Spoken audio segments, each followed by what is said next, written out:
I am asking the chairman permission to play the video or the tape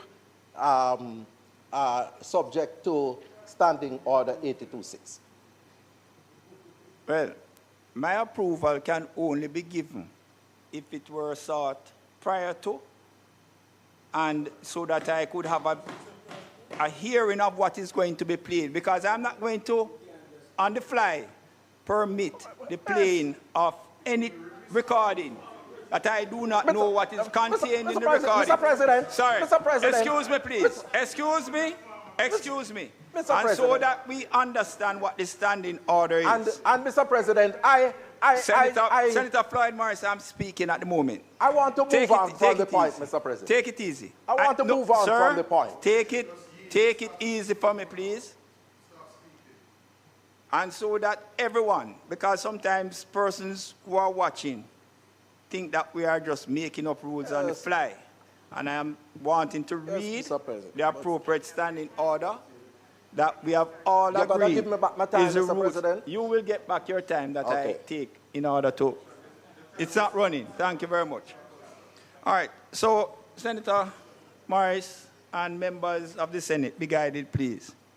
So, 82A(6), the use of laptops and other forms of technology as audio-visual aids to support parliamentary presentations may only be undertaken at the discretion of the President or Chairman in committee, and members who wish to make use of such aids must seek the prior approval of the President or Chairman in committee. No, I will not be sitting up here at this time without knowing what is contained in that recording that the senator wishes to use in his presentation without having prior heard it and to give my consent to it. So it will not be facilitated at this time. Thank you very much. Move on, Mr. President, and Mr. President, I accept your authority in the chair, but I want to also bring to the Honorable Chamber and to the public that I am making my presentation here from a laptop. And in making my presentation from the laptop, I never sought permission from you to use it. So are you going to stop me from continuing my presentation with the use of the laptop? Mr. President, the recording will not be moved. Move on from Senator Floyd Morris. Mr. President, Senator Floyd Morris, it's just a biased decision that has been taken. Senator Floyd Morris, you of all persons are aware that you have certain privileges. No, but I am following the dictate of the standing orders that you have enforced. And you are saying that I must seek permission from the President of the Senate. Senator Morris, continue with your presentation without the use of the recording, which you have no prior approval to use. Thank you very much. What, Mr. President? What, Mr. President? Mr. President? Mr. President, if you are going to do that, I am going to take this matter for legal review. If you are going to do that, I am going to take this matter for legal review. Because under the Disabilities Act... Senator Morris. Senator Morris, I cannot stop you from doing anything that you wish to do in taking matter for review, or as the case may be. That is your prerogative. No, you do that. No, Senator Floyd Morris, continue with your presentation. Madam, continue the time for me, please. What you're continue saying, the time. I want to be clear as to what you're doing. But I have just said it. I said that you can do that. You don't have to tell me that. Go and do that. No, I am asking you, suggesting to you and saying to you, continue with your presentation minus the use of the recording that you were attempting or wanting to play. Minus the use of the recording. Right? Good. Not my laptop. Continue the time for me, please, because you are wasting your time. Mr. President, this is we are reducing the Senate to a circus. Mr. President, I was saying earlier that the statement made by the minister was incorrect about the NIS and the funding for the NHT. It is blatantly incorrect, and I've heard it before. And it is a deliberate attempt to try and distort history, because NHT is undoubtedly one of the most consequential social institutions in Jamaica. NHT has built over its 50 years of existence approximately 300,000 houses. 300,000 houses. Changing the face of the housing landscape in Jamaica from a situation where prior to 1972, wattle and daub, thatch houses, bamboo houses were the dominant face of housing in Jamaica.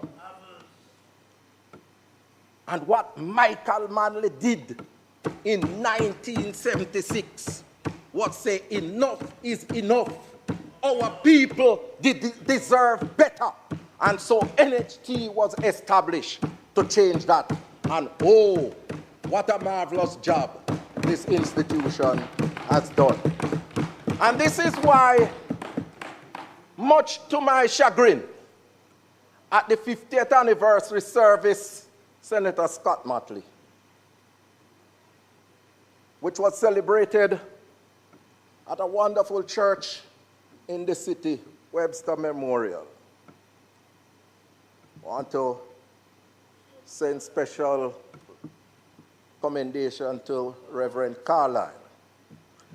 But at the church service, none of the officials of state, the Prime Minister spoke, the chairman of the NHT spoke, and no one made mention of the origins and the originator of the NHT. And I was very disappointed. I was very disappointed. And I'm saying, Mr. President, you know, the NHT has transcended political organizations, political administrations. It is, I mean, I give credit to Edward Seaga, former Prime Minister, for establishing HEART in the 1980s. We expanded on it.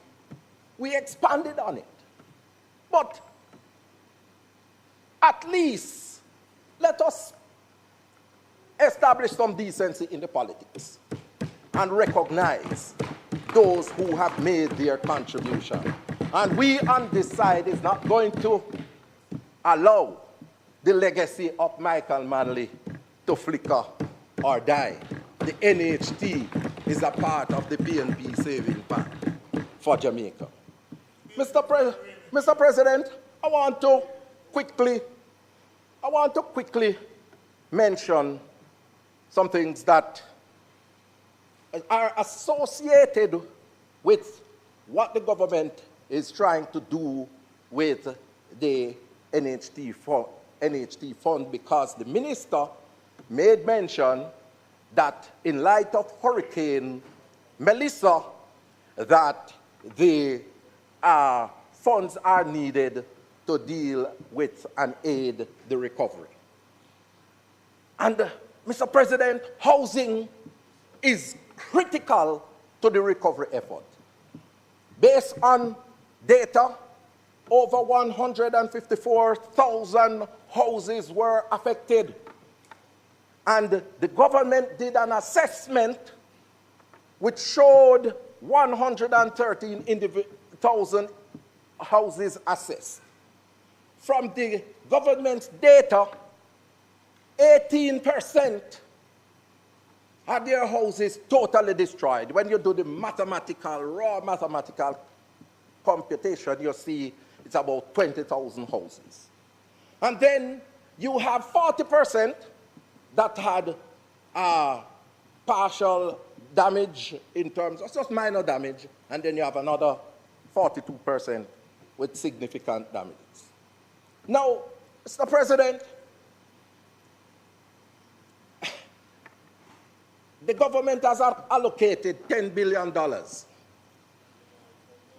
the roof program. And I heard the Minister of Labor and Social Security saying that between $8 to $9 billion have been spent, and some 40,000 individuals have benefited. It means that $1 billion is left.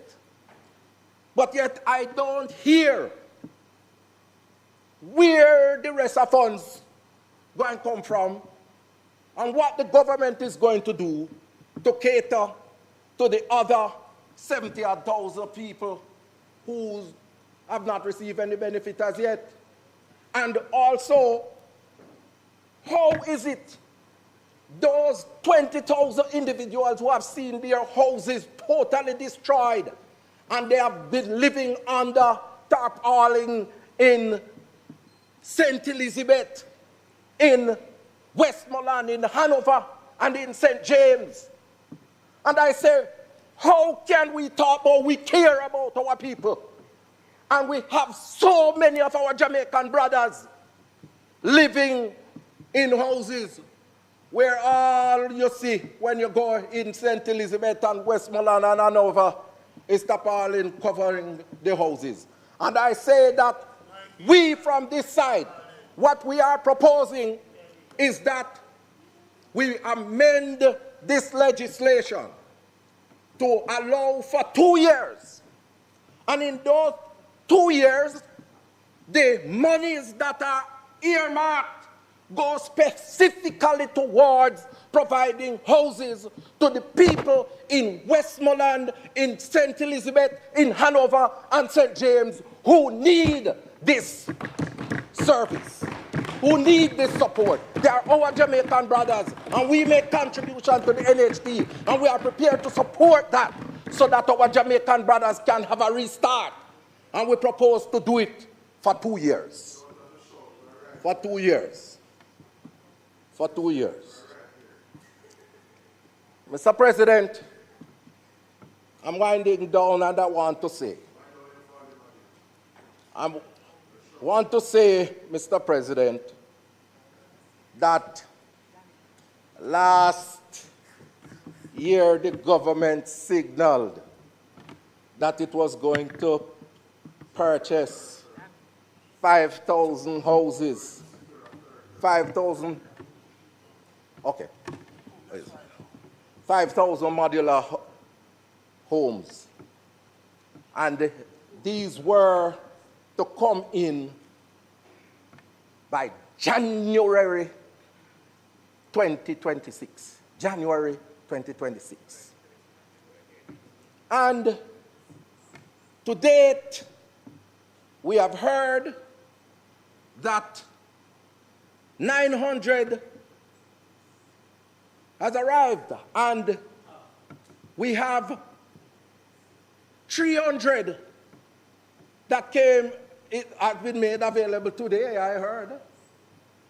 But even then, not one of these houses, not one, have been distributed to anybody in St. Elizabeth, Westmoreland, Hanover, or St. James. Not one. 7 months after Hurricane Melissa, not one of those houses have been distributed to any of our Jamaican brothers and sisters. And we talk about, we care. Talk about we care. Talk about we care. Mr. President, Mr. President, I wonder what is really happening. 7 years after. What is really happening 7 months after this commitment? And that it should have started in January of this year. And then people want to come and challenge me when I say and ask the question, where they house them there.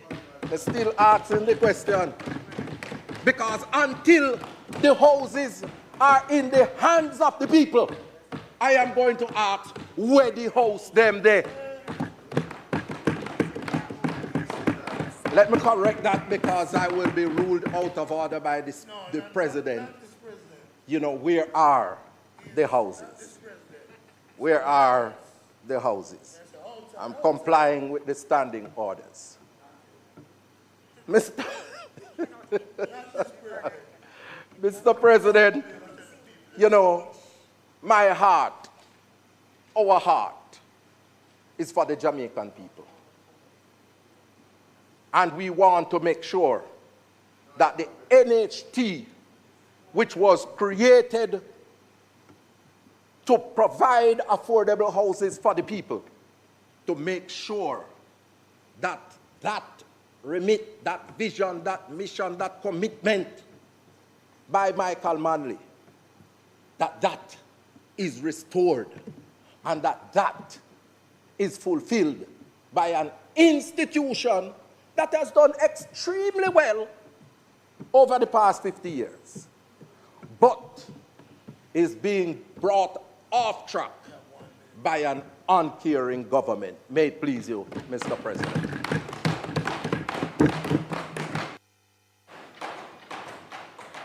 All right, thank you very much, Senator Floyd Morris.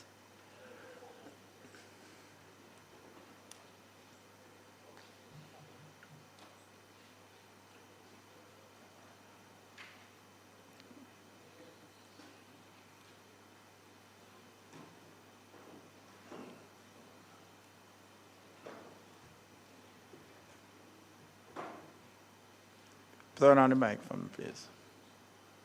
Thank you. I recognize Senator Duncan.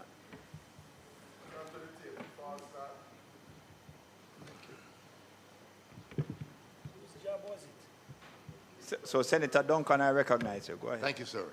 Thank you, Mr. President. Good morning, colleagues. Good morning. Good morning to the parliamentary staff. Morning to the students and teachers who are here with us today. Welcome. And we're going to be nice and civil today, okay? So we can be a good example for the future generations. Mr. President, this morning I give my full and unconditional support for the amendments to the NHT bill to facilitate further drawdowns of $11.4 billion annually to provide budgetary support until March 31st, 2031. Mr. President, no administration on either side of the aisle wants to have to access funding support from the NHT. The issue of successive drawdowns is quite a politically charged matter that both the PNP and JLP administrations have had to deal with continuously from 2013. However, at the end of the day, this is a pragmatic and responsible financial decision that we must take as a country, as we must maintain our commitment to fiscal responsibility that we all have worked at across administrations over the past 15 years. In 2013, the first drawdown from the NHT occurred. It was suboptimal, as we all know, but necessary as a part of our fiscal consolidation effort to get our public finances in order to achieve macroeconomic stability and to regain credibility in the domestic and international markets. while that 2013 legislative amendment to the NHT Act marked the beginning of ongoing annual withdrawals, there is historical precedent for the NHT being tapped for funds outside of direct housing. Former Prime Minister P.J. Patterson in 2005 allocated $5 billion of the $38 billion that was held in reserves at the NHT at the time to fund a major education initiative, as my colleague has spoken to upgrade educational facilities across the island. Minister of Information at the time and Senator at the time, Burchell Whiteman, described the allocation at the time, and I quote, "It is in fact saying we are not just about building houses, we are providing for people's welfare." He also noted that the performance in the trust over the years has been above par, probably alluded to the fact that there were significant reserves built up of over $38 billion. State Minister for Education at the time, Senator Noel Monteith, also said he saw no difficulty, and he was Minister of State of it in Education at the time, with the Senate approving the bill to divert the funds to the Education Initiative. Mr. President, it is not uncommon for public body reserves to be used to support central government fiscal accounts where it acts as a ready source of cash to address shortfalls without the need to issue new debt or immediately raise taxes. In fact, Mr. President, some of us in this chamber will remember a pivotal reform undertaken during the IMF's precautionary standby agreement between 2016 to 2019, which shifted public financial management in order to make it more efficient. In 2017, the government earmarked eligible public bodies and started the process of consolidated budgeting for the public sector, that is both central government, ministries, departments, and agencies, and public bodies will be seen as a single entity. Mr. President, the idea behind consolidated budgeting is that some public bodies operate at a surplus while others operate at a deficit, and all allocations are made at different times to continue to ensure that the needs of Jamaicans are met wherever they arise, so allocative efficiency is enhanced. So we should bear this principle of consolidated budget in mind as we debate these drawdowns. Now, I'll give a little background as to where we are over the last 5-6 years, what has occurred in the global and local economic space. So, since COVID-19, the geopolitical risks have escalated and persisted, which has created significant uncertainty. After COVID, there was the Russia-Ukraine situation that ensued, that had the supply chain disruptions. We also had inflationary, we had interest rates increasing.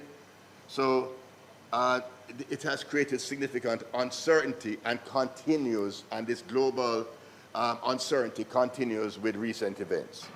Jamaica has also faced a situation where public sector compensation has substantially increased, with total wages and salaries moving from $225 billion in 21-22, financial year 21-22, to currently $522 billion for financial year 25-26. As a result, wages and salaries have moved from 30% of tax revenues to 53%, putting a significant squeeze on the fiscal space in light of all the events that are occurring around us, locally and globally. We have also had to deal with two massive hurricanes, Beryl and Melissa, and their effects, which has led to a slowdown of the Jamaican economy, with a 7.1% reduction recorded for the October to December quarter of 2025. The PIOJ has also estimated that the economy experienced a decline of 5.9% in the first quarter of 2026, with a projection for the economy to decline for the entire fiscal year by 1.7%. Mr. President, the GOJ has also recorded a fiscal deficit of $90.6 billion as at the end of March 2026. and is currently forecasted in the fiscal policy paper to record fiscal deficits for each of the next 4 fiscal years of $190 billion, $137 billion, $102 billion, and $86 billion, respectively, up to 2029-30. Jamaica is also contending with the current Middle East conflict, which has created a challenging and unpredictable global economic environment and creates great uncertainty as to the duration of the slowdown in the global and local economy. The knock-on effects could likely see a slowdown in economic activities and tax revenues. Jamaica faces a very risky global environment and without doubt will impact our local economy, and therefore it would not be prudent to discontinue budgetary support from the NHT during this cycle. Mr. President, I will now give an overview because we have to look at the capacity of the NHT to afford this budgetary support without hampering its core mandate. And we look at first the capital expenditure and housing expenditure.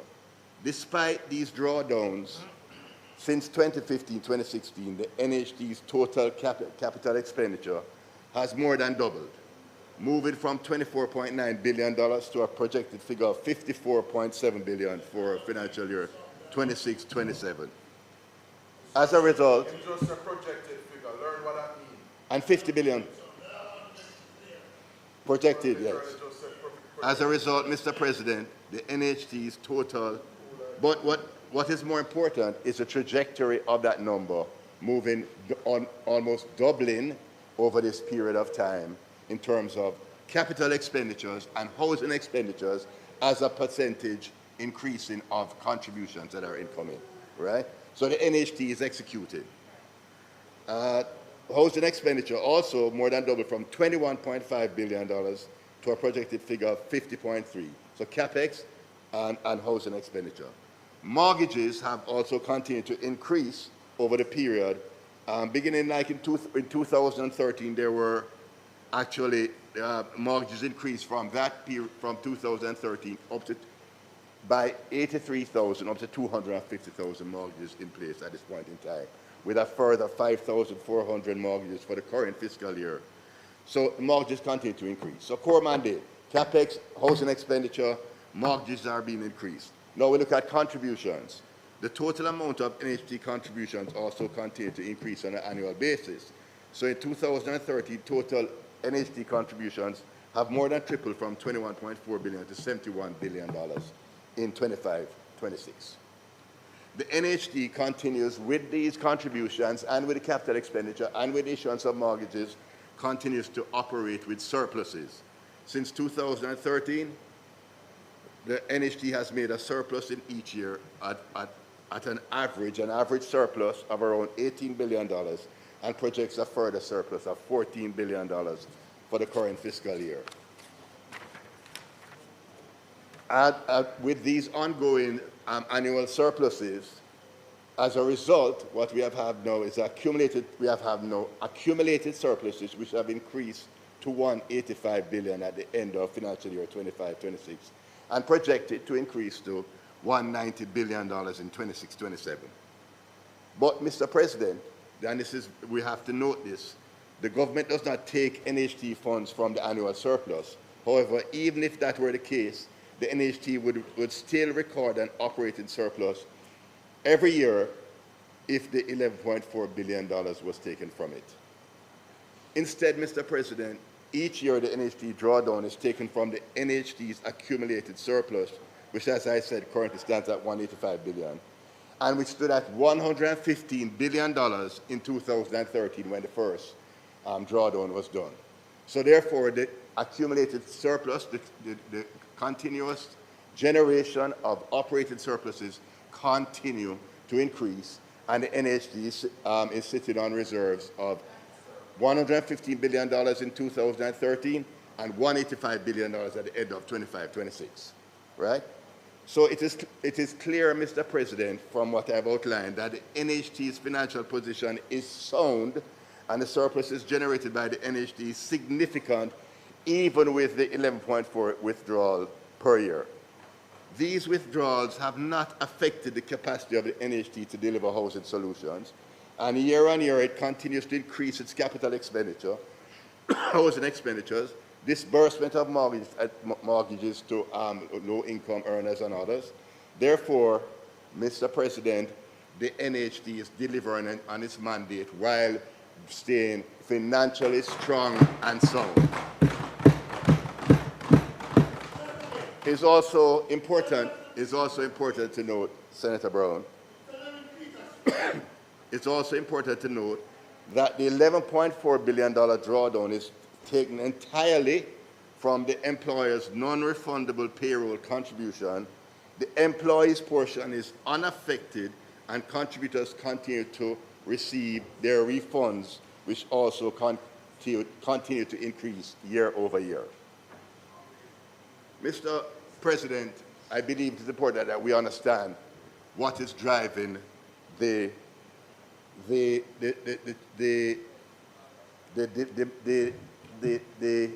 shortfall in affordable housing as a country. And there are real structural issues which we must address as a country. The financing is not the issue. It is supply where we have an issue. So despite the strong position of the NHD, as I said, the demand for affordable housing continues to outstrip supply. I'm sure all Jamaicans and members on both sides of the aisle would want to see the supply increased, but there are issues that must be addressed, and we must address them as a country. Mr. President, we can state confidently that the availability of financing is not the issue, as I have demonstrated that the NHT has the capacity and the resources to finance. However, the real issue lies with the supply side constraints, that is the building capacity in the housing market.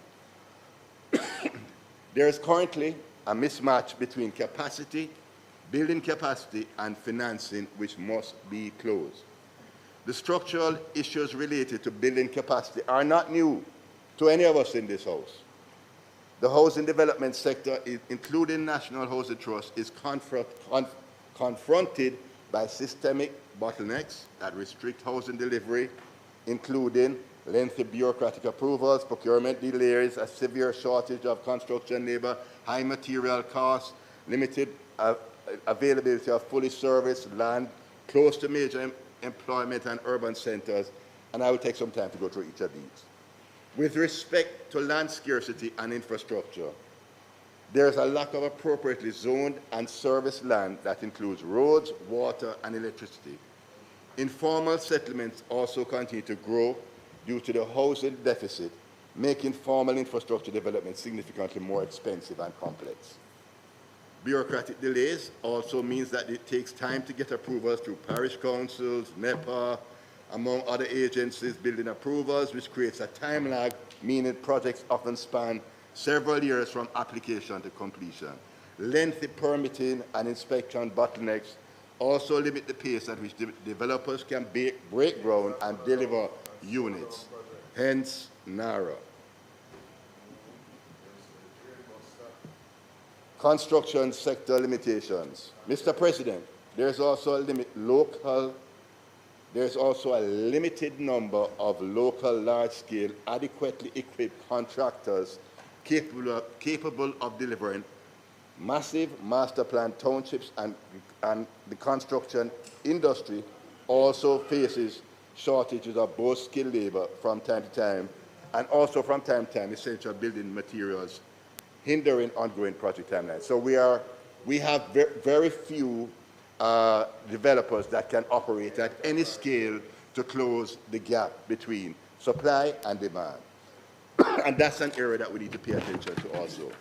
And as we have noted in the House, excuse me one second.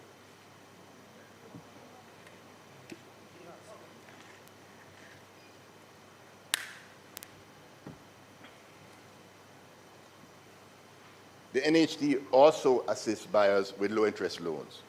If housing supply doesn't increase proportionately, support on the demand side simply causes property prices to rise.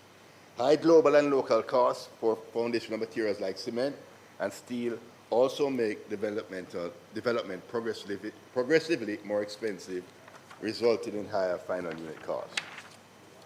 But, Mr. Speaker, the NHT is not sitting idly by. They're not, so, oh yes, sorry about that. Mr. President, sir, despite these challenges, the NHT continues to pivot its strategy and continues to look to how to address these structural constraints. So, one area has been through the external financing mortgage program.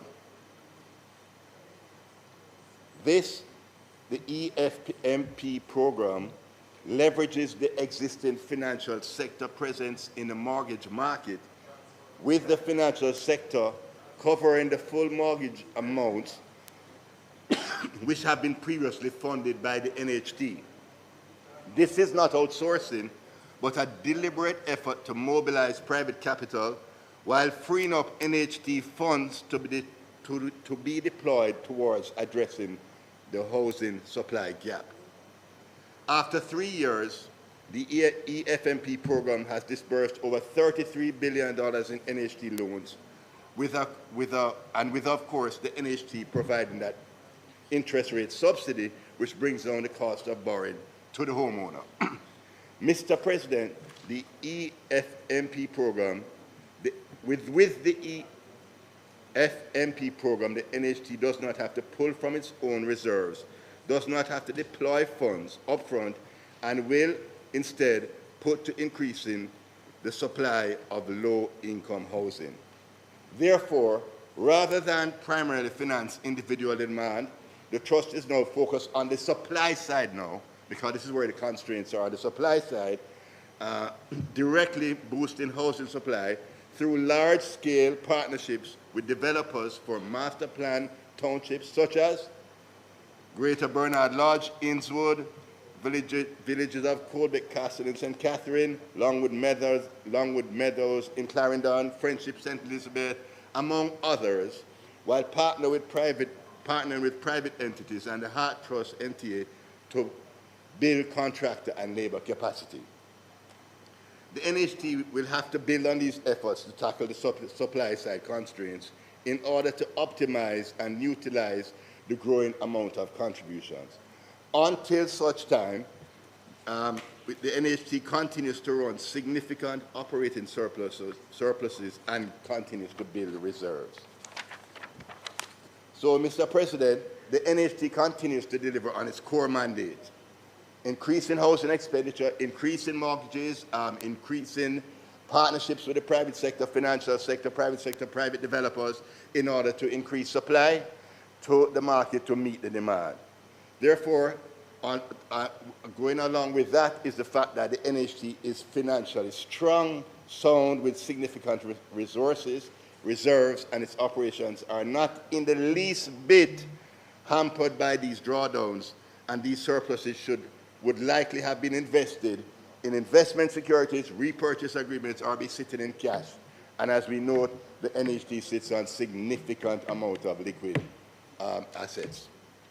Mr. President, at this time, there's just too much economic uncertainty, and there are real demands on the public purse post-Melissa with very little fiscal room. So the government must be prudent and continue with its arrangements for the next 5 years. These drawdowns will provide budgetary support to maintain fiscal stability. Without these funds, the government would face even worse budget deficits, to be forced to implement new taxes on the public purse or cut programs and impacting public services and disaster recovery. The NHT's robust asset position and strong revenue base allow it to sustain these transfers over the medium term without sacrificing its ability to fund housing programs and maintain cash surpluses. The NHT must, however, continue to work with, as it has been doing, the GOJ, the partnerships in the private sector, and the financial services to overcome, and the developers to overcome the supply and capacity constraints facing the housing sector, so that more affordable housing can come to the market for especially low-income earners. Mr. President, we must, however, endeavor to maintain our fiscal targets and rules, keep our economy stable in order to ensure we do not sacrifice long-term macroeconomic benefits for short-term politically charged issues. Mr. President, I unreservedly support the amended NHT Act provided for the continuation of these drawdowns, and it must be passed today, if it pleases you. Thank you very much, my colleagues.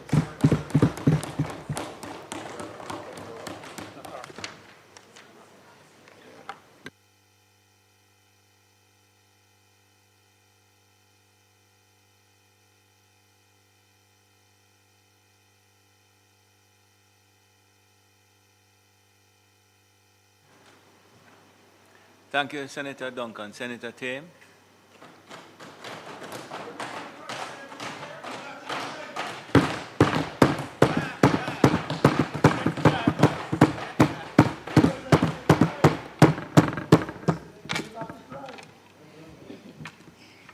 Thank you, Mr. President. Mr. President, Jamaicans have a long history of struggles to own this land.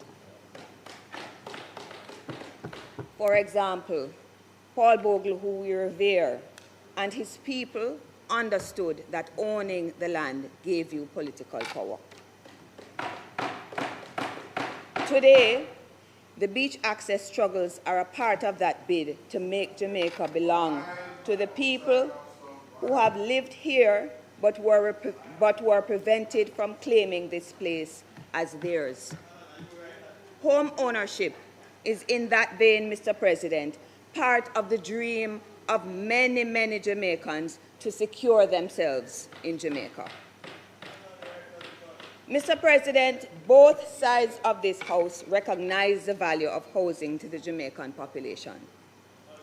The dream to own a home has been greatly facilitated by the establishment of a National Housing Trust in 1976, specifically to address the affordability question in a population with limited means, even when they were considered middle class. Today, too many Jamaicans live in insecure conditions. They might be packed into cramped spaces where they must go outside to have some space. They might be deemed squatting and therefore subject to removals. They are living in places by the permission of others and therefore have precarious tenure. They might have unsafe dwellings, especially after Hurricane Melissa. They might, Mr. President, have inadequate access to transportation, must travel far distances to work and school, live in places where street lighting is poor, therefore giving opportunity for predatory behaviors. Too often, Mr. President, our people have too little access to the most vital source of living, that is water. It is time, Mr. President, that we agree on both sides of this House that our problems are too significant to continue the extraction of resources that could be fully dedicated to improving the conditions of living of our people.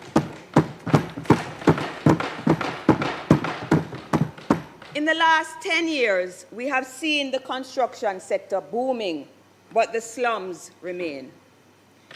We have seen luxury apartments go up into the sky in Kingston and St. Andrew. We have heard suburban communities complain about the growth. We all see them, Mr. President, but most people cannot afford them. We have experienced congestion related to roads destroyed in the process of building. And if ever these apartments are filled, we will all be competing for the use of limited water supply. Rural communities, too, have seen these developments taking up coastal space, building traffic along them. Who, we might ask, are these developments for? Are they, Mr. President, symptoms of an economic model dependent on excluding the majority of Jamaicans from access to and control over their resources? After promising to use NHT money to build housing rather than to pay the IMF, in March 2017, a year after being in office, Prime Minister Holness pointed to the need to use $11.4 billion from the NHT for payment on Jamaica's debt. He asked, quote, what do we gain as a country if we do not use the NHT funds? He told us, quote, let's say we even use the 11.4 billion that we will be taking, and we still had this major debt overhang when we come to make the determination of priorities. What is more important, he said. This is the fundamental question. I agree, Mr. President. The fundamental question is, when we come to make determination of priorities, what is more important? Shelter for the people or paying down Jamaica's debt? Mr. President, the extraction of resources from the NHT have been critical to achieving the statistical goal of 60% of debt to GDP. Mr. President, the government claims the success of achieving a lower debt to GDP ratio faster than even they anticipated, even with COVID-19. And where are the people today, Mr. President? If they were asked, which priority would they choose? Imagine, Mr. President, if the money were used as the PM had promised to build housing. Where would we be? Debt reduction has come to dominate economic policy, but the people were never asked if they would prefer housing or meeting the goal of 60% of GDP. Even after the catastrophe of Hurricane Melissa, which left tens of thousands with their homes damaged, this strategy has not changed. Mr. President, you would have noted, as did the Independent Fiscal Commission, that even though we all agreed to suspend the national fiscal rules, the current public debt to GDP ratio is 65.6% and lower than the post-hurricane projection of 68.9%. All hail debt repayment while the people live under tarpaulins. Mr. President, the redirection of NHT resources is indicative of the fact that Jamaica's public investment is extremely low while its debt repayment is high. The IFC recently highlighted the fact that among the top performers for underspending capital expenditure were the National Housing Trust, the Housing Agency of Jamaica, the National Water Commission, and the Urban Development Corporation. Sums totaling $29.6 billion that could be spent on housing and infrastructure. We know, Mr. President, that when capital expenditure falls below budget, so too does debt. As the acting permanent secretary in the Ministry of Labour and Social Security recently told the PAAC, in the case of the government solidarity program, unspent money is returned to the consolidated fund at the end of the financial year for debt reduction. Debt payment, Mr. President, is currently the second largest expenditure item at $379 billion, or a quarter of the national budget. How, Mr. President, do these together impact our prospects for advancement? How can an economy grow, justice be promoted, and social peace be maintained when expenditure on physical and social infrastructure is neglected to meet debt repayment? Instead of using the NHT to finance affordable housing, as was ostensibly the intention, or investing in urban renewal, slum upgrading, to promote social justice, we are hooked on lowering debt. And why, Mr. President, does the government need to rely on raiding entities like the NHT, and we are now told also the Financial Services Commission, or forward selling the Sangster International Airport, when the macroeconomics were said to be great before Melissa? That's what securitization is. Your knowledge, Marlon. 1 minute, Senator T. You have a point of order? Yes, the point of order is the senator stated that the Sangster International Airport was sold. The receivables were discounted. So that was not correct. She's misleading the Senate. Thank you. Continue, Senator Tim. That's not a point of order. Yeah. Good friend. No. It's a revenue. Silent. The revenues then. The revenues then. Senator Bernard, whether it's a point of order or not, it's my call. You hear?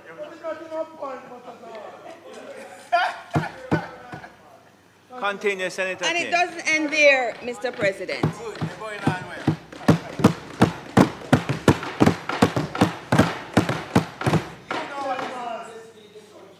Financial institutions have also benefited under the government's innovation of the external financing mortgage program, whereby the public funds of the highly solvent NHT have been taken and given to private banks and building societies at heavily discounted rates for onward lending to mortgagors. According to a Gleaner article of April 5th, quote, the National Housing Trust has funneled $1.1 billion to private banks to subsidize its external financing mortgage program, a move that effectively outsources its mortgage book and is projected to pay a further $1.3 billion in interest to financial institutions for the 2025 to 26 fiscal year. Is this, Mr. President, an upward redistribution of income from poor to rich? Meanwhile, in the world of the people, mortgages have become more expensive for borrowers and overcrowding in households remains a problem. The just published 2020-30 Survey of Living Conditions tells us that in real terms, mean monthly mortgage payments jumped by 57% relative to 2021. It also tells us that the proportion of households living in overcrowded conditions was 51.3% in the poorest quintile, 41% in quintile 2, 32% in quintile 3, 21.8% in quintile 4, and only among the richest was it low at 7.1%. Internationally, conventions to which Jamaica is a party recognizes the right to decent housing. Our Charter of Rights recognizes the right to a healthy environment. Don't the people deserve decent, affordable housing with the appropriate infrastructure built in?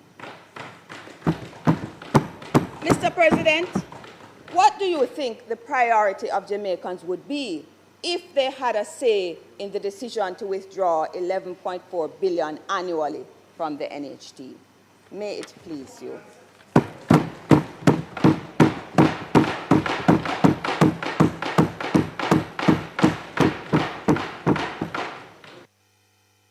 Thank you, Senator Tim. Senator Tavares Finson.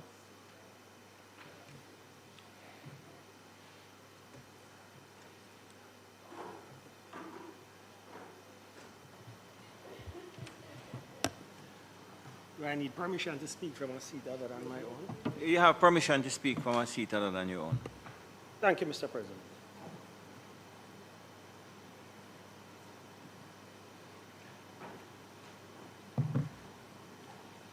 Mr. President, I rise to address this issue, which is of considerable national importance: the drawdown of funds from the National Housing Trust. The National Housing Trust occupies a unique place in Jamaica's social and economic landscape. It is more than a financial institution. It is a vehicle through which working Jamaicans contribute towards the realization of one of life's most fundamental aspirations: the dream of home ownership. Every month, thousands of Jamaican workers make mandatory contributions to the NHT with expectation that these funds would be managed prudently and utilized primarily to expand housing opportunities, improve housing affordability, and strengthen communities across our nation. It is therefore, Mr. President, understandable that any discussion regarding the drawdown of NHT resources attracts significant public attention and concern. Mr. President, I must take a moment to recognize and to place on the record a historical perspective that is often overlooked in our national discourse. There is a tendency in some quarters to suggest that organized government intervention in housing began with the establishment of the National Housing Trust. While no one can deny the significant role that the NHT has played in expanding home ownership and opportunities in Jamaica, it is important that we acknowledge that the foundations of a national housing policy were laid years before the NHT came into existence. The period between 1963 and 1972 under the Jamaica Labour Party administrations demonstrates clearly that housing was already a central pillar of government policy. The objectives were straightforward: to improve living conditions, expand access to land, facilitate home ownership, and provide planned housing solutions for working Jamaicans.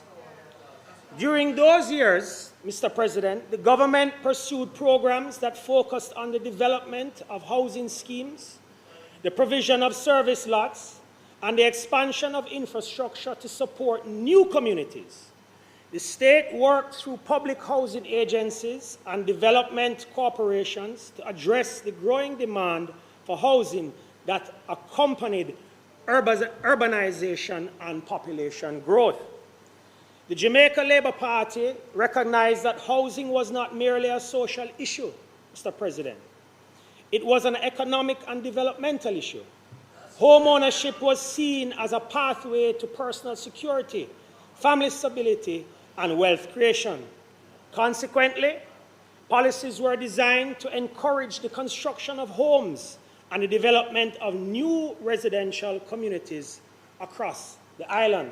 Mr. President, these include, but not limited to, Hope Pastures, Harborview, Mount Salem, Tivoli Gardens, Wilton Gardens, Payne Avenue, Tavares Gardens, Duane Park, Elliston Flats, and every phase of Arnett Gardens were all built or initiated by the Jamaica Labour Party.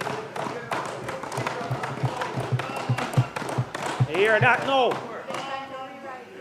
Mr. President, it is important to remember that Jamaica had already established institutions dedicated to housing long before the NHT was conceived. Government involvement in housing development, mortgage assistance, land settlement, and urban planning was already an established feature of public policy. These initiatives reflected a deliberate commitment to improving the quality of life of ordinary Jamaicans.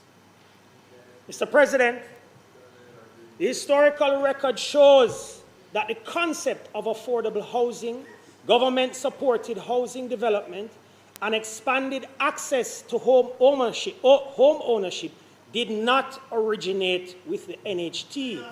Rather, the NHT emerged as an additional financing mechanism within the housing policy framework that had been evolved for many years.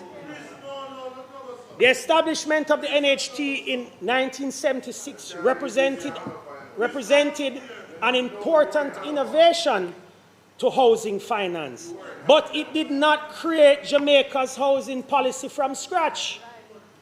It built upon foundations that had already been established by previous governments, including the Jamaica Labour Party administrations of the 1960s and the early 1970s.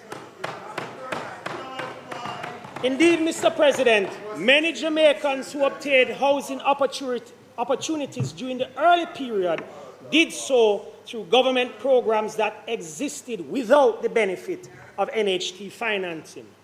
Communities were developed, housing units were constructed, and families became homeowners before the NHT was established. As legislators, Mr. President, we have a responsibility to present a balanced and accurate account of our nation's history. Housing development in Jamaica has been the product of contributions from successive governments, public institutions, private developers, and the Jamaican people themselves. Therefore, Mr. President, it is accurate to say that the Jamaica Labour Party governments between 1963 and 1972 pursued housing initiatives that reflected a clear philosophy of expanding opportunities for home ownership and improved living conditions for Jamaican families. Mr. President, history is best served when we acknowledge continually as well as innovation.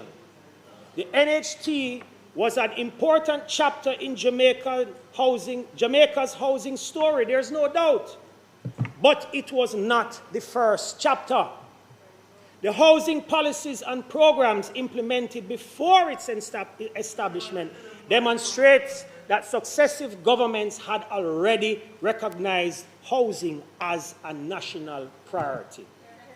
Let us therefore give credit where credit is due, Mr. President, and ensure that the historical record reflects the full story of Jamaica's housing development. Mr. President, we must approach this issue with honesty and realism. Governments do not operate in ideal circumstances. They govern in the context of competing priorities, fiscal constraints, economic shock, infrastructure needs, public health demands, education requirements, and the PNP will know about that, national security obligations, and many responsibilities associated with managing a developing nation. There are occasions, Mr. President, when the government must make difficult financial decisions to maintain economic stability and support critical national programs. The reality before us today, Mr. President, is that the government has demonstrated that a drawdown from the National Housing Trust is necessary at this particular moment. Whether one agrees fully with that decision or not, we must acknowledge the broader fiscal context in which it has been made. Responsible governance requires balancing immediate national needs with long-term institutional objectives. As legislators, we must be prepared to recognize that extraordinary circumstances sometimes require extraordinary measures. However, Mr. President, acknowledging necessity does not mean abandoning principle. While the government may find it necessary to utilize the NHT resources at this time, it must simultaneously commit itself to ensuring that such drawdowns do not become a permanent feature of public finance management. The National Housing Trust was not established to serve as a recurring source of budgetary support. Its principal purpose is housing. Its mandate is housing. Its contributors expect it to focus on housing. When contributors make their payments each month, they do so with the understanding that their contributions will ultimately strengthen their prospects of owning, improving, or financing a home. Any diversion of those resources must therefore be viewed as exceptional rather than routine. Mr. President, the question before us, however, is not whether the NHT is important. We understand that. The question is whether in extraordinary circumstances, a reasonable government should be allowed to deploy a portion of national resources to protect the economic stability of the country and advance the welfare of all Jamaicans. I submit, Mr. President, that the answer is yes. Government is not an isolated collection of institutions operating independently of one another. The NHT exists within the wider framework of national development. Housing cannot flourish in an economy that is unstable, Mr. President. Housing cannot flourish where inflation is uncontrolled. Housing cannot flourish where government finances are weakened and where essential public services are threatened. Mr. President, the government has consistently maintained that the drawdown of NHT resources has been undertaken only in circumstances where the national interest required it and where the economic benefits to Jamaica as a whole outweighed the costs.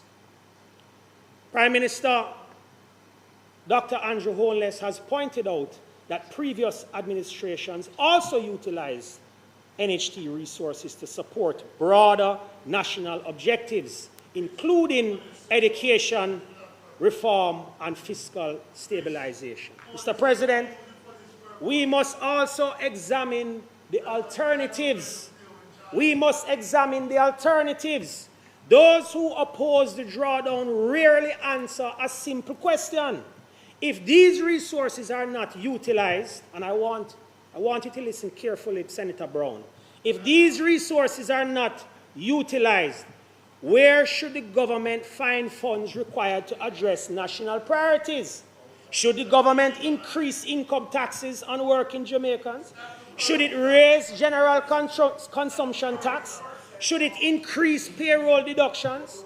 Should it improve new burdens on businesses already facing global economic uncertainties?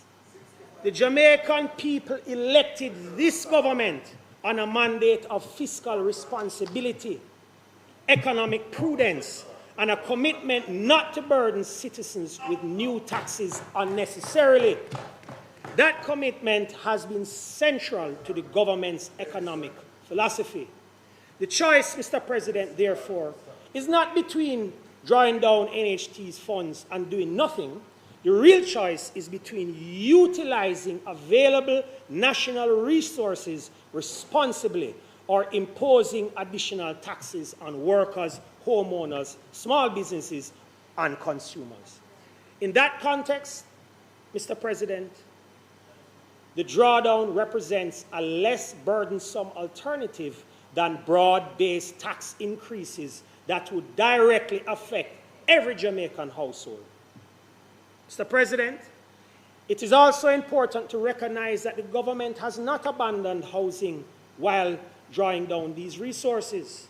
The NHT continues to provide loans, grants, housing solutions, and financing support to contributors.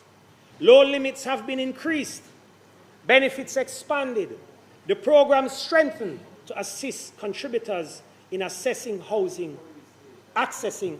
opportunities.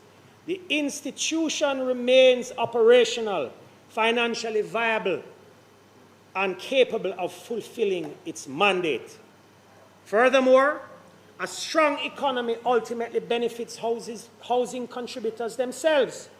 When interest rates remain stable, housing becomes more affordable. When employment grows, more Jamaicans qualify for mortgages. When public finances are strong, government can invest in infrastructure, roads, water systems, and public services that support housing developments. When economic stability is preserved, contributors benefit not only as NHT members, but also as workers, entrepreneurs, taxpayers, and citizens. Mr. President, there is a tendency to view the NHT in isolation, but contributors do not live in isolation. They benefit from a stable economy, sound public finance, resilient infrastructure, quality education, effective health care, and national security. The government, therefore, has a responsibility to balance the interests of housing contributors with the broader interests of the nation. That balancing exercise is neither easy nor politically convenient. Yet leadership often requires difficult decisions in pursuit of the greater good. The national interest must remain the guiding principle. The government's approach reflects a belief that Jamaica's long-term prosperity depends upon maintaining fiscal discipline while avoiding the imposition of new taxes on already burdened citizens. In that regard, Mr. President, the responsible use of existing national resources is entirely consistent with the government's mandate and with the commitment to prudent economic management. Mr. President, let me reiterate, housing remains important. The NHT remains important, but Jamaica itself must always come first. If the responsible and limited use of NHT resources can help preserve economic stability, avoid additional taxation, support national development, and strengthen the foundation upon which future housing growth depends, then such action is not only justified, it is in the national interest. Those are my submissions, Mr. President. Thank you.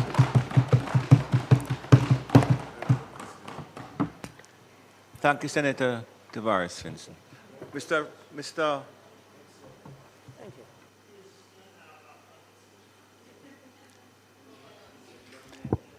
Yeah.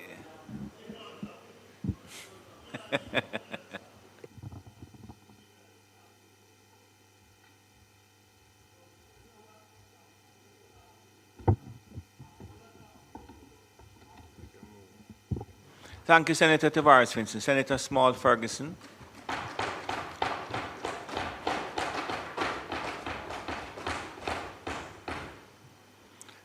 Senator Ferguson, you engage that mic there? It's engaged? Yes, it's on? It's on now?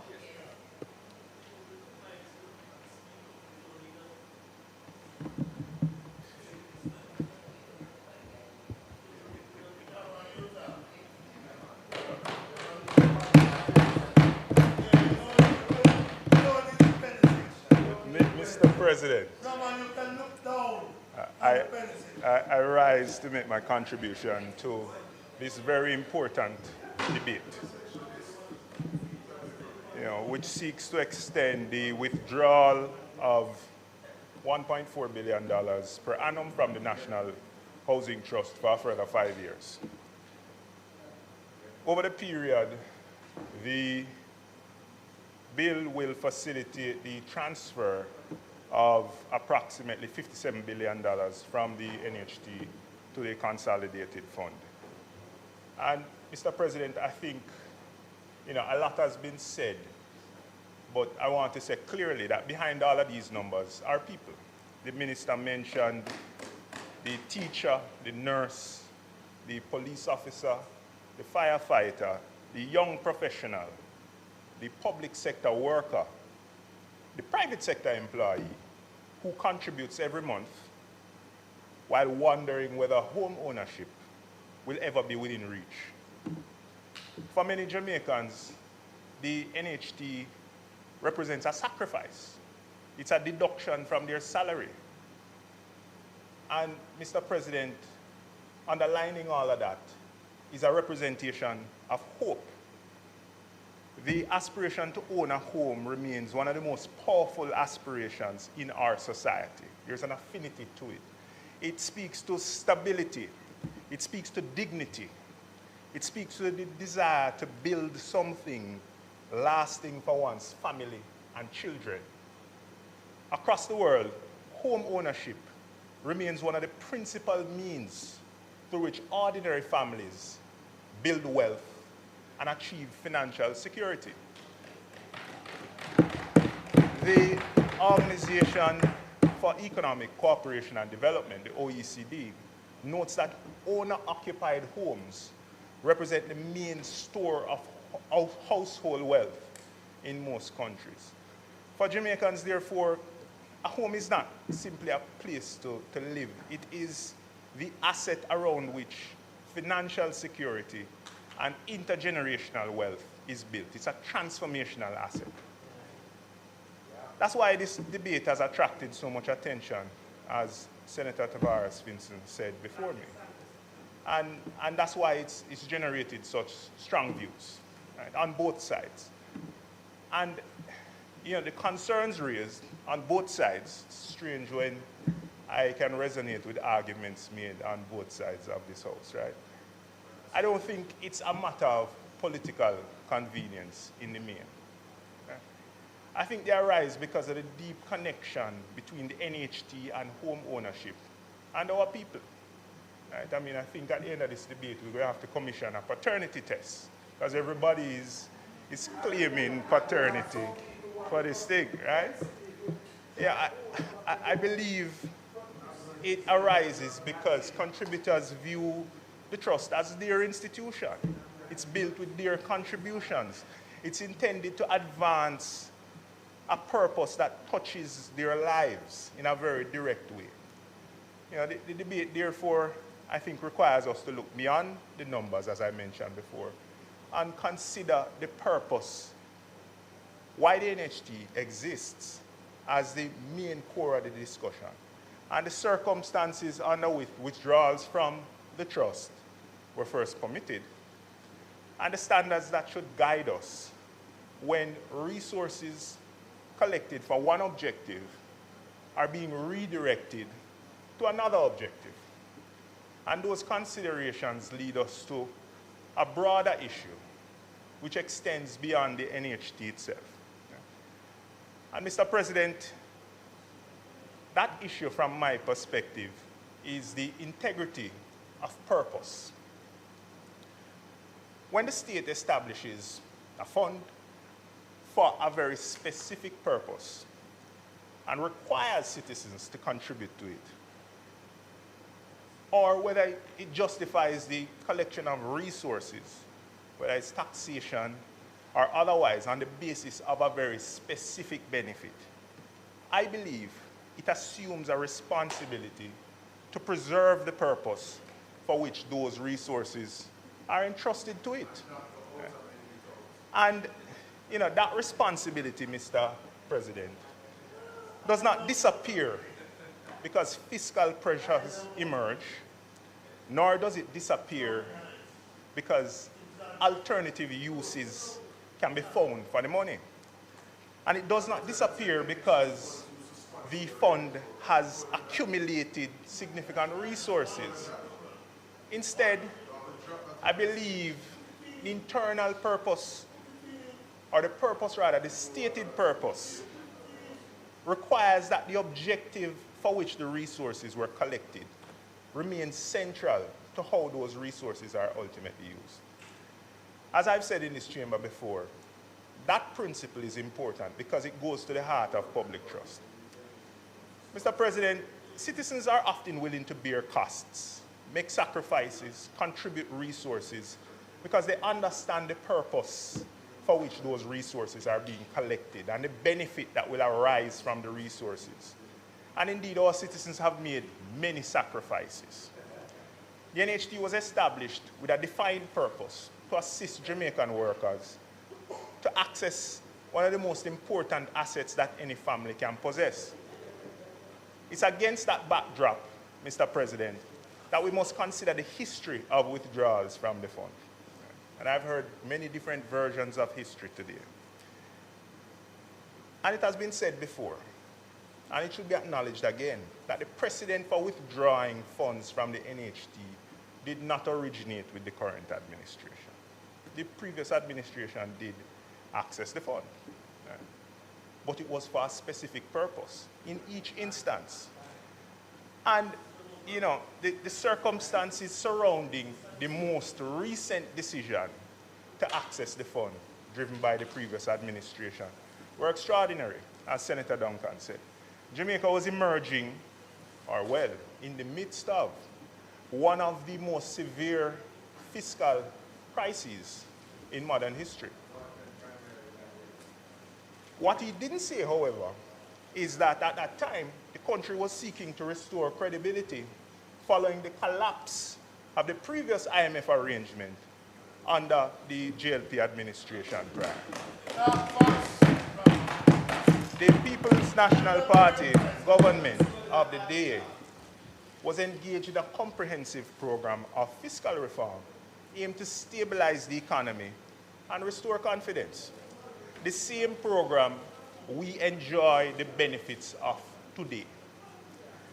Difficult decisions were required, and within that context, withdrawals from the NHT were advanced as an exceptional and time-bound measure to help bridge a fiscal gap during a period of national adjustment.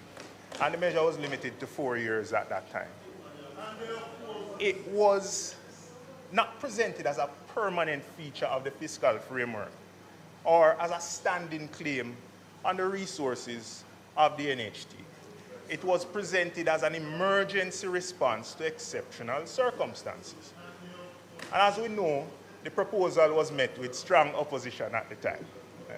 I do have a video. For my purposes, it's sufficient just to note the concerns. Right? And it has been said over and over who said what way. But, you know, the concerns that were held even then, some of the principles still resonate today. But the difference, Mr. President, is that the 4-year period contemplated at that time expired long ago. Administrations changed, economic circumstances changed, yet the withdrawals continued. And today, after 10 years in office, the government is seeking authority to continue the withdrawals for a further 5 years. So that's going to be 15 years in total, right?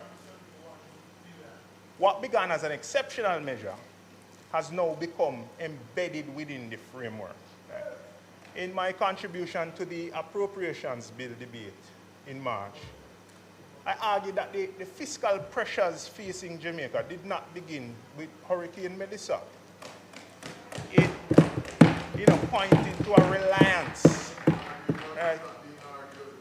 on temporary measures, redirected revenue, non-recurring sources of support to maintain the fiscal balance. And I mean, the arguments I'm hearing on the other side seem to confirm that.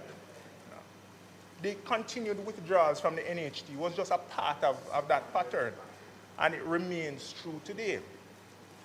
The legislation before us doesn't even present in form as a response to Hurricane Melissa.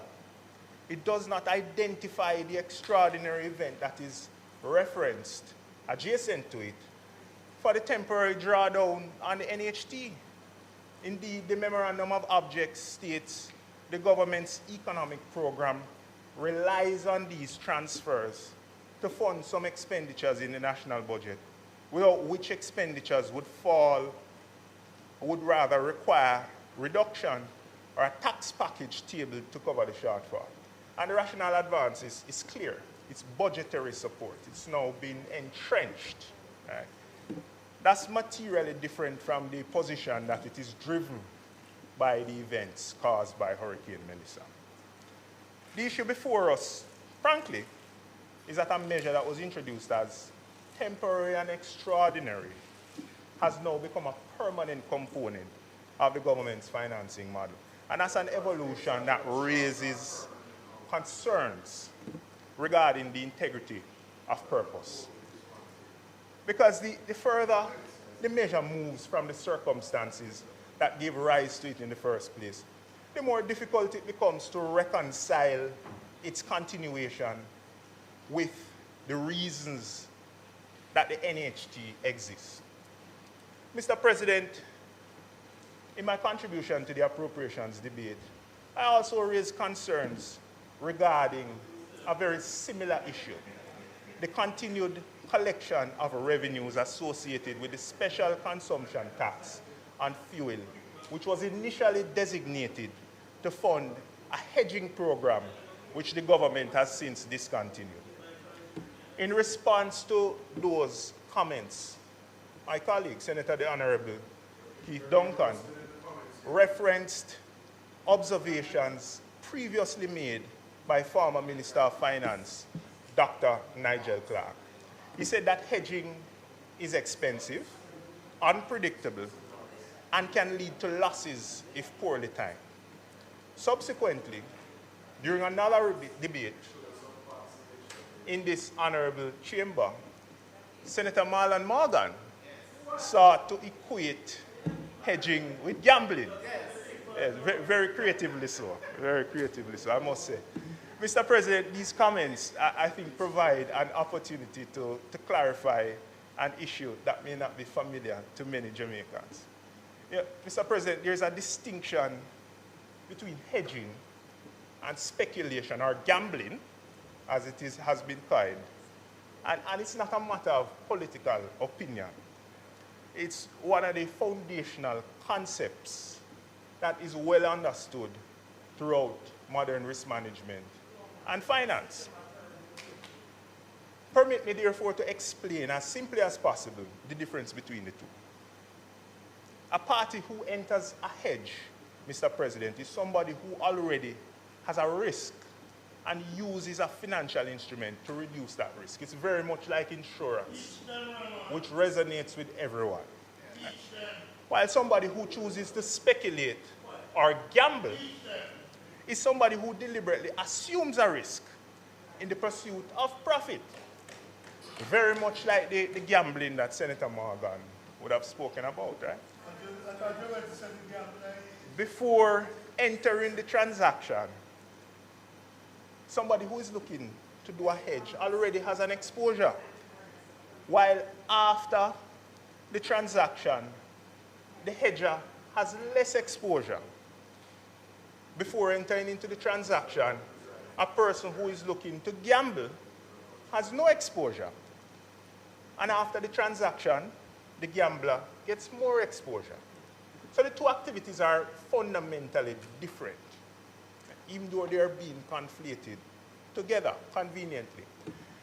The CFA Institute is a global professional body for investment professionals and the organizer and administrator of the Chartered Financial Analyst designation, which is one of the most widely recognized specialist designations in investment and finance. And the Institute did a study reviewing thousands of companies across dozens of countries around the world in 2020. And they concluded that firms with exposure that had hedging programs, like the one we're discussing, often experience lower overall financial risk and lower volatility in their operations. The review further concluded that hedging can reduce financial distress and lower the risk of bankruptcy. So, these concepts are widely understood in the world of finance. Senator Duncan, the Honorable Minister of Finance, and myself are members of the Institute, so we understand it. But it may not be easy for the Jamaican people to understand. Right? So I wanted to make the distinction clear. Now, the findings by the Institute, Mr. President, are entirely consistent with how hedging is taught and understood within the profession. Mr. President, I contend that Jamaica was not a speculator when it entered into the hedging program in 2015. Jamaica already had a risk. We import virtually all our petroleum requirements. Our electricity prices are affected by oil prices. Transport costs, as we have seen, are affected by oil prices. Food prices are affected by oil prices. The cost of living overall is. So long before the hedging program existed, Jamaica was already exposed. The purpose of the program was not to create any risk, it was to reduce it. That's why I respectfully disagree with any suggestion that hedging is equivalent to gambling. Insurance is not gambling. Risk management is not gambling. So the same principle applies here. Mr. President,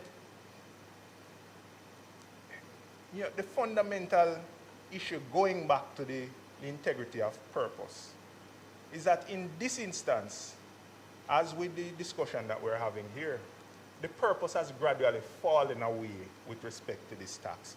And today, as oil prices rise again, Jamaicans face higher fuel costs, higher electricity costs, and household budgets are constrained. And the decision to abandon the program, which is what sounds like a gamble to me, is affecting the ordinary people of Jamaica. Mr. President, that's why the integrity of purpose matters, because when resources are collected for a defined purpose, and when the purpose is abandoned, ultimately it's the Jamaican people who bear the cost. Mr. President, the principle carries as well and becomes more important when we move beyond taxes and contributions and consider voluntary donations made by citizens. Mr. President, following Hurricane Beryl and later Hurricane Melissa, Jamaicans at home and abroad and the international community responded generously. Businesses, individuals, members of the diaspora, international partners, they contributed. A dedicated platform was set up in the wake of Hurricane Melissa. Public appeals were made, and citizens were encouraged to support a national recovery effort through what was presented as an urgent and credible mechanism to assist those affected by the disaster. Now, Mr. President, I'm certainly not suggesting that disaster relief funds should be spent recklessly, nor am I suggesting that proper controls and accountability or planning should be abandoned. But, you know, Mr. President, where funds are collected on the basis of urgency, there's a corresponding expectation that those funds will be deployed urgently. The Auditor General's report, Mr. President, raises questions in that regard. The report, Mr. President, said that approximately 1.44 billion had been received in donations, and 1.8% of the funds were expended. And the report notes as well that there were unspent balances associated with Hurricane Beryl amounting to $140 million. Mr. President, the government will point, as they are doing so, to the sums that have been spent so far in response to Hurricane Melissa. And I understand that that expenditure has been reported at approximately $67 billion. Right? And I'm not disputing whether any resources have been deployed. I also accept that some of the donated funds that I mentioned thus far will actually be spent, right, or committed. But, you know, eventual expenditure doesn't deal with the concern. The issue is urgency. These funds were collected in the name of urgent relief. Imagine being one of the thousands of Jamaicans who saw the images of devastation, heard the appeals for assistance, and visited the Support Jamaica platform and made a contribution, believing that your donation would help a family in distress immediately. Imagine being a member of the diaspora who responded because you wanted to assist your country in a moment of need. It's difficult to believe, Mr. President, that those contributors would not be concerned to learn that months later, and in the case of Hurricane Beryl, years later, the overwhelming majority of the funds have not been spent. Mr. President, this goes to the heart of the discussion. Public trust is not an inexhaustible resource. When citizens are asked to contribute towards a specific objective, they expect that those resources will remain closely connected to that specific objective. Right? And whether it's NHT contributions, taxes, voluntary contributions in this case, the integrity of purpose remains essential. And without it, confidence is weakened and trust is diminished. And without it, future appeals for sacrifice and contribution become harder to make. Mr. President, you know, the government has argued that the NHT is sufficiently capitalized and that the primary constraint on housing delivery is not funding, but supply. And there is merit to recognizing that housing delivery is not a matter of writing bigger checks. Right? That argument has been well made, I think. But Yeah, there are many components to it. Land has to be identified, infrastructure has to be installed, approvals have to be obtained, yes? Those are real challenges. But if those are the challenges, then those are the things that we should be solving through the ordinary course of government. Right? A supply constraint is not a compelling argument for withdrawing resources from the housing fund and the housing system. It's an argument to strengthen the system. Every year, thousands of Jamaicans enter the workforce, they begin families, and they aspire to own a home. Yet for many, home ownership feels increasingly out of reach. The same teachers and nurses, etc., that were mentioned before, feel that way. Many contribute faithfully to the NHT while wondering whether they will ever get an opportunity to afford a home.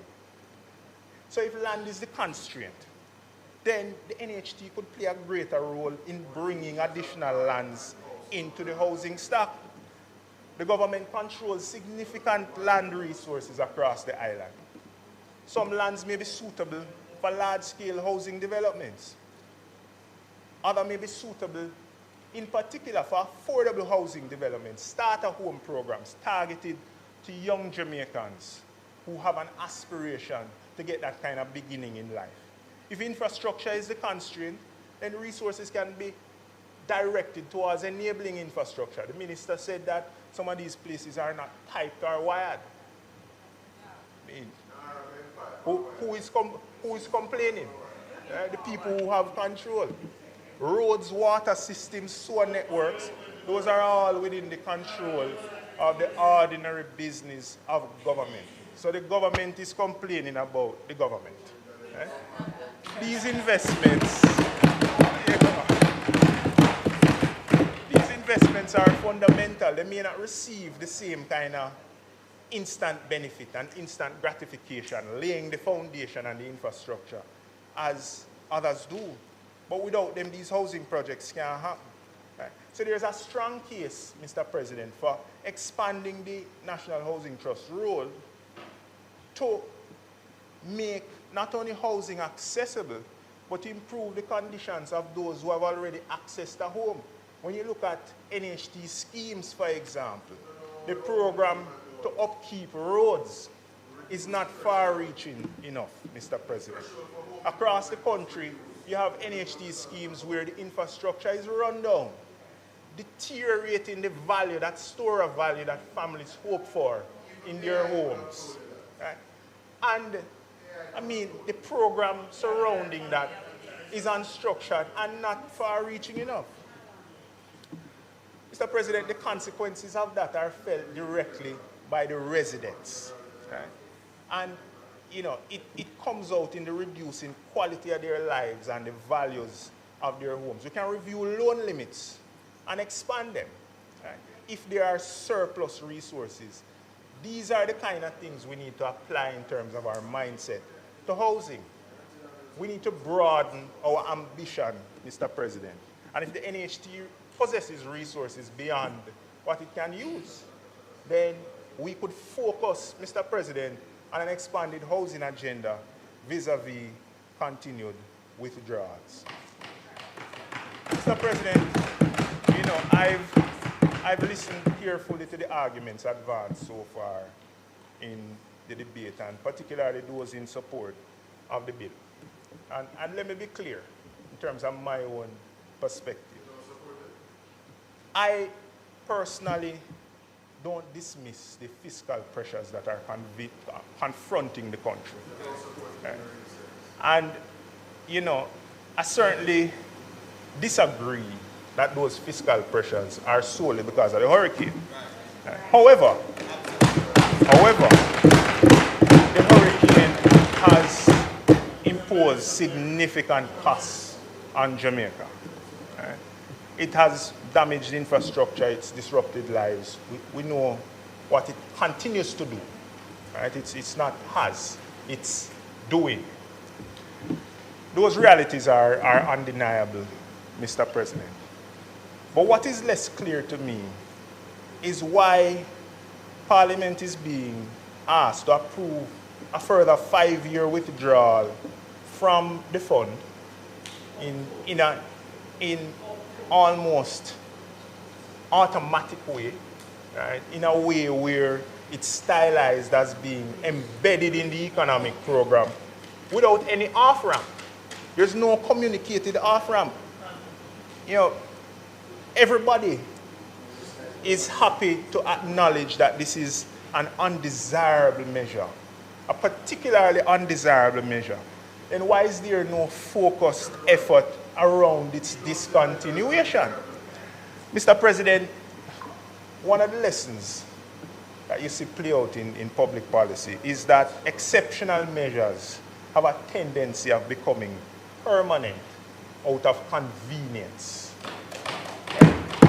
You don't want to do the hard, coordinated work, so you go along with the easy road. And as we've seen, this particular measure has started to fall into that bucket. That's 10 years, 15 years, 20 years, and so on. Right? It's become embedded in the ordinary machinery of the government. This is precisely why we need to look at these kind of measures with care, Mr. President. And you know, it was said before, and I'll choose this way to say it because it was said on the other side. The NHT was not created to be a recurring source of budgetary support. But I couldn't tell that from reading the bill. The memorandum of objects says that the government is relying on it, and without it, it needs to take other measures. What are those other measures? Where is the guidance towards, or at least an intentional focus on building those other measures? This thing was created to help Jamaicans achieve home ownership and help contributors build a future. And indeed, for many Jamaicans confronting rising housing costs and affordability challenges, this purpose may be more relevant today than it ever was. Mr. President, I believe beyond this debate, there's a better conversation for us to have, which is how we're going to build more homes, improve affordability, and help more contributors realize that dream. Those are the conversations, Mr. President, that honor the purpose of the NHT and its contributors. Mr. President, with those words, I thank you.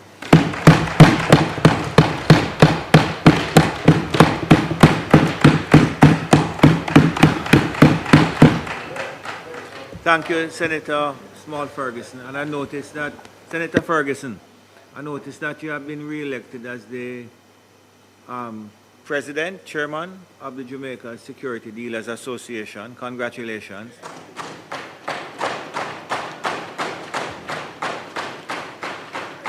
Members on that side, of course, would take note that it's your 4th term.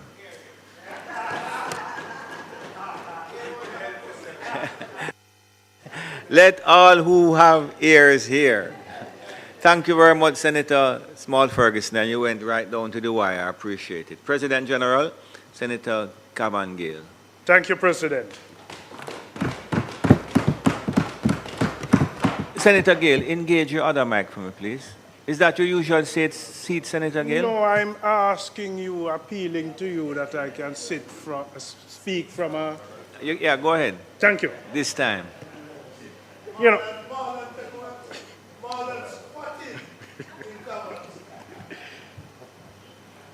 know, there was a sitting that I wasn't here, and I would have seen photos of Marlon in this space. He seems to be very comfortable here, but don't get used to it. You know, President, let me say that I rise to participate in this debate, and I'm supporting the objectives of the bill. Let me make that clear. Whether some persons believe that it's not desirous to go down this route, I believe strongly that there are certain circumstances that would compel us to pursue again this initiative. President, it's a very sensitive issue. And, you know, in my mind, workers who contribute to the fund are always going to be desirous of achieving a response from those contributions. I say it is a sensitive issue because, you know, Maslow's hierarchy of needs demands housing solutions. People want housing. Our contributors are desirous of housing. And every time we debate this drawdown, is the same kind of intensive response that we're going to get, because it's a very sensitive issue. And we have had a number of drawdowns. But despite the drawdowns, contributions never cease. Contribution refunds never stop. Providing housing solutions never stop. Housing loans never stop. Home purchasing loans never cease. Build on own land never stop. Service lot loans never cease. Home improvement loans never stop. House expansion loans never stop. Construction completion loans never stop. Housing microfinance for lower income contributors never stop. Joint financing arrangements with approved financial institutions never cease. Housing grants to contributors never stop. Mr. President, I want to commend the National Housing Trust for the work that it has done for this country. President, thousands of Jamaicans who are contributors here and even in the diaspora have benefited from the National Housing Trust. It's the key to owning your own home. And the trust has delivered and continues to deliver. And President, I speak as a former board member. I would have seen the challenges and I would have seen the success. But I want to state, notwithstanding the concerns raised,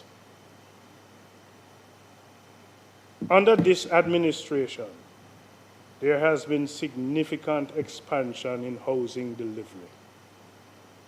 In 2025, the NHT reported that it had surpassed its target of 43,000 to 50,000. I commend the NHT.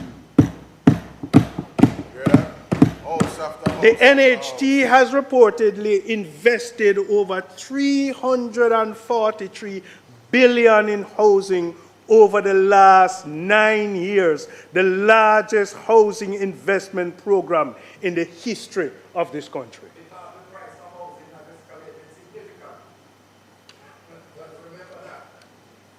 You know, you had your say, you know, and you had your say where you even had to cease.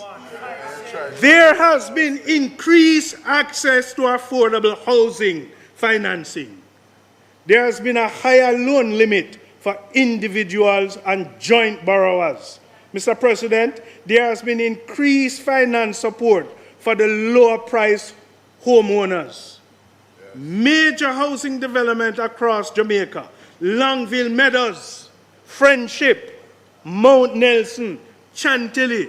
There has been increased construction activity. Mr. President, further to that, you have had enhanced benefits for contributions, smart energy grants, construction scholarships. There has been investment in even the improvement in the service delivery to the contributors by the NHT.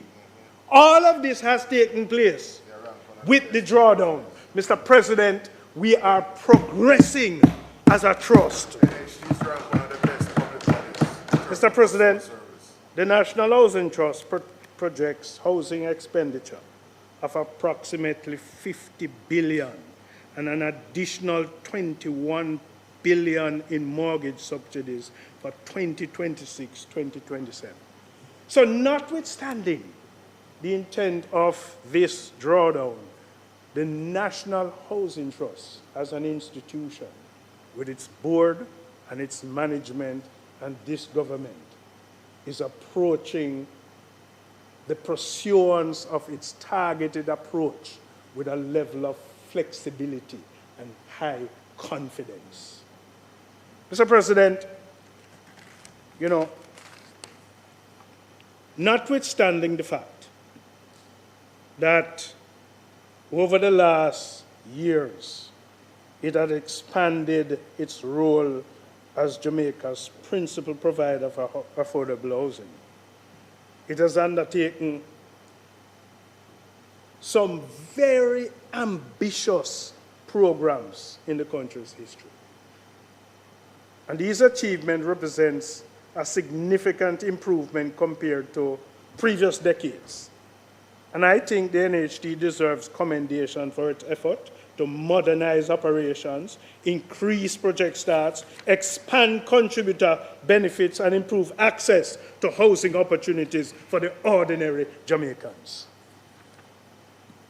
But, you know, whilst housing delivery remains a pursuance, the trust is constrained by some structural challenges. You know, it has an outdated contractor classification and procurement limits. You have a situation, President, where construction costs have increased substantially. Building materials have become significantly more expensive. Inflation has eroded the real value of existing contract thresholds. And, President, currency movements and supply chain disruptions have further increased project cost. You have a situation where you have in place some practical problems. You have classifications in grade in terms of the level of contractors. But you have in that some unlimited contractor capacity. You know, when you have a housing solution and you start defining that you want to take up something in St. James, for argument's sake, Westmoreland, St. Elizabeth, because you want to provide the widest network of availability development in locations. But do you have the capacity of contractors to pursue this kind of objective? And the NHT would have raised concern that there is need to revise the contractor value limits. So you had situations where you would have the grade 4 limits at 12 million. Now when you have a grade 4 contractor at 12 million, with the excessive cost that that contractor would have to deal with, there's the need to review that, because how much a grade 4 contractor with a 12 million can provide adequate solution. And so there is the ask that you revise that grade 4 limit from 12 million to at least 50 million. Widen the spectrum. Then you have the grade 3 limits that is at 24 million, and the ask is to move that up to 100 million.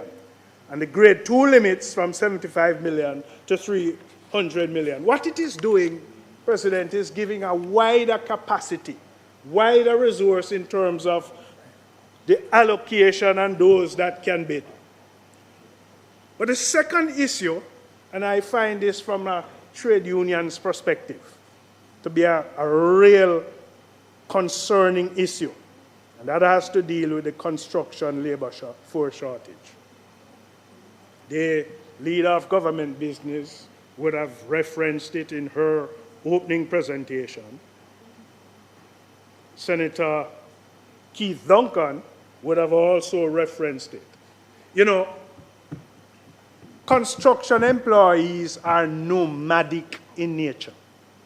So they move from one development to another. And you create a development, and they would move to that development, but then you have others. And so the shortage is driven by several factors.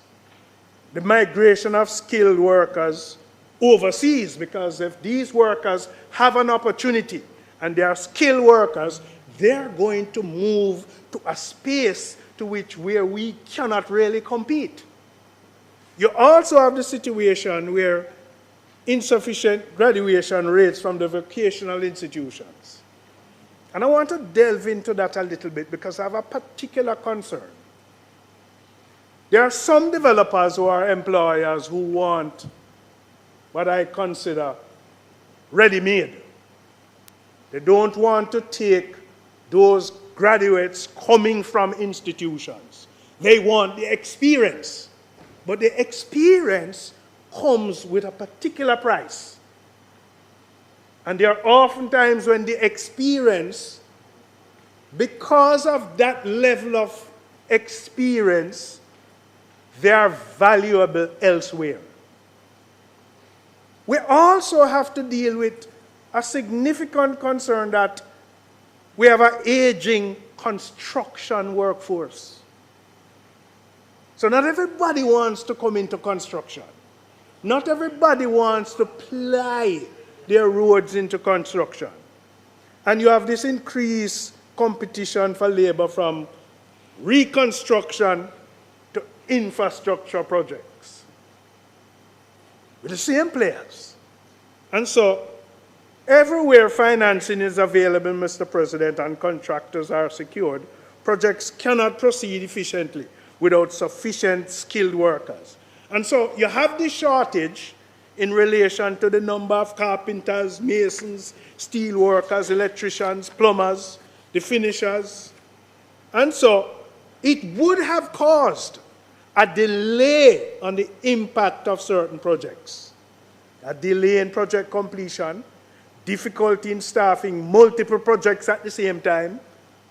It would have caused a reduced productivity, and you might even have quality assurance challenges. We would have seen it in some of the projects. And so, what I want us to focus on, outside of coming here today to talk about a drawdown, we need to focus on how can we readily make changes and strengthening the skills pipeline.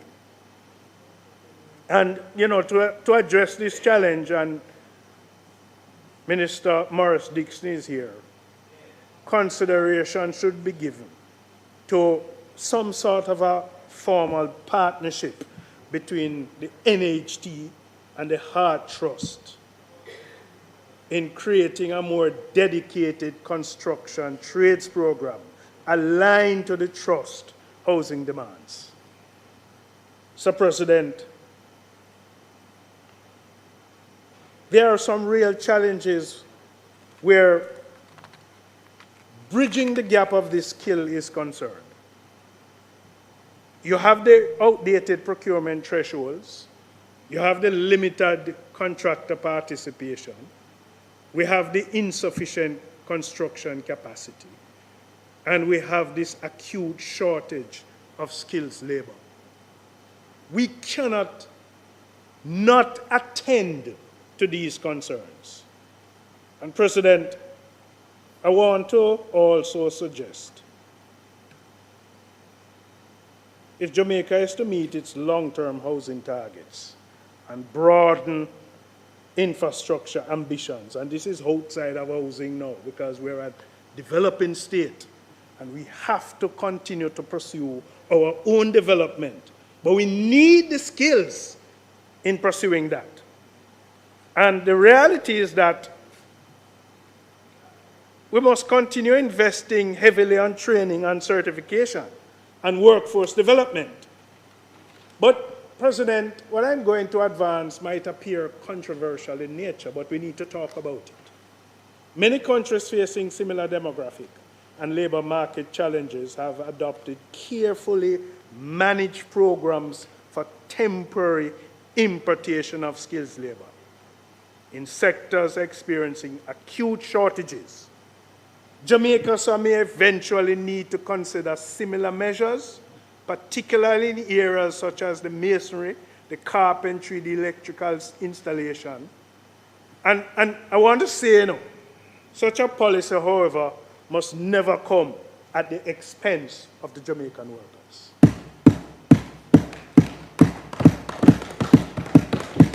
So any such framework should be built upon several fundamental safeguards. The importation of labor should only occur where there's a clear evidence of a genuine shortage of local workers. So I believe that in the interest of pursuing this, we need to arrive by the utilization of the empirical data to make this determination. So it has to be evidence-based. An employer should first demonstrate that reasonable efforts have been made to recruit qualified Jamaicans. That is part of the evidence. And so foreign workers should be employed under the same labor standards, occupational safety requirements, and wage protections that apply to Jamaican workers. Any imported labor should complement rather than replace the domestic workforce. And, President, employers who attempt to utilize foreign labor should be required to participate in knowledge transfer and apprenticeship programs that develop the Jamaican workers. When the free flow of foreign nationals legislation was enacted, it instructed the transfer of knowledge. And we have not divorced ourselves from that. And so any change in pursuance of this, one of the things I'd want to see, because we have to accept the fact that there is a real shortage, and once we get the empirical data, I believe a concerted effort must be made to have a kind of collaborative approach in social dialogue, where the government, the trade unions, the employers, but we cannot leave out the training institutions, because it makes no sense that you train for a target that you don't understand nor appreciate. And importantly, any temporary labor importation strategy should be linked to a broader national workforce development plan. So the objective should not be based on permanent dependency on imported labor, but rather the creation of sufficient capacity, Mr. President, to meet national housing needs, infrastructural demands, while simultaneously building a large, more skilled labor force. So I just wanted to make my advancement in this particular area very clear. And so, President, as we seek to address the housing deficit and accelerate national development, we must be prepared to examine all practical options. The ultimate goal, sir, must remain clear: ensuring that Jamaicans possess skilled labor capacity necessary to build their homes, communities, infrastructure. And we're doing this not for today, but we are planning for the future. And I hear the argument that, this intake or this drawdown shouldn't be for the defined period, but should be for a defined period. Not so expansive in nature. But I want you to appreciate something about this government. It is a government with well intentions, and we plan for the future.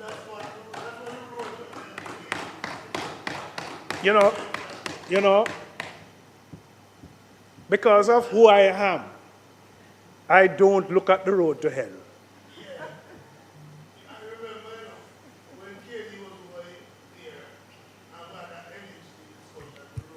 Senator Gale, would you move on? I'm moving on, But sometimes sometimes the crass loudness must allow. No, I didn't hear the cross part of it. I just You heard, hear the cross part? I It was coming. I just heard the interruption. It was coming. I'm just preempting Anytime that. anybody quote Mr. my President, friend KD, I get very jittery.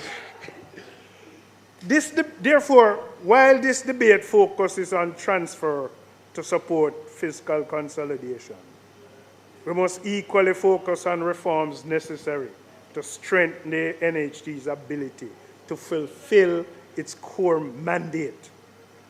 The core mandate is we must always try to focus on providing affordable housing for the Jamaican workers and their family. And so the ultimate measure of success will not simply be the amount transferred to the consolidated funds, but whether the National Housing Trust remains equipped to meeting the housing aspirations of present and future generations of the Jamaican workers. May it please you, Mr. President. Sorry. No, you can stay there. I just need a consensus. Can you give me an idea as to how long you're going to be, Senator Tomlinson? What you call so? Okay, no problem. So we'll take you and then we'll take a half an hour. In that, I'm not putting you under any constraint whatsoever, you know. Thank you, President General. Senator Tomlinson. Pardon? Yeah, you could do that. Thank you very much. I appreciate that.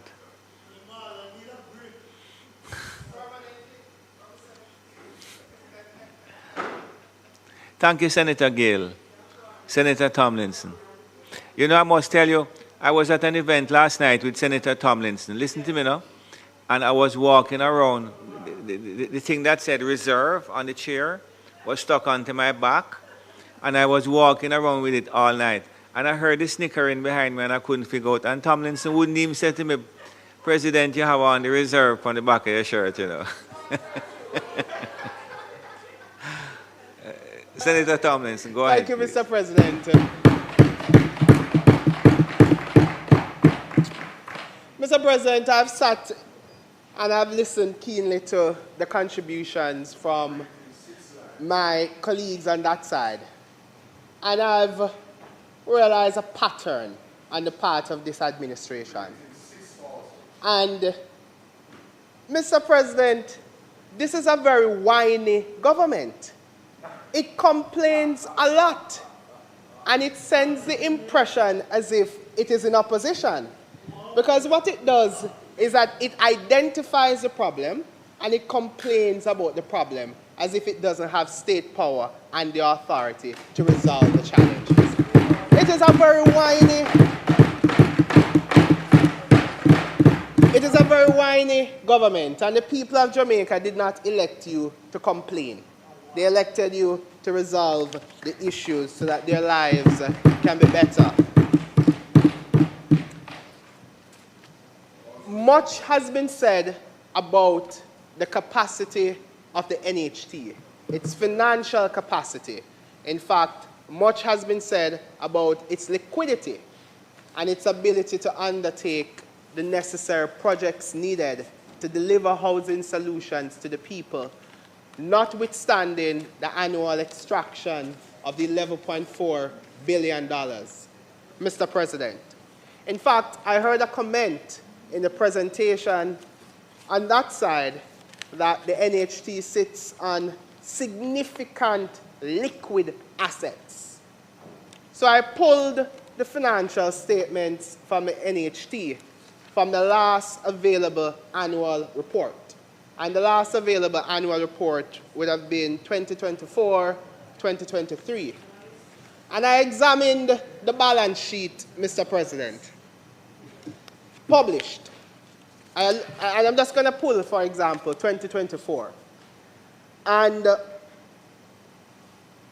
audited financials show that the NHT had total assets of $378 billion.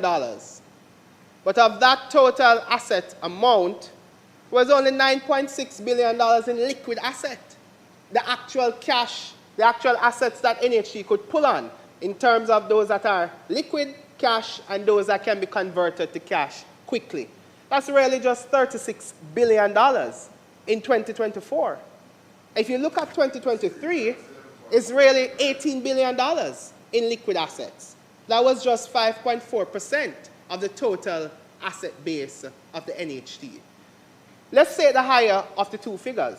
Let's take the $36 billion. To construct a housing scheme with at minimum 100 housing solutions, and you have irrigation, you have to prepare the land for that, it will exceed $40 billion to properly construct a housing scheme, water, and provide all the amenities that are necessary for that housing scheme to be appropriate and ready to accommodate persons living there. So when I look at the liquidity that is available to the NHT, I'm not sure that it is so significant. And when you actually drill down and look at the financials, it says taxation recoverable in 2024 was almost $8 billion. And in 2023, it was $7.5 billion. What this means is that this is money owed to NHT by central government. Taxation recoverable. So what we're identifying here, Mr. President, is not only is the central government extracting $11.4 billion from the NHT for central budgetary support, it also owes the NHT $7.8 billion in 2024, and in 2023, $7.5 billion. And this looks like a figure that has just been sitting there on the balance sheet, Mr. President.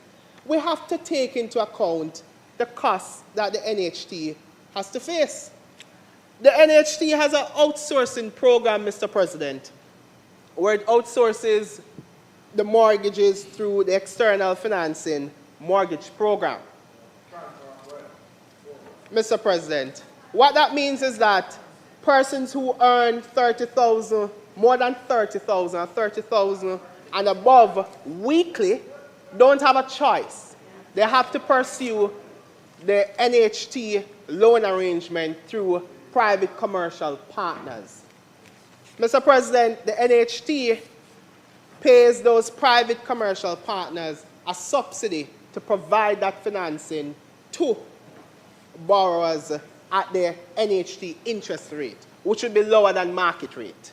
So that's an additional cost to the NHT. In 2024, it was around $1.6 billion. But what I think is not highlighted enough is that when you pursue the NHT mortgage through the external financing partners, that borrower loses access to some subsidies that ordinarily would have been provided had they accessed the loan through the NHT. So the subsidy for the life insurance, they don't get that. The subsidy for the peril insurance, they don't get that. So what you're finding here is that the people's money taken from their salaries to support a fund, a trust, where they can access financing for housing solutions at lower costs, is being diverted to central government. And now the NHT has an external financing program whereby they can access financing through private commercial partners, and they do not get the subsidies that they could have accessed had they received the funding from where they put their money in the first place, which was in the NHT, Mr. President. Not only that, when they pursue the mortgage financing through private commercial partners, the loan processing fees are higher, significantly higher than what it would be or what it would have been had they accessed the loan directly through the National Housing Trust. Now, Mr. President, what would a reasonable government do? Understanding the private market and understanding the cost to the private commercial entity. What would a reasonable and caring government do? A reasonable and caring government would not extract the $11.4 billion for general budgetary support. They would have kept that $11.4 billion with the NHT and would have ensured that those subsidies that could have been accessed through the NHT can still be accessed through the private commercial partners. But when you take $11.4 billion from the NHT, you reduce their ability to even extend those subsidies to those individuals who are forced, because they don't have a choice, once you earn above 30,000 per week, you must access the NHT component of your financing through the private commercial partners. And then you lose access to all those subsidies that you could have had, and you face a higher loan processing fee. Why can't the government retain that $11.4 billion with the NHT and use it to extend the subsidy to those persons who they force to go through the private commercial partners, Mr. President? So when you think about it, the extraction of the $11.4 billion is putting the borrowers in a very difficult position, Mr. President, because they have had to face higher fees and loss of the subsidies. There's also something else that they lose through the external financing mortgage program, home grants. Once you access the NHT component through the external financing mortgage program, you don't get the home grant that could have been provided to you. So let's say, for example, co-applicants. Let's say you have applicant A, and she makes less than 30,000 per week. So she is allowed under the guidelines to access the NHT financing through the trust. But let's say she joins with a co-applicant who is earning over 30,000 per week, and they make a co-application to the NHT. Mr. President, she does not get to access that home grant because, Mr. President, she is joining in her pursuit of the loan with someone who is earning above 30,000, Mr. President, per week. That's problematic. And you can understand the need for her to join with someone because ordinarily her income in itself would not be able to allow her to access that. So, Mr. President, when you look at this kind of arrangement, it is putting the borrower in a very difficult position and is stripping him or her of benefits, subsidies, and reduced fees that could have been accessed. Now, all we are saying on this side is that what could have been done is to extend those subsidies to those persons who access the external financing mortgage program. And the NHT would have been in a better position to even consider or to do that, Mr. President, if we were keeping the $11.4 billion at the NHT and not extracting it for general budgetary support, Mr. President.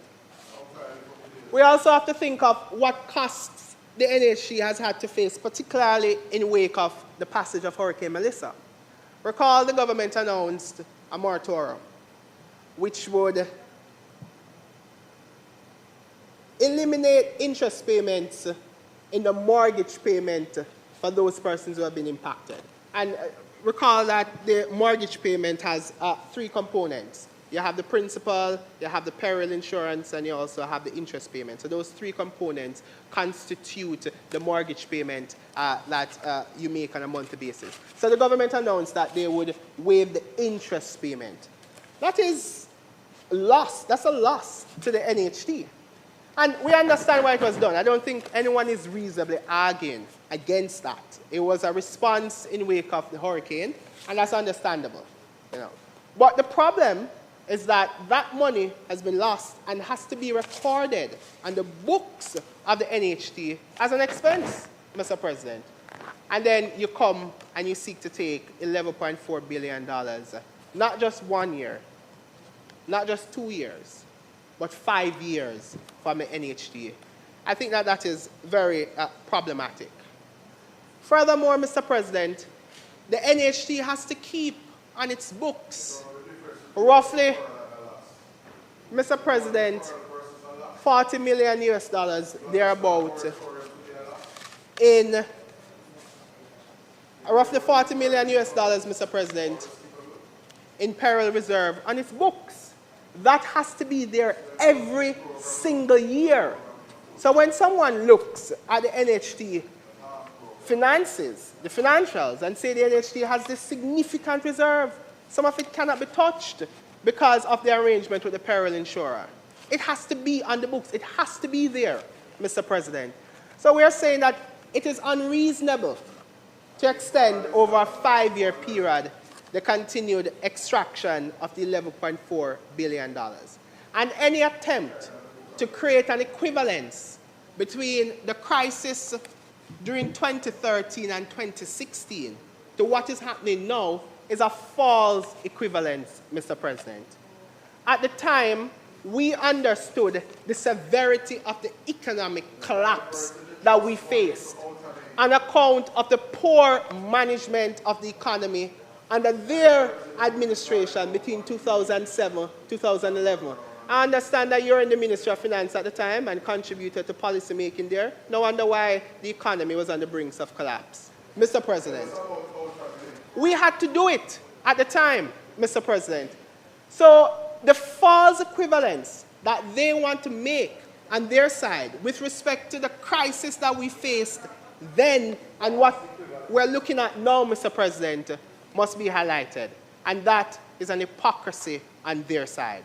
Mr. President, I said I won't be long, but I had to highlight just the cost, the increased cost, the strain that you place on a borrower because of the lack of liquidity. The significant liquidity that you pointed to is not there, and the financials don't support that.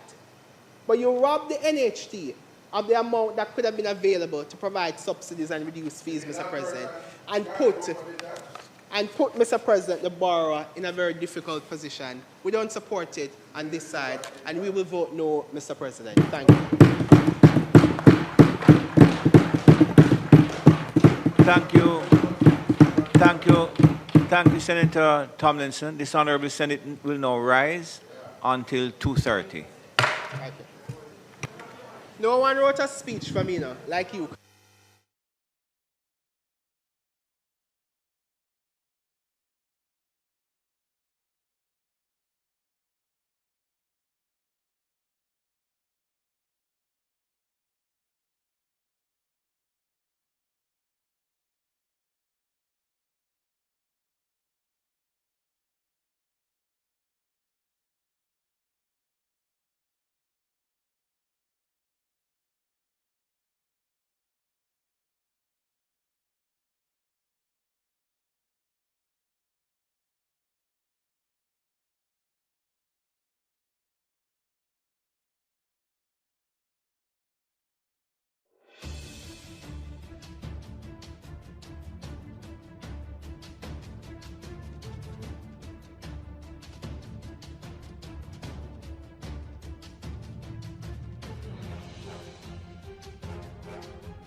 Babes, why me I call you so much time and I nah get you?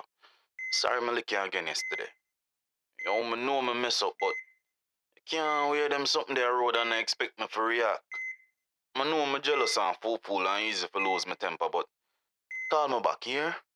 Still nah get tired. Hey girl, think me have to call your phone? You know who you are deal with? You think I want to lick me again next time? Eh? It doesn't have to be this way.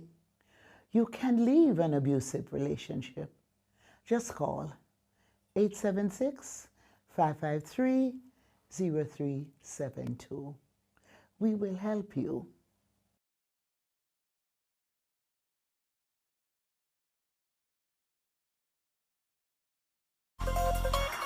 Motorists, as Minister of Justice, I appeal to you, obey the road code, pay your ticket on time, and only go to court if the ticket is being contested. Close to 80% of matters coming to the parish courts are for traffic breaches. Let's work together to make our roads safe and ease the burden on our courts.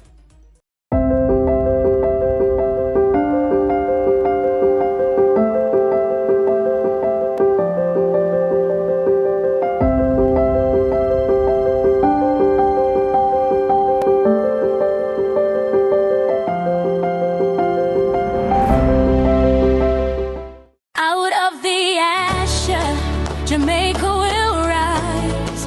With God as our Father, great storms will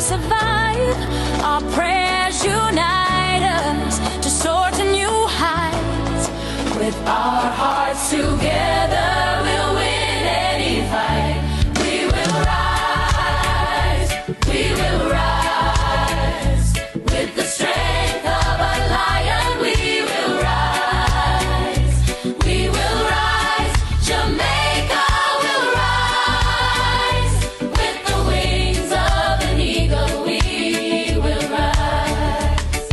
Our faith has grown stronger in truth and in grace. When challenges face us, we'll never be faced. Our anthem prays boldly to God from above, and He who is faithful shows mercy and love. We will rise, with the strength of a lion. We will rise, Jamaica will rise, with the wings of an eagle. No matter the season, our sails will remain, and we will rise. We will rise, with the strength of a lion. We will rise, Jamaica will rise, with the wings of an eagle. No matter the season, our sails will remain, and we will rise. We will rise, Jamaica will rise, with the wings of an eagle. We will rise.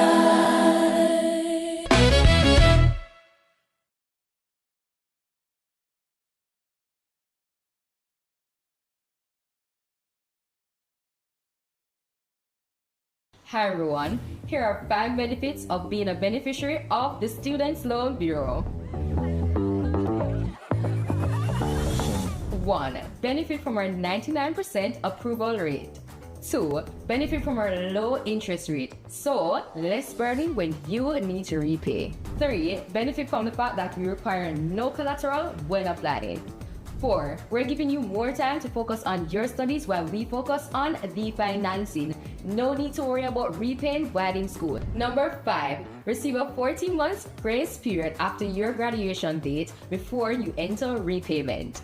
Don't forget to follow us on all SLB platforms for more SLB info. We are the youths united against corruption, changing the world and the way we function. The youths united against corruption, changing the world and the way we function. You remember the youth, them are with future leaders, policy creators, decision makers. As if them are not just the cornerstone, but a crucial part to a better tomorrow. United against corruption, changing the world and the way we function. The youths united against corruption. A message from the Integrity Commission.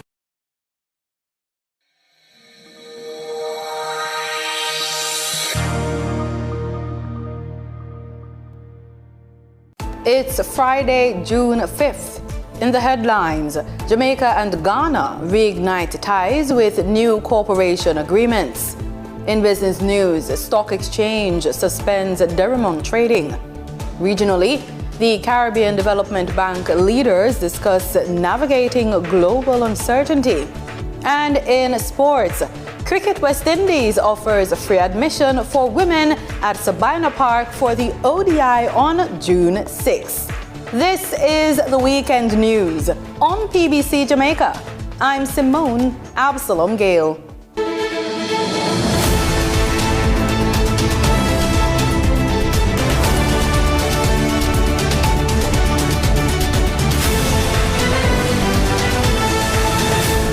Jamaica and Ghana are moving to strengthen ties after the successful staging of the Permanent Joint Commission for Cooperation in Accra. Foreign Affairs Minister Kamina Johnson-Smith says the meeting, the first in 21 years, resulted in new agreements spanning several sectors, while opening fresh opportunities for business and investment between the two countries. More in this report from Denida Rodney.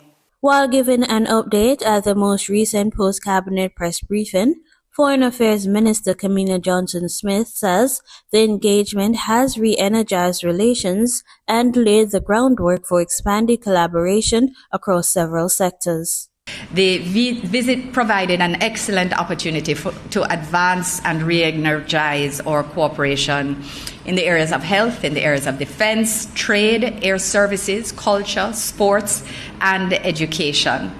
Other key outcomes from the talks include agreements to recruit Ghanaian healthcare workers and expand health cooperation, while a new defense pact will strengthen maritime security, cyber defense, and disaster response efforts. The agreement provides for a framework for joint training for maritime security, cyber defense, and cooperation against transnational threats. Of note is also the agreement's focus on humanitarian and disaster response, which builds on Ghana's solidarity mission here in Jamaica after Hurricane Melissa.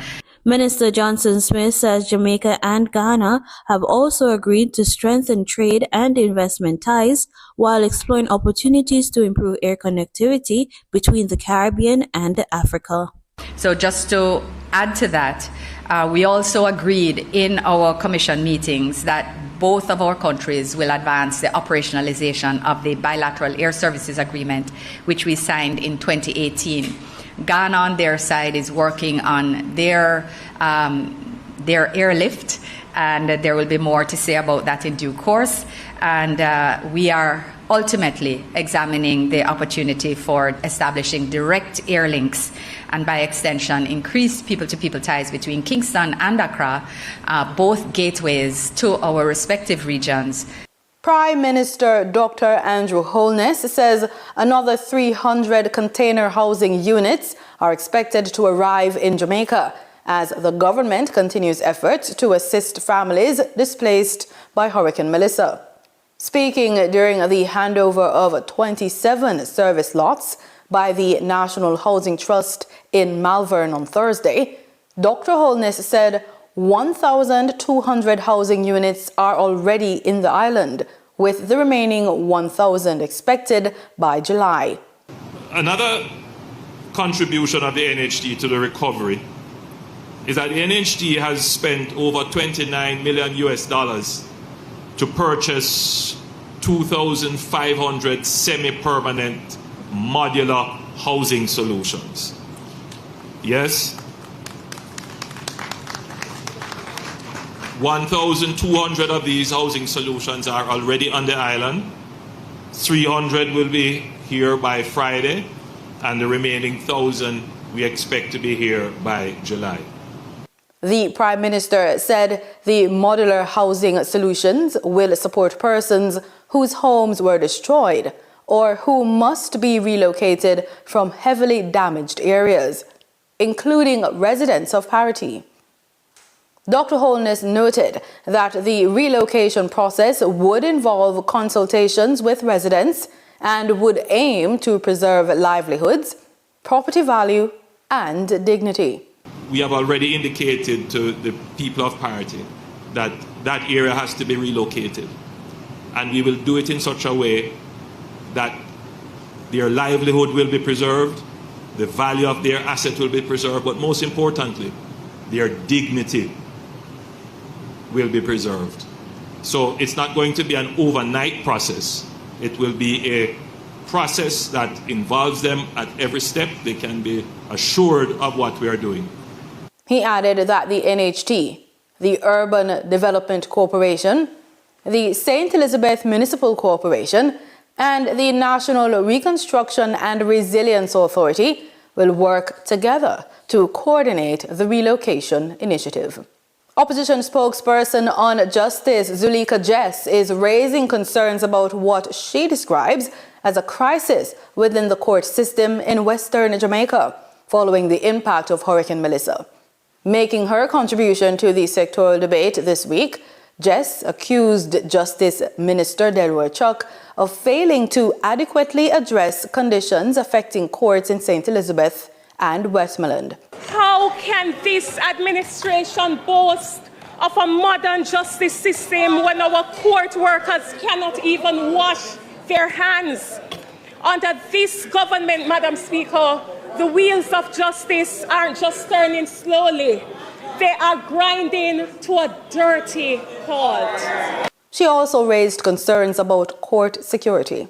The security infrastructure under this administration has completely collapsed.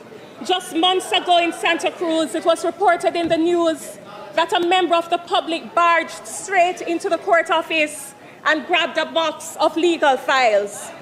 It took the court staff themselves, who are ordinary workers, not trained security personnel, to physically fight off the intruder and knock the files from his hands. The opposition MP further argued that the closure of the Westmoreland Parish Court has forced residents to travel to Lucy to access circuit court services, creating added financial hardships for jurors, litigants, and attorneys. Prime Minister Dr. Andrew Holness had addressed the issue of access to public services like courthouses during his Labor Day speech at Lewistown Early Childhood Institution in Brompton, St. Elizabeth. What is of great concern is I want to go and conduct my business, but the tax office is down, or some other public service that you would get, it's not available. Courts, for example, you have to travel distances now to address these matters. And so we're in that phase of the recovery to get these things done. And we are working on them. Stress can be detrimental to your health. And as such, it is of importance that we find coping mechanisms. Chanel Matthews took to the streets to find out how people handle their stress.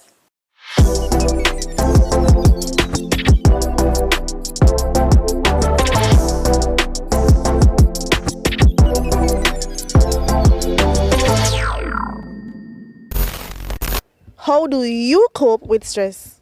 I cope with stress by being with nature. I like to read, talking to my friends, listening to music. For nature, immediately I come to Hope Gardens, surrounded by the beautiful trees, the birds making noise, and just walking around, relieving that type of stress, taking deep breaths, exhaling and stuff like that. I like to read self-awareness books that teaches me where I can learn something from to grow myself and my mind and how I deal with people, because my job is stressful, so I need that to alleviate that type of stress when dealing with people. I'm a gamer, so I tend to game a lot, playing FIFA, Call of Duty sometimes on my phone. Sometimes I watch some reels, IG, YouTube. It's good to have some comedic relief in your life, so laugh a little. Yeah, that's pretty much how I handle my stress. To be honest, I listen to music, play video games, sometimes I drink. But drinking is not the right way, I learned that since lately, so the stress will still be there. So sometimes you have to just speak to a good friend who you can trust, talk about it, relax, pray. Yeah, and listen to music. Music is life, Yeah. Stress can drive you insane. Once it gets to you mentally, it will take advantage of you. So I try to put everything in God's hand and handle it the best way I can, step by step, slowly but surely. I try to focus on what's most important and avoid letting it get in the best of me.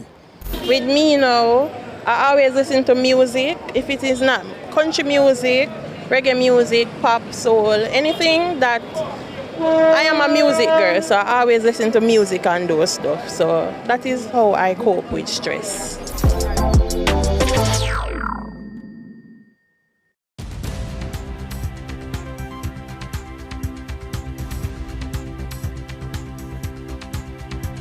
In the business report, trading in the shares of a junior market company, Derimon Trading Limited, has been suspended by the Jamaica Stock Exchange after the company failed to submit its 2025 audited financial statements on time. The JSE says the suspension follows junior market rules as the financial statements became 92 days overdue on June 2.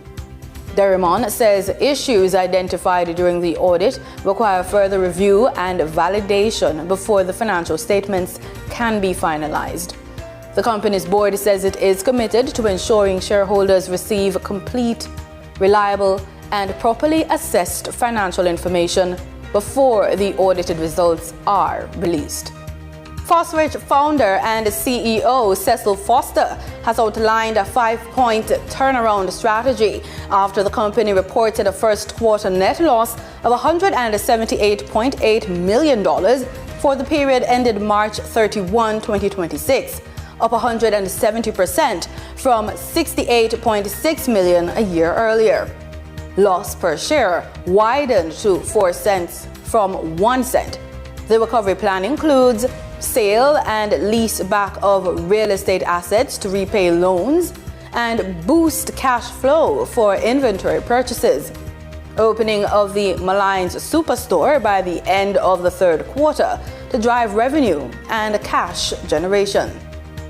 Inventory rationalization to reduce stock levels, cut costs and focus on high-performing products. Tighter control of administrative expenses through continued scrutiny of spending. Vertical integration partnerships with property developers to increase demand for Fosrich products and services and drive sales growth. Denise Williams brings us the market updates and more. For the trading period of June 4, 2026, the most actively traded securities were Kentire Holdings Jamaica Limited with 22,064,566 units representing 53.13% of market sales activities.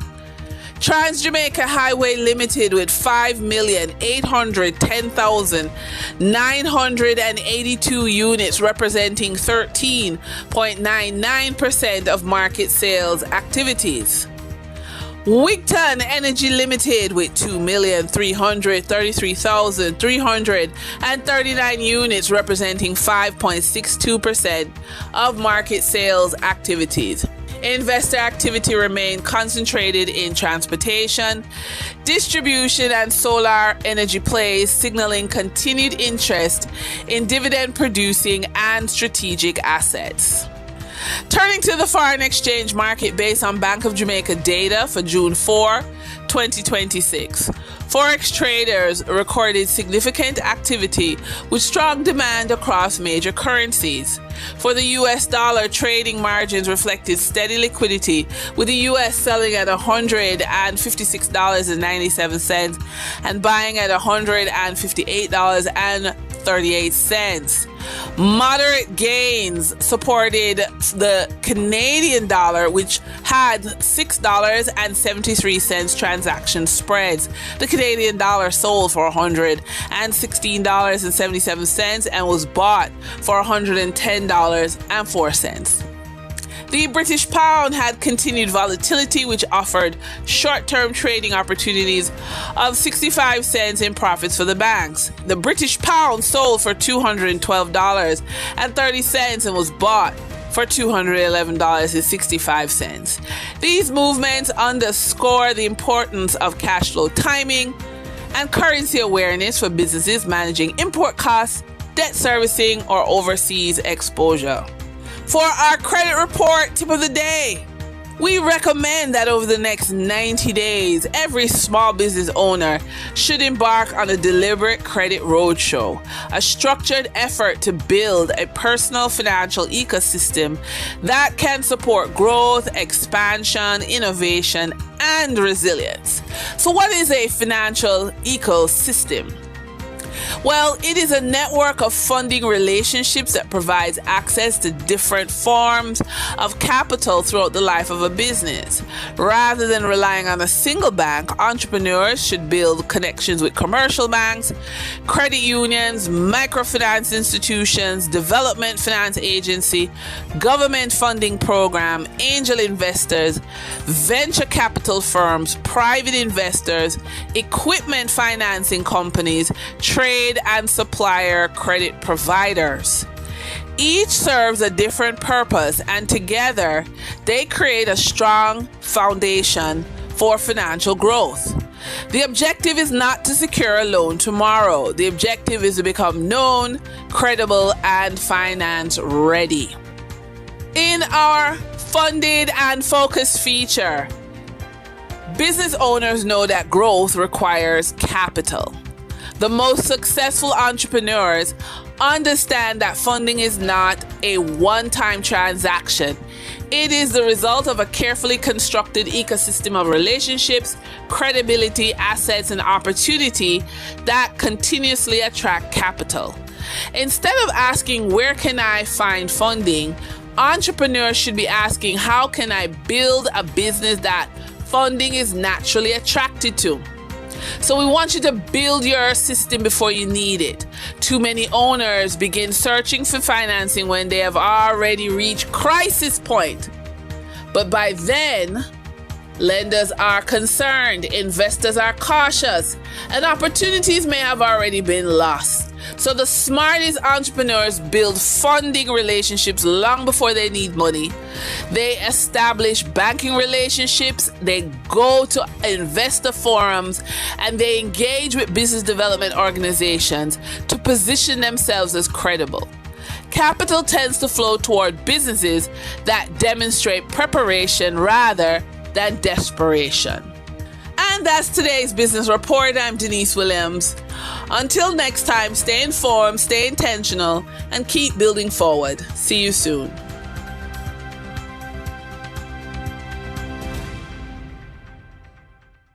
In regional news, as global uncertainty continues to impact economies across the region, leaders of major multilateral development banks gathered in the Bahamas for a timely discussion on how to navigate the challenges ahead. During the Caribbean Development Bank's 56th Annual Board of Governors meeting, the President's chat panel examined strategies for supporting countries through economic shocks, climate threats, and development delays. Our news' Megan Shepherd reports. The Caribbean continues to face a complex mix of economic, climate, and social challenges, making flexibility and partnerships more important than ever. That was the message from regional development leaders during the President's Chat panel held as part of the Caribbean Development Bank's 56th Annual Board of Governors meeting in Nassau. Gisela Sanchez, Executive President of the Central American Bank for Economic Integration, says development institutions must be prepared to adapt to rapidly changing conditions. I will say the first word that comes to mind is adaptability, making scenarios, because we are facing so many challenges at the same time that we cannot use a single model. And the second one is use our core competencies and create partnerships to face these challenges in the best way possible. Caribbean Development Bank President Daniel Best said multilateral development banks play a critical role during times of crisis, particularly when member countries are at their most vulnerable. Multilateral development banks such as the three of ours have a counter-cyclical mandate. It is when our countries experience severe economic shocks that they need us the most. And it is in that time that we are almost cautioned against trying to step forward and support. It isn't intuitive. And supporting our countries at their most vulnerable points isn't taking risks. It is what we are set up to do. Best also addressed one of the biggest challenges to development project delays. He said the bank is working to strengthen implementation capacity to ensure communities benefit from critical investments sooner. Should take seconds, sometimes takes months to get an evaluation back. And every dollar of development delayed is an actual life that is not benefiting from that school, from that road, from that reliable water. So these are the conversations we have. What we're doing right now, of course, with every project that we do, we assess the implementation capacity of the entity. And we whether it is we put some TA in place to help boost it, or we try to increase the supervision missions, or we even assist with providing a procurement consultant. The discussion highlighted the growing need for development institutions to be more collaborative and responsive as the region navigates for increasingly uncertain global landscape.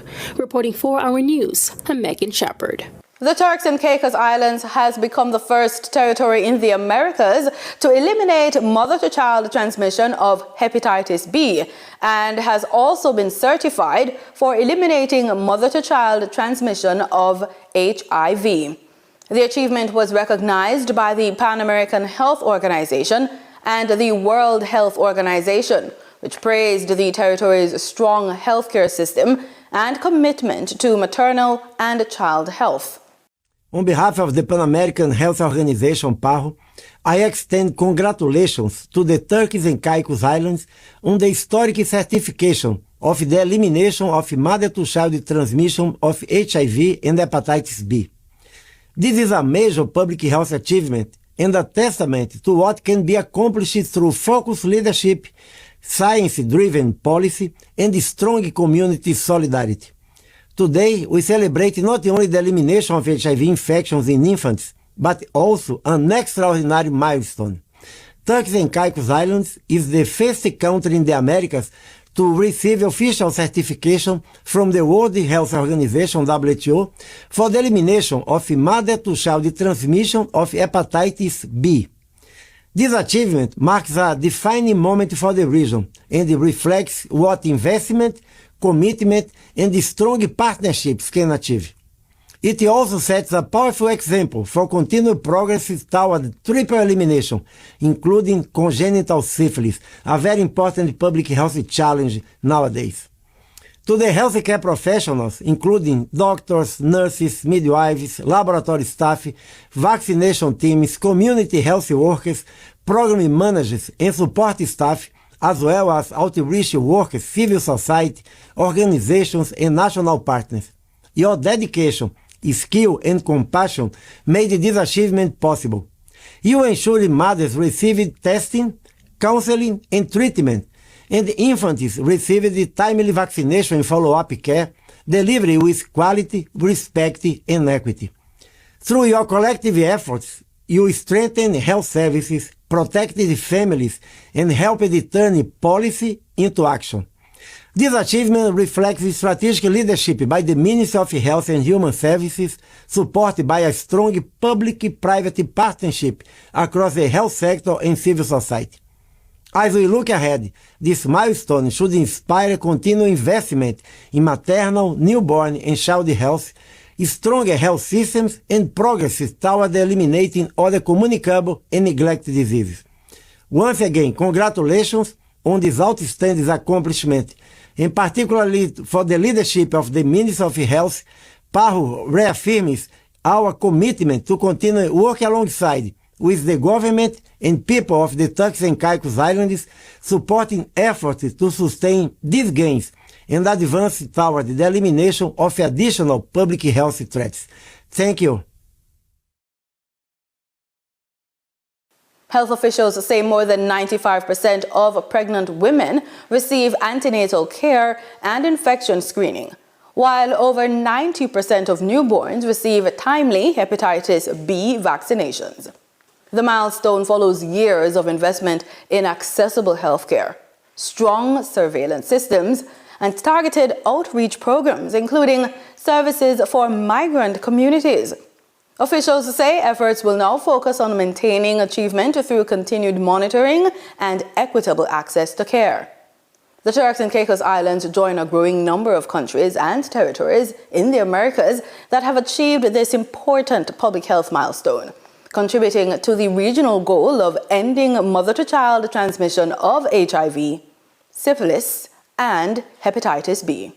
Barbados and Canada are looking to deepen economic and diplomatic ties following a series of high-level meetings in Toronto led by Prime Minister Mia Mottley.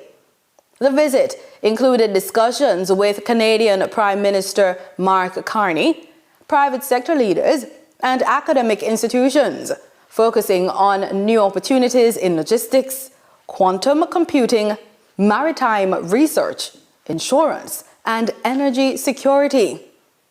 Prime Minister Carney welcomed Prime Minister Motley to Canada and spoke warmly of her leadership and the depth of the relationship between the two countries. We have a deep relationship between our two countries, but I want to say above and beyond that Prime Minister Motley is an absolute leader globally, a leader in this hemisphere, a leader globally, and not just a leader for today, but a leader for tomorrow.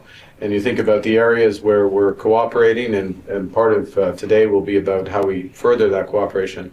Of course, on all aspects related to climate change, adaptability, resilience, both in terms of physical building, but the financing mechanisms for that, a number of things we're moving forward, but also in mitigation. I salute again your commitment to 100% clean energy, and of course anything we can do, getting methane down, all these aspects. Prime Minister Motley emphasized the importance of maintaining strong relationships with Canadian businesses domiciled in Barbados and identifying areas where the partnership is working well and where it can be strengthened. Barbados and Canada have had a long relationship, long before we were even thought of. But we've learned that where we have leaders who have a strong relationship, much happens. At the time of our independence, our then Prime Minister Alvaro was very close to your Prime Minister, Pierre Trudeau, and a lot has happened in the bilateral relationship, not only multilaterally. So today is about refocusing where we are with our bilateral relationship, how we can make it easier and better for Barbadians and Canadians to continue to work together. A lot of our business in Barbados is dependent on Canadians. A lot of our tourists in Barbados come from Canada. A lot of Barbadians have family and relationships in Canada and have added value. The chairman and CEO of the Toronto International Film Festival is of Barbadian roots. In sports, we're at the creases with cricket. Cricket West Indies is rolling out the red carpet for women across Jamaica with the Ladies' Night at Sabina Park on Saturday, June 6, offering free admission to the second one-day international between the West Indies and Sri Lanka. The special promotion forms part of CWI's We Outside International Home Series campaign, which is focused on bringing fans back to the game. Women can collect complimentary tickets for admission to the general stands from the Sabina Park box office ahead of the match. With the first ball scheduled for 2:30 p.m., patrons are encouraged to arrive early and enjoy a full day of action before the atmosphere shifts into party mode with DJ entertainment, special drinks, and opportunities to win tickets to the upcoming T20 International Series. CWI's Chief Executive Officer, Chris Derring, says the initiative reflects the organization's commitment to making cricket more accessible while creating a dynamic entertainment experience for fans. And that's it for the weekend news. You can follow us on our social media platforms at PBC Jamaica. Thanks for watching.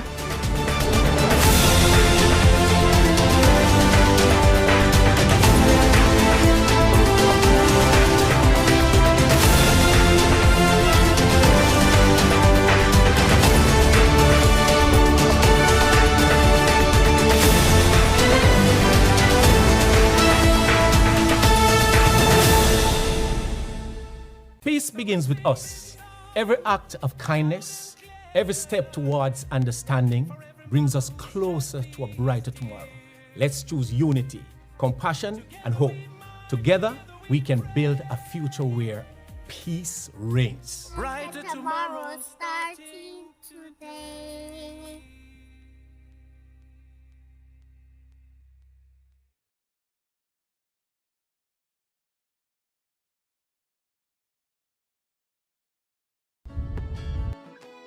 We want a piece for Jamaica.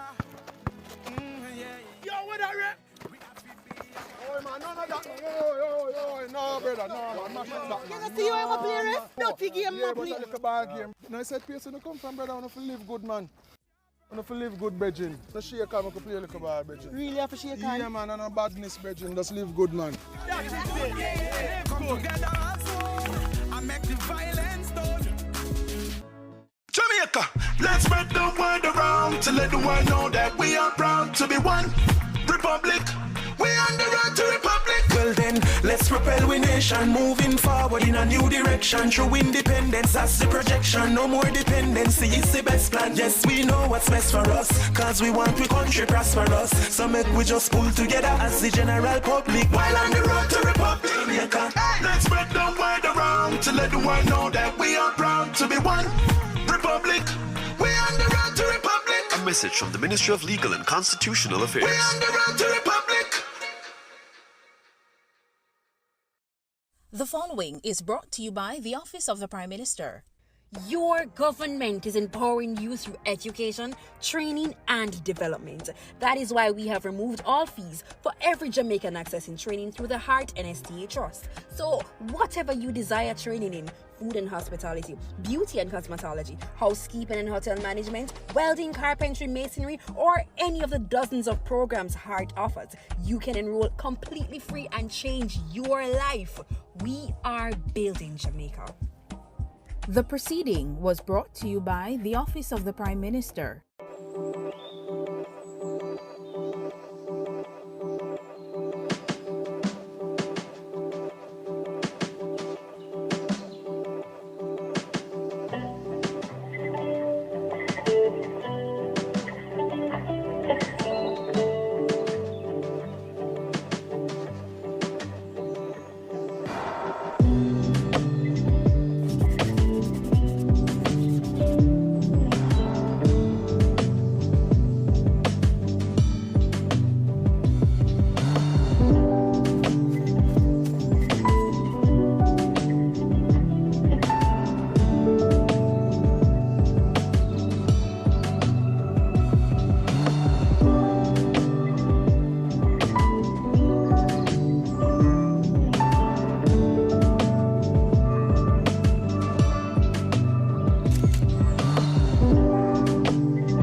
with a presentation from Senator Morgan.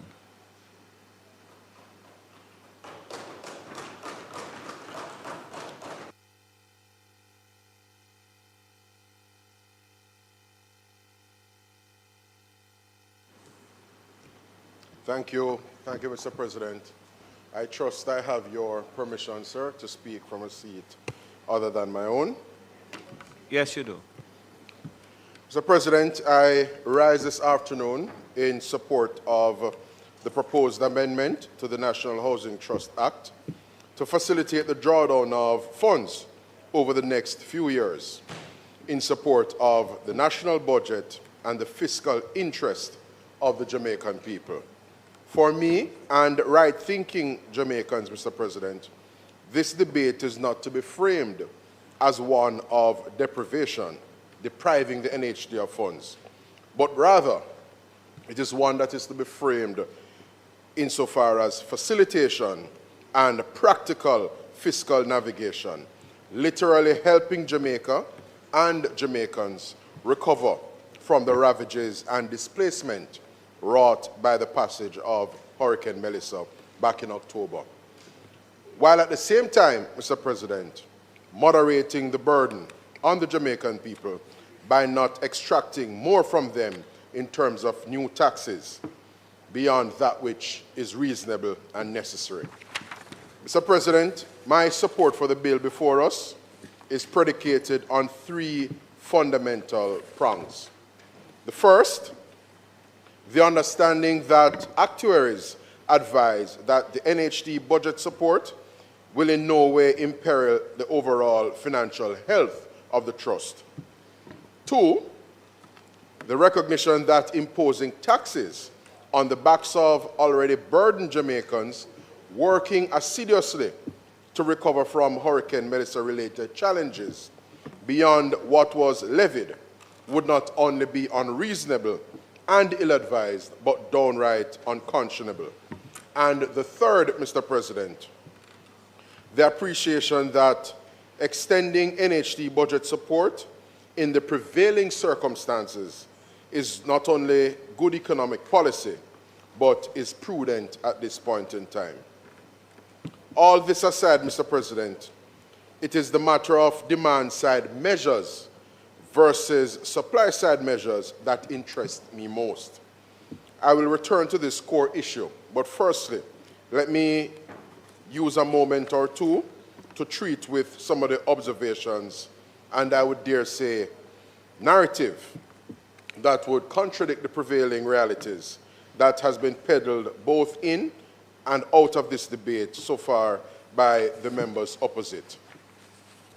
To be clear-eyed about a basic fact, replacing the budgetary support provided through the NHD drawdown and saddling Jamaicans with either more taxes or more debt by way of increased government borrowing, or worse, slashing vital government services and capital expenditure on critical national investments at this historically challenging time is straight up not an option. Not feasible, Mr. President. The question to the members opposite, if not this, what? Certainly not the electronic invoicing proposed by the opposition spokesman on finance during the budget debate. More taxes, Mr. President, more debt, and significantly reduced capital expenditure are not only extremely undesirable. Replacing the NHD budget support drawdown with any or all of them would be very poor economic decision. I therefore offer, for thoughtful consideration of the Jamaican people, the following facts, or as I prefer to think of them, some basic truths. First, it is imperative that we situate matters within the double context of Melissa-related inflationary pressures and the most recent challenge on our doorstep, that having to do with the geopolitical pressures per the US-Israel conflict with Iran, the resolution to which remains uncertain even at this time. Mr. President, there is absolutely no doubt that replacing the budgetary support provided through the $11.4 billion NHC drawdown with additional taxes would have an adverse impact on the disposable income of the vast majority of Jamaicans, all of whom would be forced to reduce consumption and or resort to additional borrowing. Beyond this obvious hardship that would be imposed, Mr. President, it is simply poor economic policy. As we all know, that a reduction in private consumption, indeed the consumption of consumers and households alike, would be quite contractionary, and as such, have the effect of lowering GDP. In the most basic terms, Mr. President, reduced aggregate demand and less spending on the part of Jamaican consumers and households would mean less tax revenue in turn to the government of Jamaica. And who would that ultimately hurt? The very citizens whose interests we should seek to advance, particularly the poor and vulnerable in our country. What is more, Mr. President, just as a lowering of private consumption would be a poor economic decision, reducing government spending would have painful, deleterious, and counterproductive impact. One being the contraction of a range of government provisions, such as infrastructure maintenance, healthcare, and education, as well as vital social programs. And here we can think of such important social safety net initiatives as the Roofs program, the social pension, and the raft of path benefits to approximately 350,000 Jamaicans in acute need at this time. I therefore ask, Mr. President, is this either practical or reasonable? Is it good economic policy? Another negative impact that cannot be glossed over is the inevitable contraction in GDP that would ensue. For, Mr. President, it is Economics 101 that a contraction in government spending would shrink our gross domestic product because of the multiplier phenomenon, a situation we dare not court. Likewise, the kind of reflexive borrowing that characterized the 1990s is not an option to be entertained, as it would certainly compromise our country's fiscal position, thereby reducing the country's ability to spend in vital areas like healthcare, education, crime management, and infrastructure development.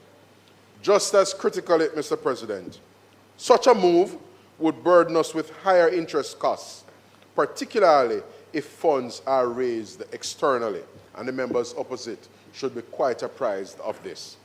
The cost of servicing debt, particularly debt raised on the international capital market. And here, Mr. President, I need hardly remind us of the virtual debt vortex Jamaica was sucked into for the better part of 3 decades. I'm sure I'm not alone when I say it gives me the chills to mentally revisit that period, for we remember all too well the massive work and extreme sacrifice, individually and collectively, of the Jamaican people that was required to extricate ourselves from the quagmire of the debt that we got to unsustainable levels throughout the 1990s on account of policy error and policy failure. We are at a point where our fiscal affairs are in order. Let us not fritter away the gains made or trivialize the lessons learned. Enough said on that score, Mr. President. On the matter of prudent economic decision making, I put forward 2 important considerations. First, the issue of the 5-year extension has been raised by the parliamentary opposition. Given the devastation wrought by Hurricane Melissa, the devastation that has impacted our economy, it is not a stretch to appreciate that a realistic recovery time has been put by economists at between 3 and 5 years. So for those who will ask why the 5-year period, that is neither arbitrary nor pulled willy-nilly. Secondly, even if we were to take the most optimistic outlook on recovery time, it is bad economic policy to leave ourselves without any wiggle room in the event of emergencies. and that is emergencies plural, because we all can appreciate that we're subject continuously to the vagaries of exogenous shocks. Hurricane, seismic events, you name it. Mr. President, 3 recent economic body blows serve as salient reminders of the importance of sound economic planning and the making of adequate provision for external shocks. I speak here of the COVID-19 pandemic, Hurricane Beryl, more recently, Hurricane Melissa itself, and I dare say the current geopolitical deterioration and instability in the Middle East caused by the US-Israel conflict with Iran. This situation in the Middle East, Mr. President, is having adverse impact on our energy bill, roughly 30% of Jamaica's total import expenditure. Let me pose another rhetorical question, therefore. Do we honestly want to leave ourselves vulnerable to external shocks without a buffer? Let me answer for every Jamaican who is, as we speak, translating the practical meaning of a catastrophic weather event into the everyday lives and living conditions. The answer, Mr. President, is a resounding no. The days of profligacy and capricious economic stewardship through hero circle decision-making are over. So the opposition has really missed us with the time tunnel trip to where it all began, the profligate 1990s, Mr. President. And we are certainly not going back there, not on the watch of the Holness-led Jamaica Labour Party government. And lastly, let us be realistic about how the economic planning process unavoidably intersects with our electoral timeline or timetable in terms of electoral dynamics. Returning to the issue of vulnerability, it is sensible economic policy to give an incoming administration the flexibility afforded by a stable revenue source coming in a 5-year tranche. And an incoming administration doesn't mean, of course, because we're not in the business of that on this side, change of government. Obviously, it makes for easier planning, to say nothing of providing options in the face of unforeseen external shocks. Let us also not lose sight of an obvious but more important point. If economic circumstances improve ahead of forecast, the 5-year period could in fact be reduced. Let me wrap up this segment, Mr. President, with another important fact.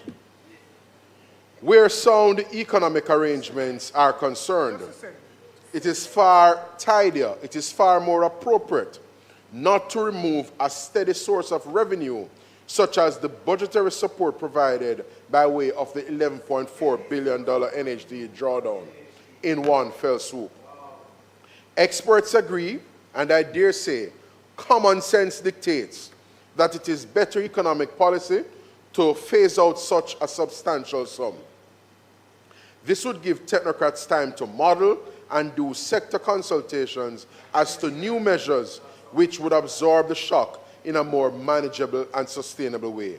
Needless to say, therefore, we can all think of examples where unrealistic taxes were not only disruptive, but were distortionary and unfairly lumped onto the backs of a particular sector or group in the society, leading to missed revenue targets or other counterproductive effects.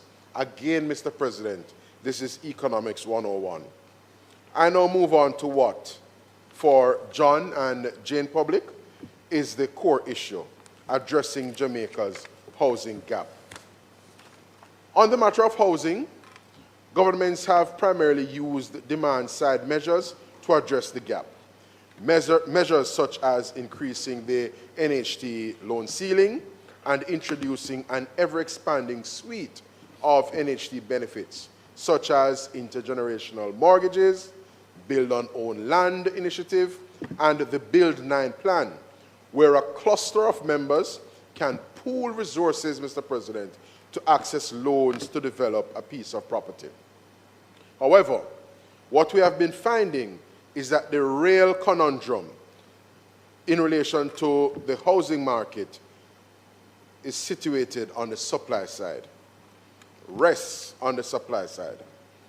Before I expand on this, Mr. President, let us establish that conflating the budgetary support provided through the NHT drawdown with Jamaica's housing gap is just that. It would be a conflation.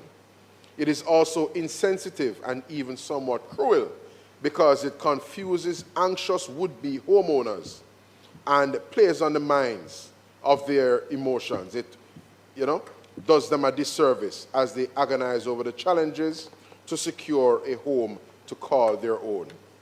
Mr. President, it is wholly erroneous and misleading to claim that ending the NHT budgetary support would result in more housing units for Jamaicans. Why? For the simple reason that the NHT does not, let me emphasize, the NHT does not have, Mr. President, a funding problem. What the NHT and indeed the country itself has is a capacity or supply side problem. This was recently explained by no less a person than the Prime Minister himself in the debate in the lower house. However, it is very much in need of repetition as the conflation and creative myths persist. What do I mean by this, Mr. President? If the NHT, HAJ, the Housing Agency of Jamaica, and all the private contractors across the country were somehow rounded up and challenged to crank up construction, turn it up till it buck, with all the will in the world, they would not be able to close the 150,000 housing unit gap anytime soon. Indeed, we know this because this administration, Mr. President, is on record as producing the highest number of NHD housing starts in any period in our history. That being 31,500 units since 2016. Mind you, this is just for NHD alone.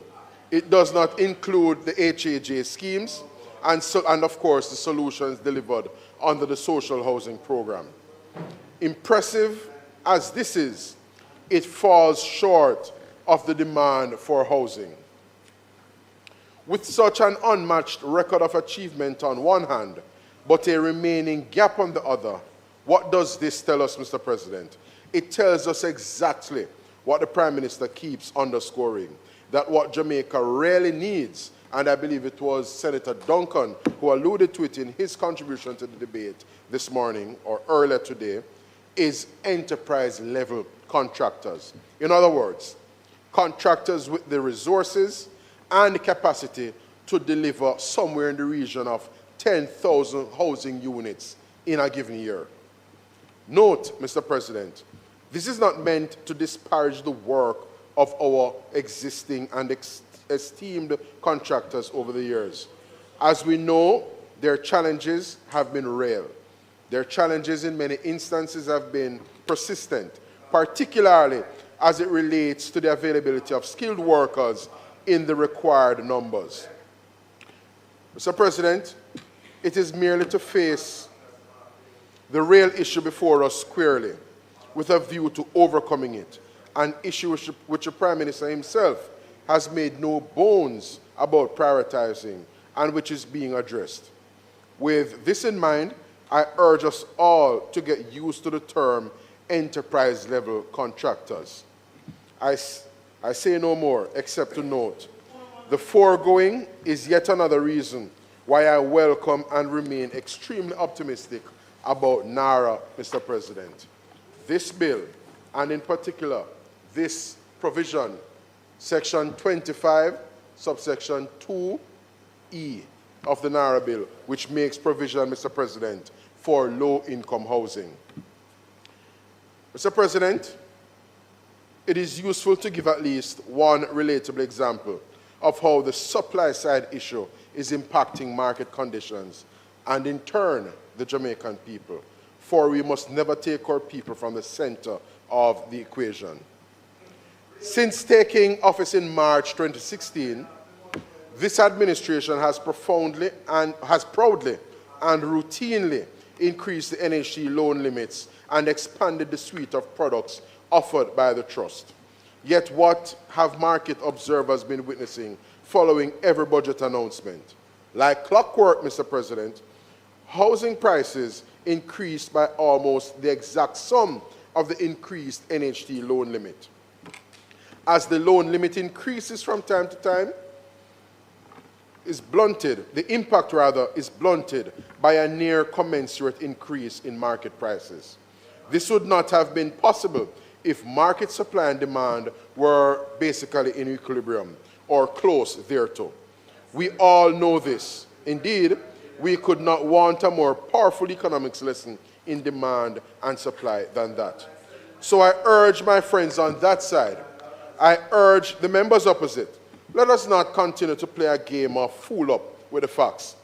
The 11.4 billion in budget support will not deprive one Jamaican from owning a home because the fundamental problem is one of supply, the pace at which we're able to deliver, build out, and bring housing solutions onto the market.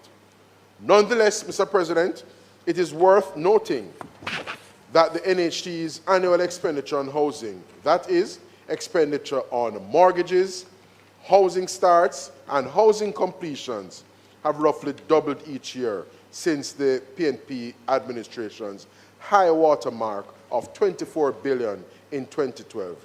These numbers, Mr. President, make the point. In 2018, the NHT's expenditure was in the order of 28 billion. 2019, 37 billion. 2020, 42 billion. 2021, 48 billion. 2022, 47 billion. 2023, 46 billion. 2024, 30 billion. And in 2025, it was in the order of 25 billion. Mr. President, it is both appropriate and relevant that we note the record-breaking achievements of the administration as it relates to efforts to bridge the gaps in the housing market and, of course, devise and bring to market solutions and interventions, primarily those that are provided through the trust itself, to bring the dream of home ownership closer to the reach of Jamaicans. At present, Mr. President, for persons at the minimum wage level, meaning persons with an income, monthly income, of less than $30,000, the interest rate that applies at the NHT is 0%. For income between $30,000 and $42,000, the NHT interest rate that applies is 2%. For the income band 42,000 to 100,000, the applicable interest rate through the NHT is 4%. And for income in excess of 100,000, the income band is 5%. And these are weekly income. So for the minimum wage earner, up to 30,000 Jamaican dollars per week, 0% interest rate applies. And you would have heard Senator Gale earlier, Mr. President, enumerating a number of the other incentives or initiatives, including what Senator Small Ferguson overlooked, the whole business of regentrification, Mr. President, in a number of our urban communities or urban centers that have been bedeviled by urban sprawl, shifting population as persons have, left homes in a state of disrepair. There is the whole business of home improvement, Mr. President, and the threshold to access a home improvement grant to spruce up that dwelling has been lowered considerably, and I dare say a number of NHT borrowers and beneficiaries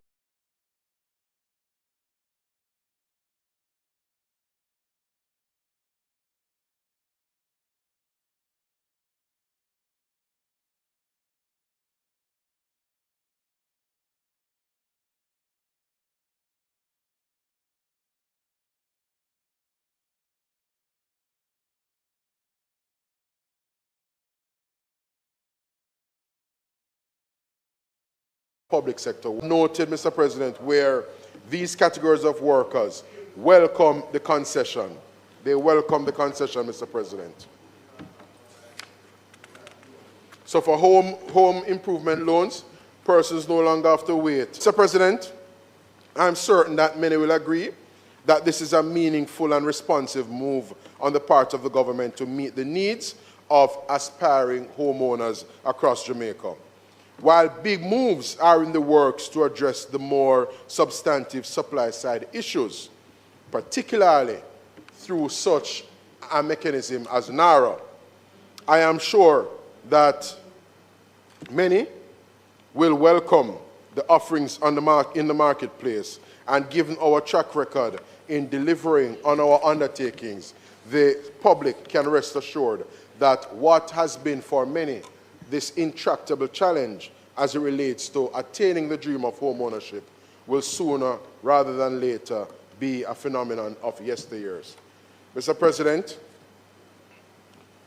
in the NARA legislation, which is really the bane of the existence of many, as you can appreciate, there are going to be government-led projects. There will also be government and private sector collaborative projects, and then there will be private sector-led projects.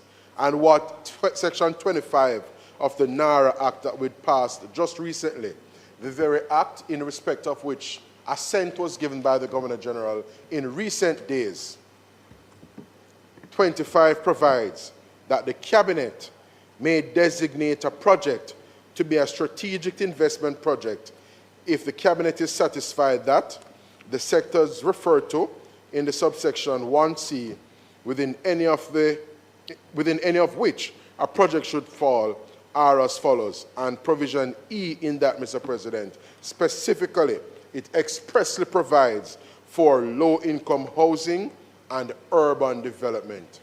This legislation will provide a fillip as it relates to mitigating this challenge that many aspiring homeowners have, because this piece of legislation serves as an incentive to developers and persons in the housing market, Mr. President, to invest in solutions and bring those solutions to market, benefiting from the suite of incentives and the expedition that is associated within the framework of NARA. We know that there are those who do not necessarily welcome the vistas that NARA holds. They do not welcome the kind of expeditious project implementation that will be associated with the National Reconstruction and Resilience Authority, NARA. But for many aspiring homeowners, because the people who are shouting it down are the people who actually have their homes already, like Lambert, Brown, and others, who are detractors to NARA. For the others, I have mine, which is why I'm supporting this, so that others like me can attain the dream of home ownership. Mr. President, my intervention has been very brief. I commend, Mr. President, I commend this act to draw down the 11.4 billion from the NHD, and trust that all our efforts will inure to bringing the dream of home ownership closer to the reach of more Jamaicans, Mr. President. May it please you, sir.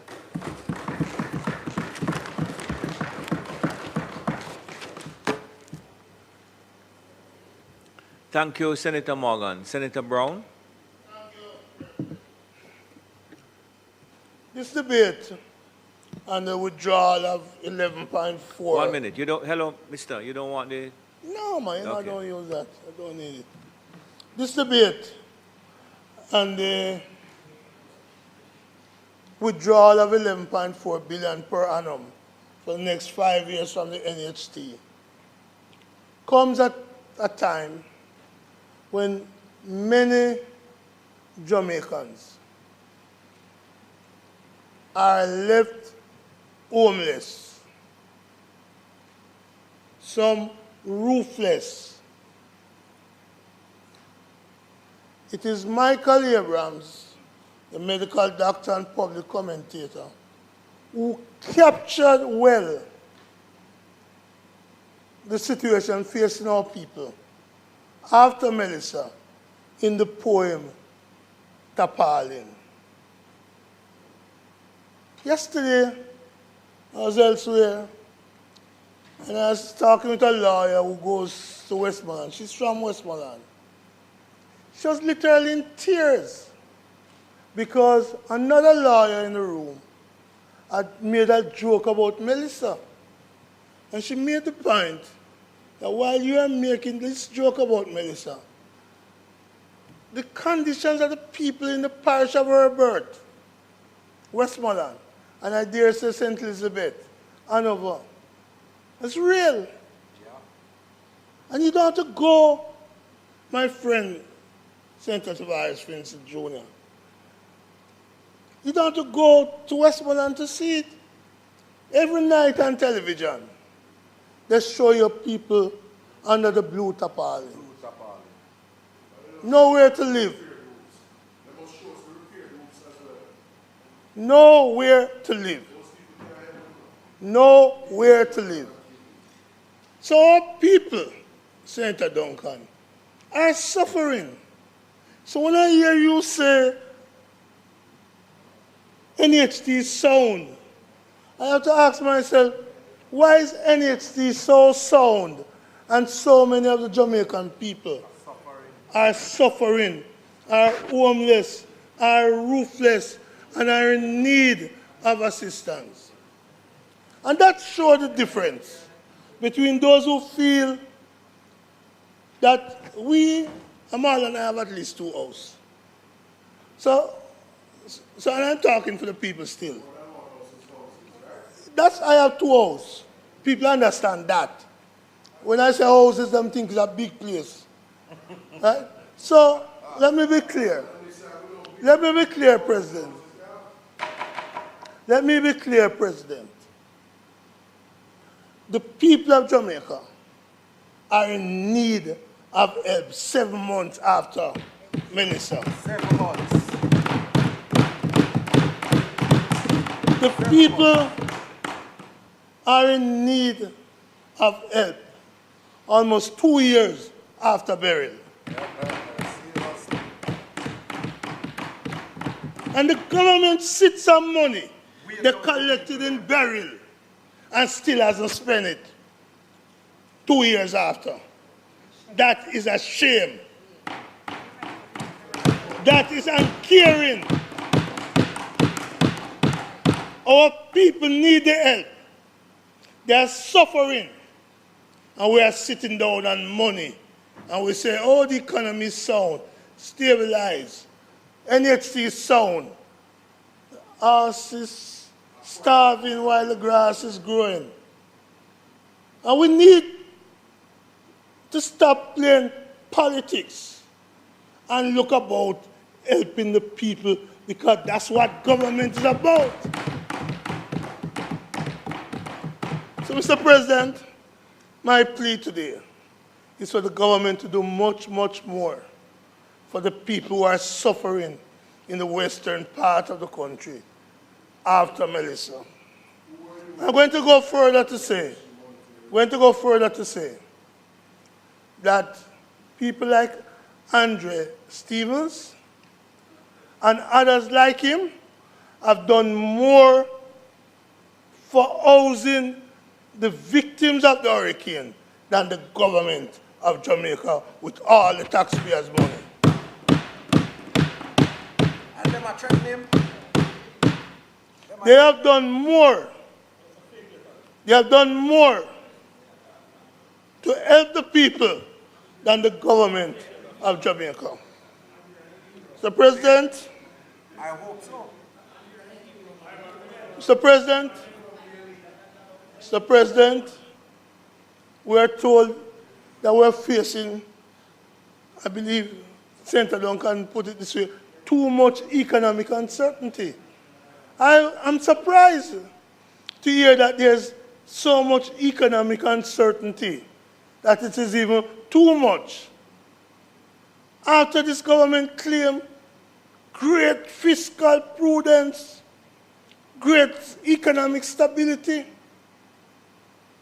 and yet still They have to turn to a measure the PNP came up with in 2013 to address the crisis left on the country by their government when we almost ended up bankrupt and nobody in the world wanted to touch or assist us. I will never forget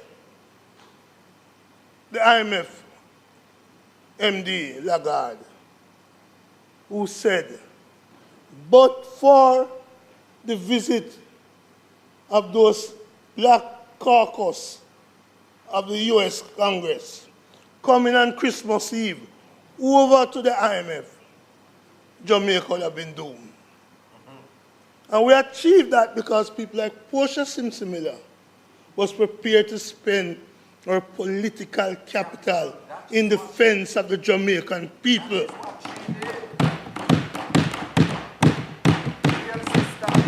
So we know that this economic uncertainty, Senator Duncan, is the result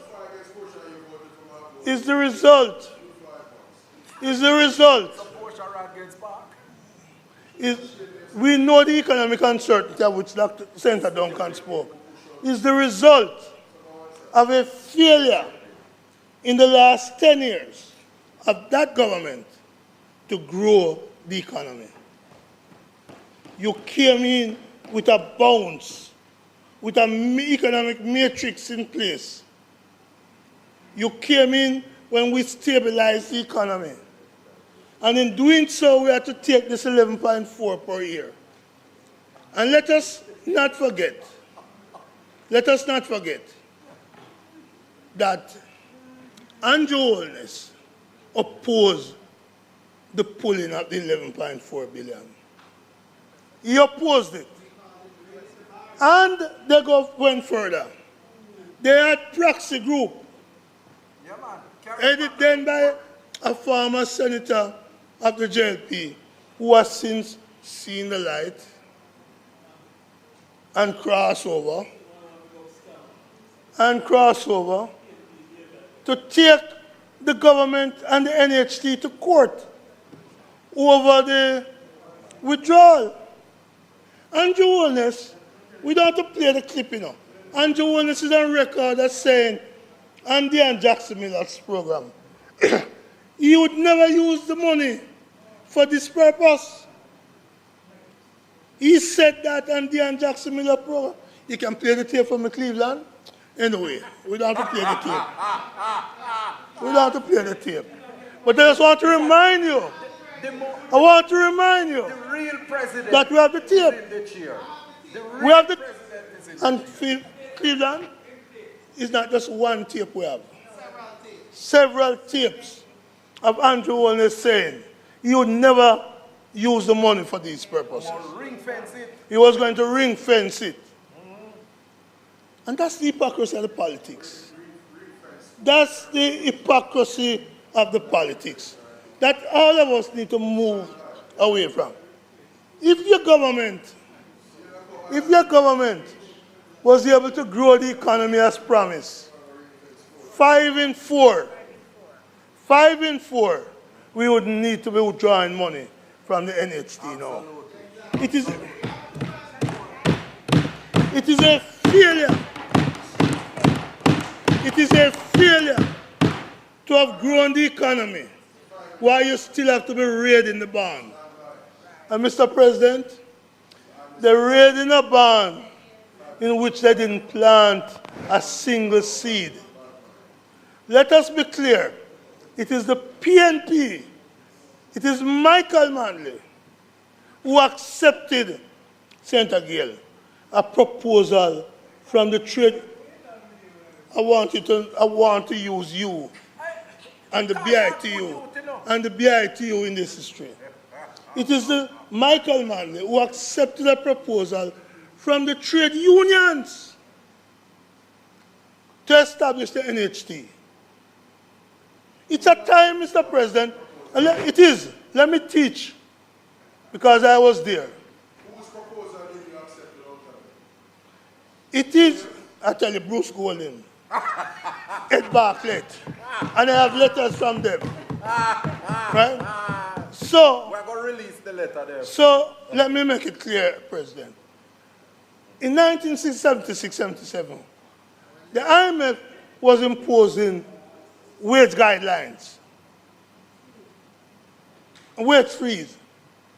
Eli Taylor, General Secretary of JALGO, Lascelles Beckford of the BITU, Carlisle Dunkley of the NWO,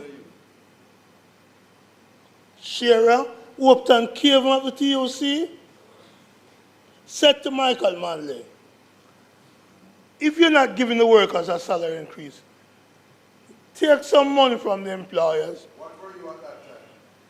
and we will contribute as workers to it, and we will use that to build housing fund and to assist the people in lieu of these wage freeze. So that is how the NHT came about. And to implement it before the law was passed, we used the mechanism of the NIS to collect the money. So, Minister, please tell the Prime Minister, get his facts right.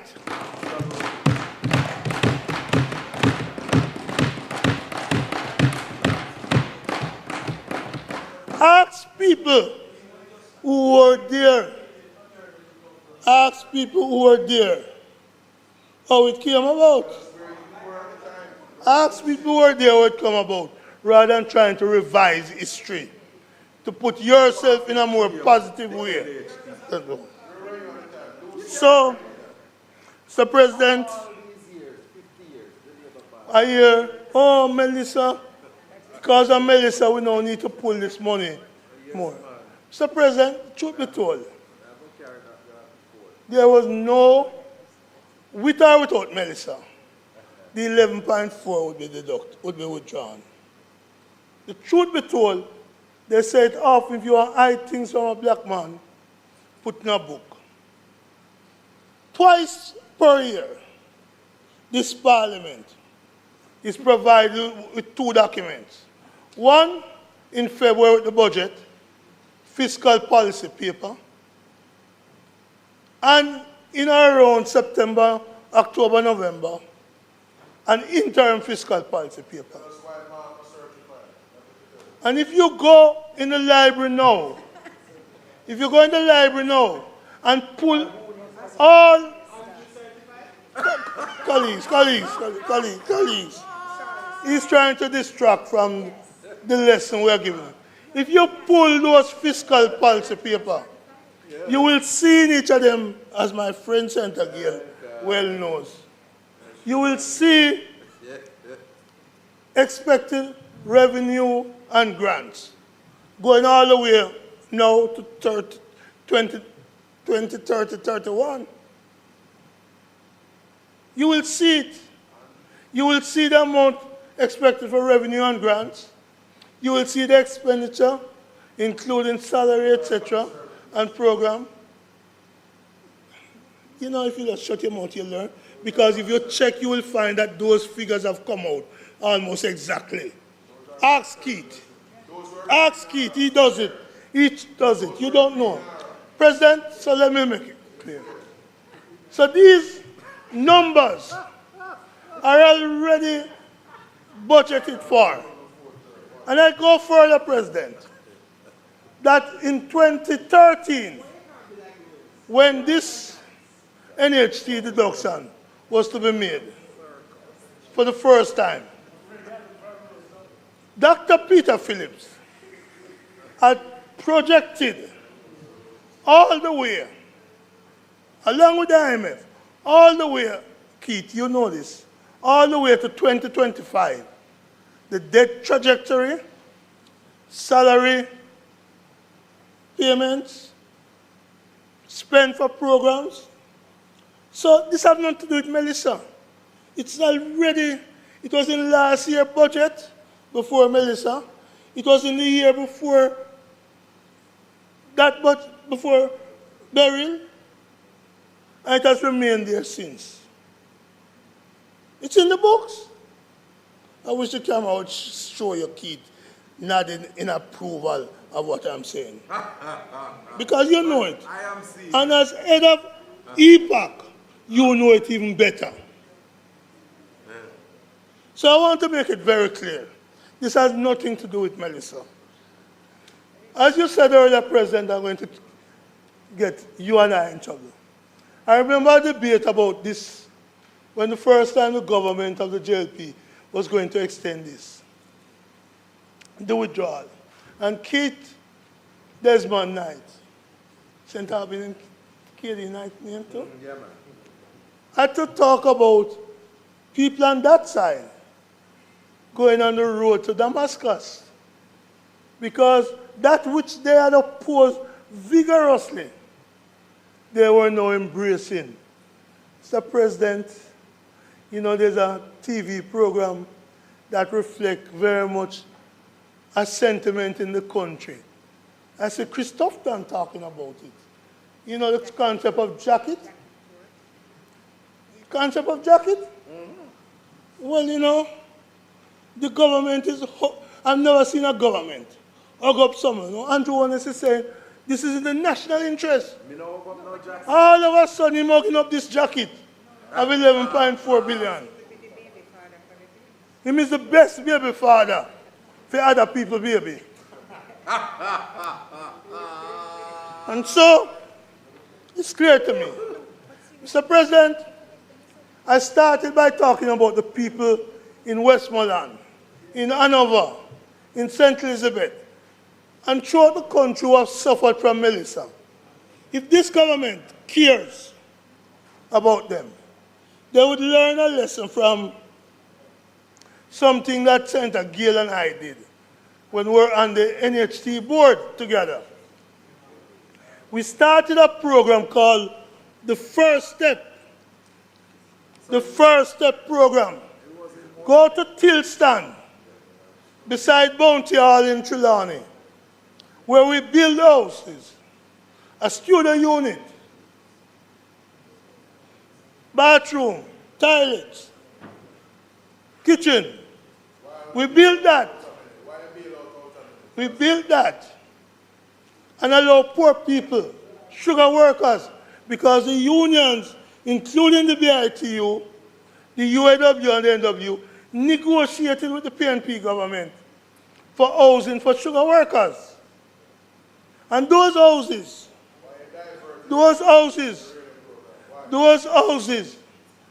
you know, if you had the courage to get up and say that when you made a speech, I think you're a man. No, I think you're a little boy, a bully. Yeah, that's what I think of you. That's what I think of you. You didn't have the courage to get up and say it. You didn't have the courage to get up and say it. But you're saying it because you know people not going to hear you on TV. Be a man. Get up and put your views so I can answer you from this platform. Let me move on, President. Mr. President, it's standing in order. Mr. President, I am proposing to the government that you take $4 billion of this 11.4 each year, $4 billion each year, and dedicate it to building houses for the victims of the hurricane in Western Jamaica. Take the model of the First Step program, or take the model of, Donna, you and I were talking recently, that Clive Ladley laid down in the Starter Home program, where you build Keith at Nannyville, Charlie at Catherine Hall. We build a studio. And the people, over time, expand. So if we start with the approach at Duncan's Hill, yeah? If we start with that program and leave it, trust the people of Westmoreland, St. Elizabeth, Hanover and other places who have suffered, to expand on those houses, it would be a better fit, Senator Fitzhenley, than the 11,600 US investment you're making per unit now in these container houses. It will provide jobs for people out there in Westmoreland, in St. Elizabeth, in Hanover, and in areas. So my advice to the government is take the approach. The NHT has the plans. Let's mobilize the resources. 4 billion each year can give you at least 1,000 units per year. Because I am told that such a unit now, in our time, Senator Gill, came out just about 2 million and change. So sugar workers, tourism workers, other workers could get it. Now I'm told the cost of that, President, is about less than 4 million, Jay. So if you take 4 billion, you can do 1,000. 1,000 each year. For 5 years flight, that's 5,000. And the people will build on it. So the hardware man will get some business because people have to buy things to expand. That's what a caring government should do. That's what a caring government, if we were in power, would do. You are there. Do it. Take the Nike approach. Do it. In so doing, we could assist the bartenders, ladies who work in bars. We could, the people who work in stores, warehouse, hardware, the security guards, the minimum wage workers, the low-paid workers. It can be done. We have the resources. We have the resources. NHT failed to spend, according to the Independent Fiscal Commissioner, 15.8 billion last year. How much? 19.5? I thought NHT was 15.9. So we have the resources. But what we don't have from this government is a caring for the people, the poor, suffering people, the people under the tarpaulin, the people with nowhere when rain falls.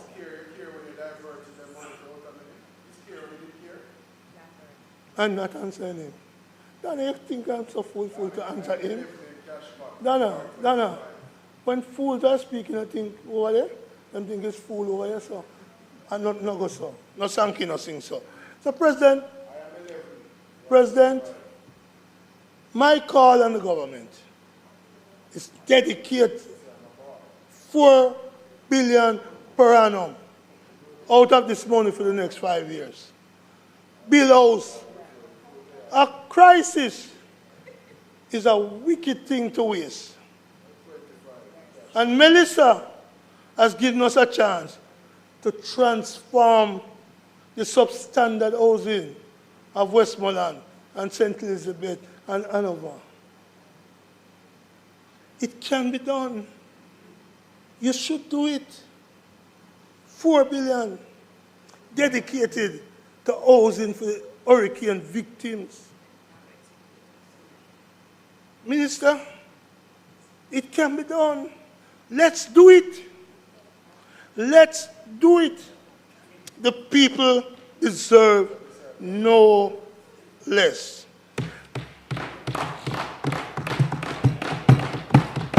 After 7 months, the tarpaulin crisis, the tarpaulin liberty, the tarpaulin suffering should have come to an end. A caring government would have intervened. But instead today we come here, 1 month almost after the NARA discussion and debate in NARA again. Almost every government speaker today spoke to NARA, a distance promise that will not come into being before December if December at all. I hear them say, oh, there's constraint, capacity constraint. And their answer is to import people to come do the work. While a lot of Jamaicans are in need of jobs. We had set up the Art Academy in Portmore to train people in construction skills. Minister, what has come of that? Where are the graduates? And part of the problem, let me tell you, we are encouraging foreigners to come into Jamaica who are underpaying the Jamaican workers, who are paying, Senator Gill, you and I know this, less than the JIC rate. And that needs to stop. And that is why our workers run away to Barbados, to other places, because they have the skills. But Senator Duncan has not been properly rewarded. And so I want to make it clear, if we leave here today committed to building houses for the people who have suffered, people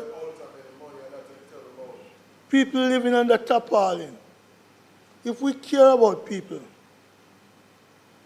we can do better. We must do better. We need to build back for the people. We need to build back with purpose. Sadly, I don't know if you guys have, I suspect all of you have conscience. But let me say it clear.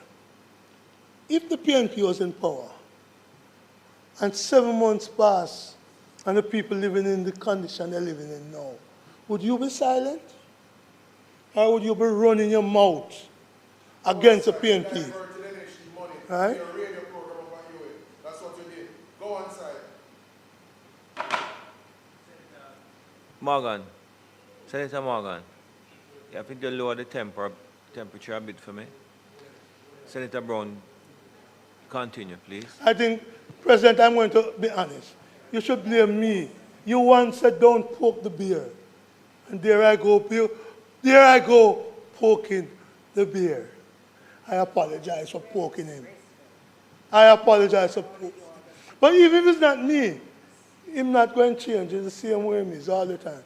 So, President, again I ask the question. What would be their attitude if after 7 months the PNP left the people in the state we're in now? Absolutely. They're the master on the country. They're called Bangarang. Absolutely. And I come here today to speak up for the poor people, for the middle class people, for the people who have suffered. And if you're taking out the money, spend it for the people then. Spend the money for the people then. Build house for them. That's what PJ did when the Venezuelan came to help us under Chavez. And what Norman Manley did when he built a house in Augustown. Mr. President, this government has earned the label of uncaring. And it's a shame how they have treated your brothers, my brothers, our cousins, our sisters, our family in the West after Melissa. It's a shame that Michael Abrams had to say, do that poem about tarpaulin. I raise my case. I believe that Michael Abrams captured it right.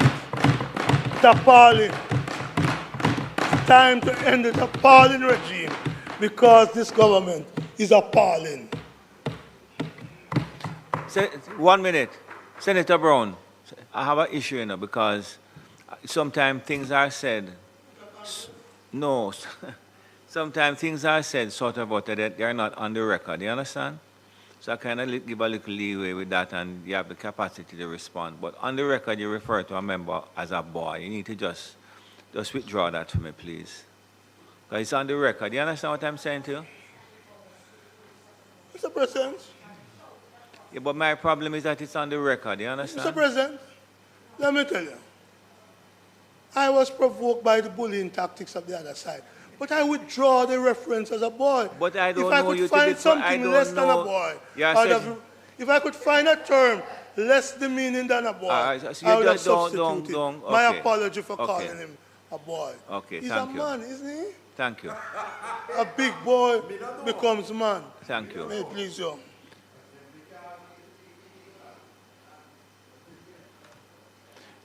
Thank you, Senator Brown. Senator Apka Fitzhenley.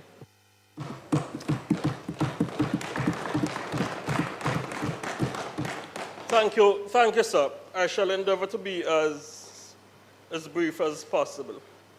I stand in support of the National Housing Trust Amendment Special Provisions Act 2026. I believe it's a very plausible view that drawdowns from the National Housing Trust for budgetary support should stop eventually, and the sooner the better.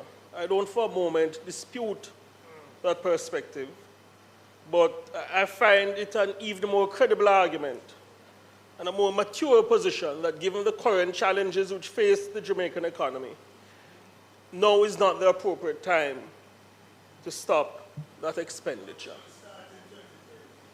I wish to correct a few pieces of misinformation which were entered into the record by the opposition.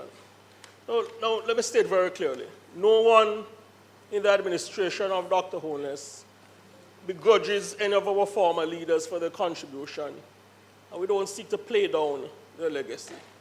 It is well known that Michael Manley founded the National Housing Trust, and Edward Philip George Siaga founded the Heart Trust. However, the government Senate leader spoke accurately when she alluded to the nexus between the NIS and the National Housing Trust. A search of the archives of the Jamaica Information Service, incidental information input during the tenure of the PNP administration, indicates that yes, there's a nexus between the NIS and the National Housing Trust. Because though the NHT was initially created in 1976, the organization's initial funding base was seeded by a reallocation from the NIS. That is a fact. So no huffing and puffing from the opposition, suggesting that there is no nexus in terms of funding and modeling between the NIS and the NHT will change the fact. At least two opposition senators sought to dispute this widely known fact. I assert it on the record of the Parliament of Jamaica as a fact, sir. That's one.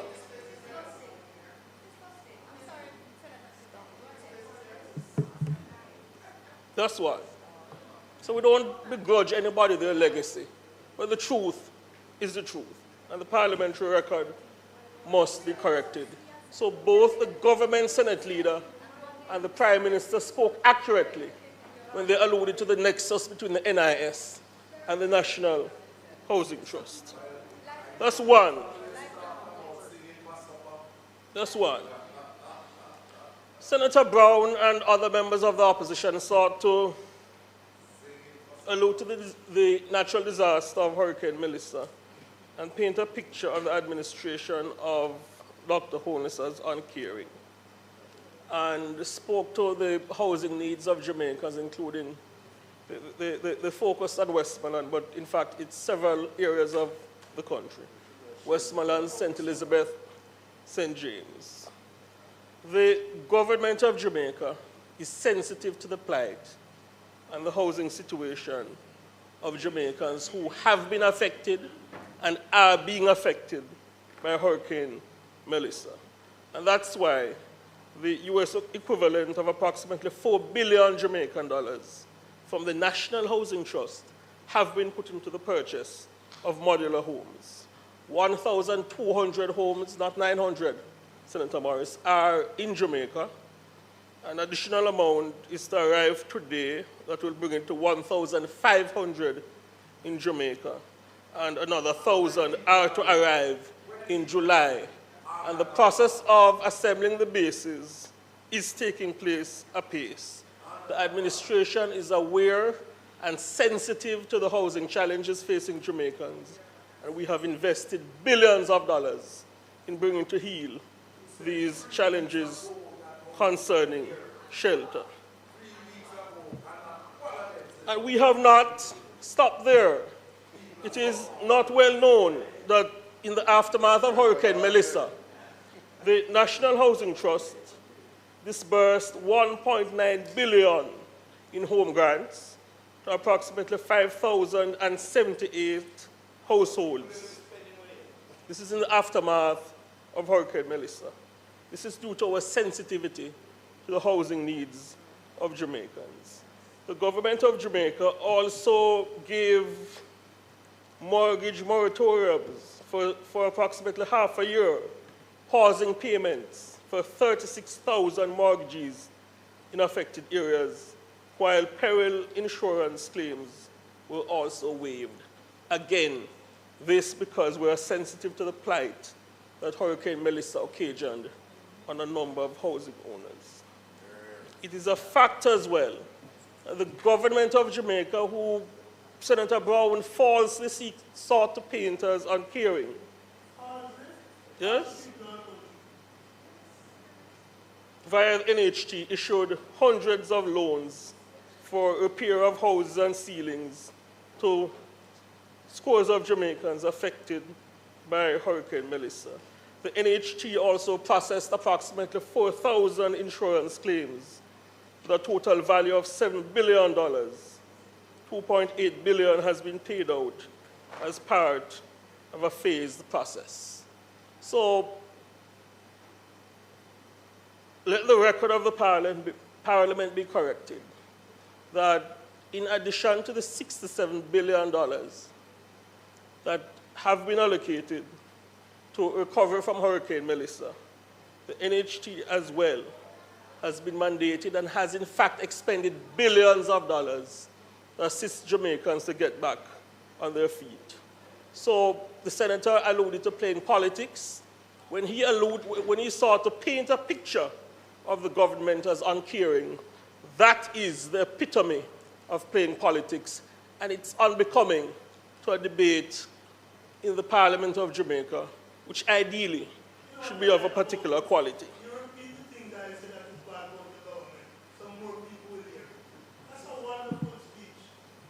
So that's the first point I wish to make. Whether the budgetary support drawn from the NHT has been affecting the pace of housing delivery is a matter that has been raised in the public domain. And from time to time, I sit at a table with representatives of the NHT. It's a question I ask, and invariably, the answer is no, due to a number of challenges which some of my colleagues on this side alluded to. So the notion that the administration is detracting from the pace of delivery by virtue of pursuing this drawdown, which has been occasioned by the major challenges which have faced the economy after we assumed office, including COVID-19, including Hurricane Beryl, including Hurricane Melissa, that this drawdown is affecting the pace of delivery. That is absolutely false.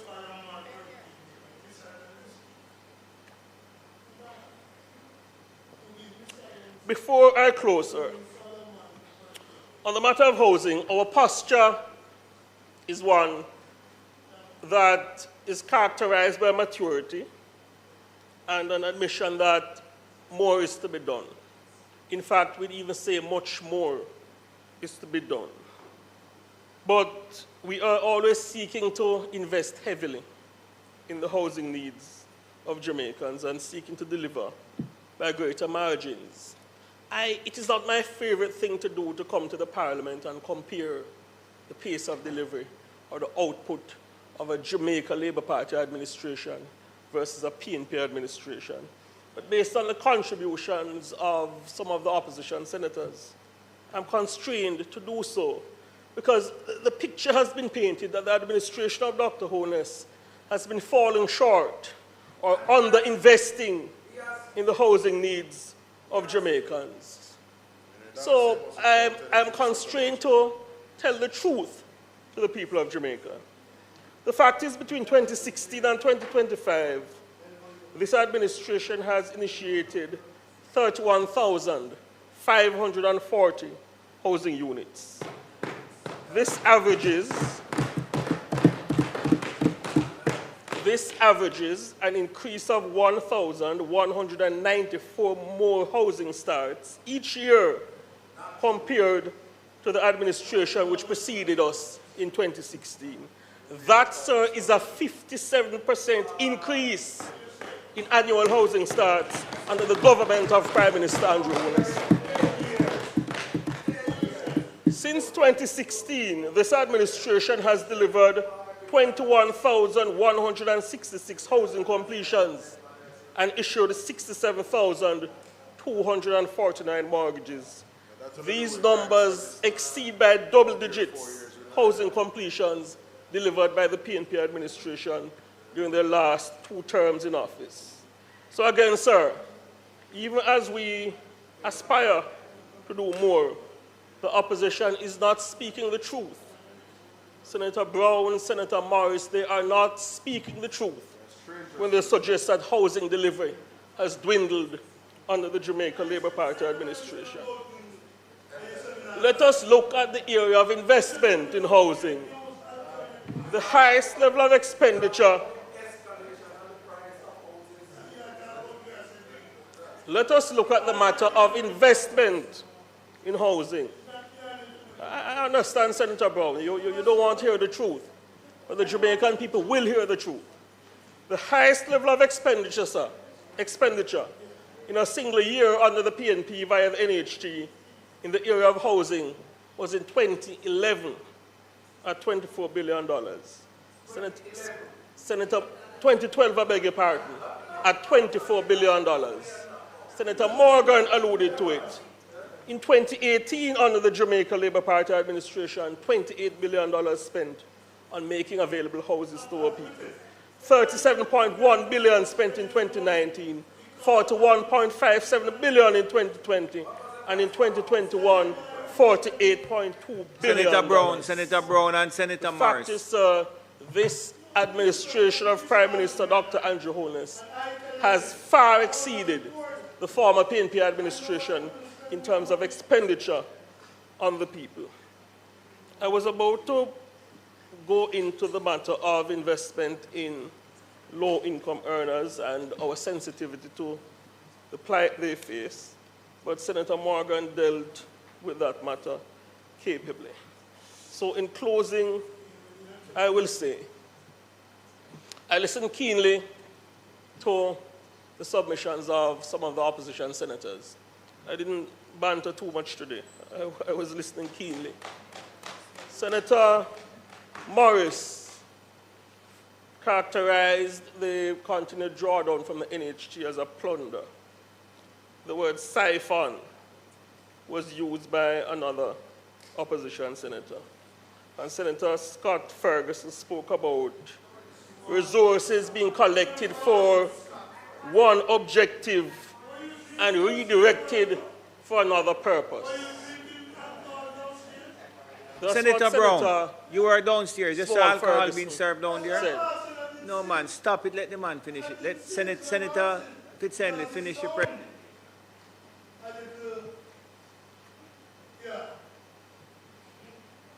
Poor you, Lamy. Poor you. Yes, poor you. One senator spoke about plunder. One spoke about siphoning. And one said resources collected for one objective was redirected for another. The government of Jamaica has been scrupulous in our allocation and use of the people's housing money. We have seen a transformation of the Housing Agency of Jamaica, which was dogged by scandal under the former administration. And we have seen a record expenditure and investment in housing solutions under the current administration. I just alluded to it. But Senator Brown spoke about if the PNP was in power, what would have happened? Well, I can tell you what happened when they were last in power. Yes?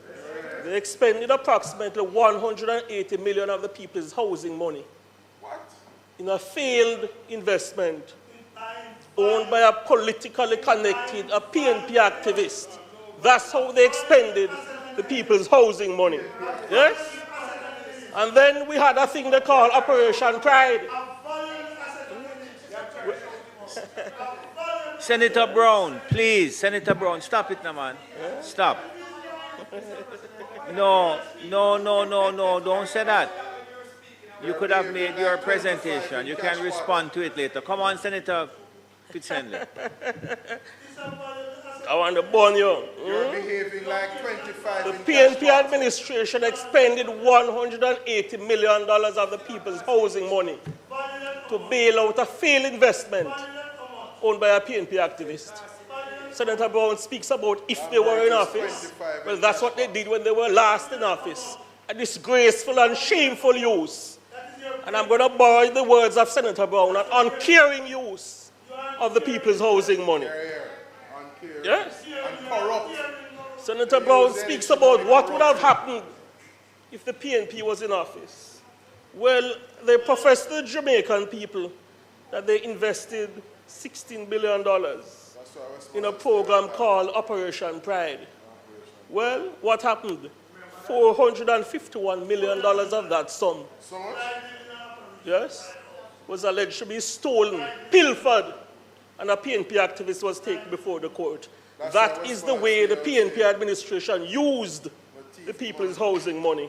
And the public record indicates that $8 billion of that $16 billion under Operation Pride is unaccounted for.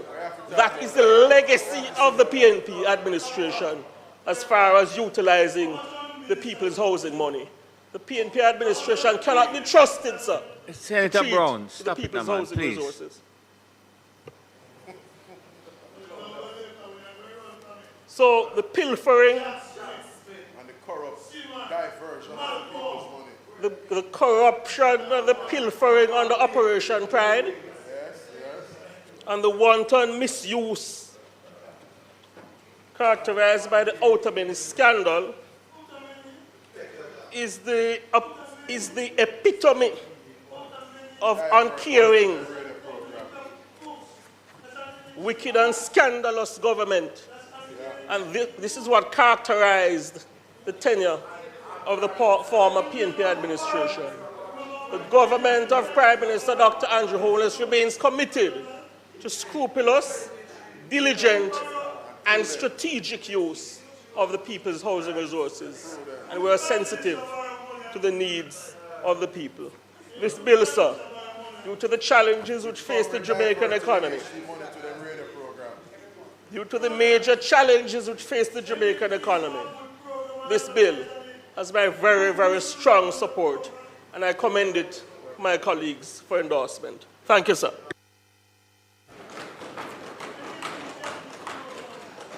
Thank you, Senator Brown. Minister?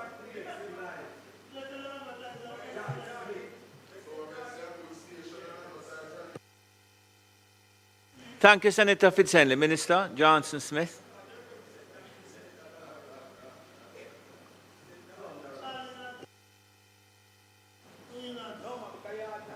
No, I think it's okay.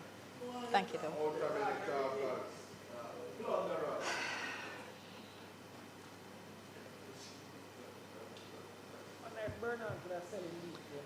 Mr.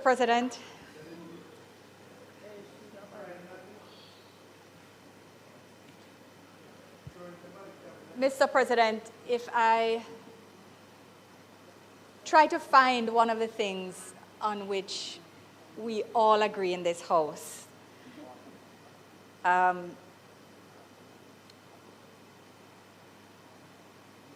think the most likely undisputed point would be that home ownership is one of the greatest dreams of many Jamaicans, and that it therefore must be a priority of administrations, and indeed has been, of this administration, would follow pretty easily from that. If I were to find another point on which we all agree in this House, I suspect the next one that may have been referenced in this house, in this chamber, pardon me, would be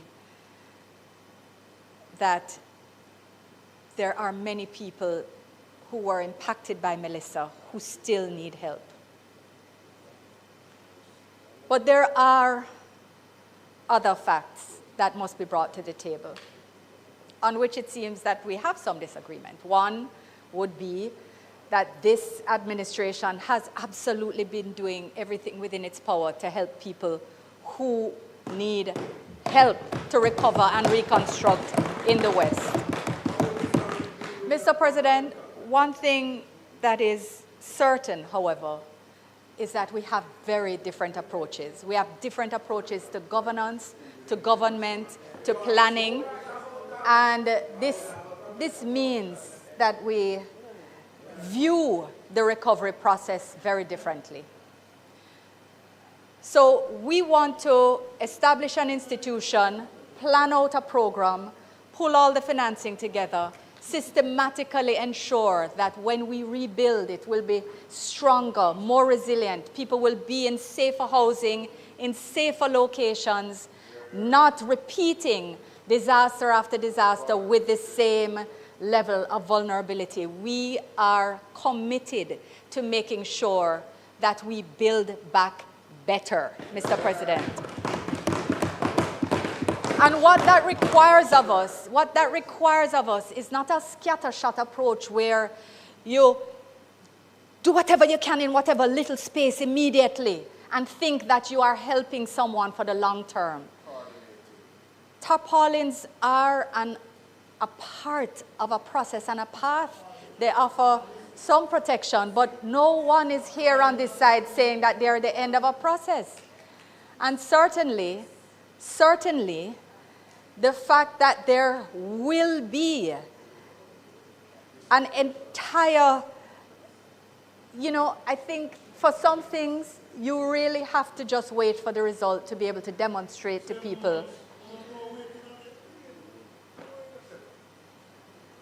When things are done properly, when things are done carefully, when things are done following the appropriate processes and with the appropriate certified, qualified, and technically capable people getting it done, with the appropriate financing in place, we will get a different result than a suggestion that says, boy, take $4 billion and every year you just take it and build a house.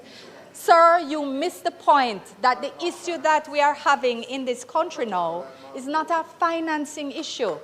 There are several other structural and systemic issues that constrain the development of housing and affordable housing. This is crystal clear and has been stated so many times that it is absolutely just mind-boggling to me how it is that this point can be missed at this stage of a debate. The issue is not financing, Mr. President. If you put more fuel at an airport, if the runway is at capacity, you're not going to get more flights.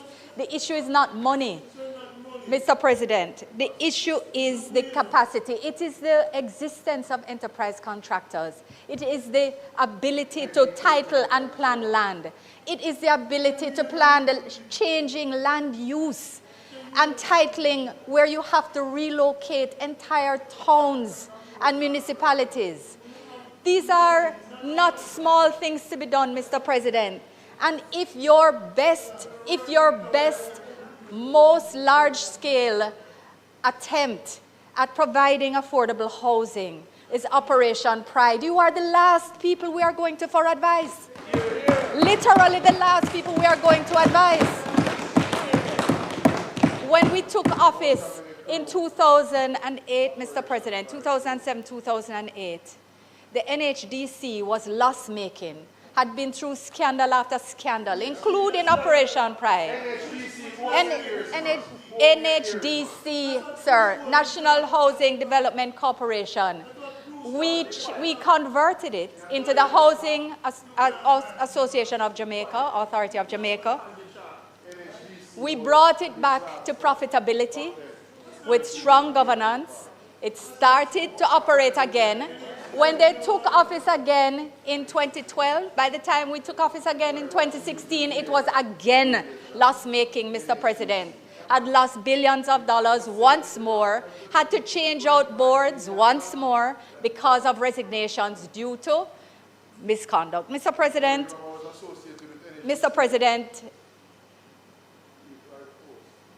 regrettably, we cannot look to them for guidance on housing and housing governance. Mr. President, we are proceeding to deal with a double-pronged approach to recovery, reconstruction, and economic growth. Mr. President, NARA will deal with reconstruction. We will, however, have to continue to run a government with a strong economic program that, yes, will include NARA, but has to deal with the rest of the country, the rest of the programs that are in place and to be done. Mr. President, this has to be done systematically. We had to draft legislation. We had to recruit a CEO using international advertisements and ensuring that we went through a proper shortlisting process, interviews, etc., to select the best person. And now things can proceed further apace. Mr. President, again, the fact that we are systematic about how we're approaching the matter means that some things have taken a little more time than we even would have wanted. But we're all clearly aware, perhaps the third point on which we all agree, is that bureaucracy is a problem in this country. So even as we try to be compliant, ensure that funds are being spent, which have been contributed, in a way that they can demonstrably be shown to the persons who donated those funds that they have been spent in this way or that way, in concrete, not only demonstrates proper stewardship, but ensures that we are being compliant and ensuring that we avoid corrupt practices and not only avoid it, but avoid the allegations. Because, you know, it is there is a predisposition on that side to simply say the word without any basis, without any evidence, but to keep repeating it in a way, steady drumbeat, that allows for perception to shift. So we are being careful, Mr. President, because we know trust is important at this time. And that, unfortunately, has meant taking a little more time. Mr. President, the issue, however, before us is really about the NHT amendment and about the continued drawdown for the next 5 years, 5 fiscal years, of amounts of up to $11.4 billion annually from the NHT to the central government. Mr. President,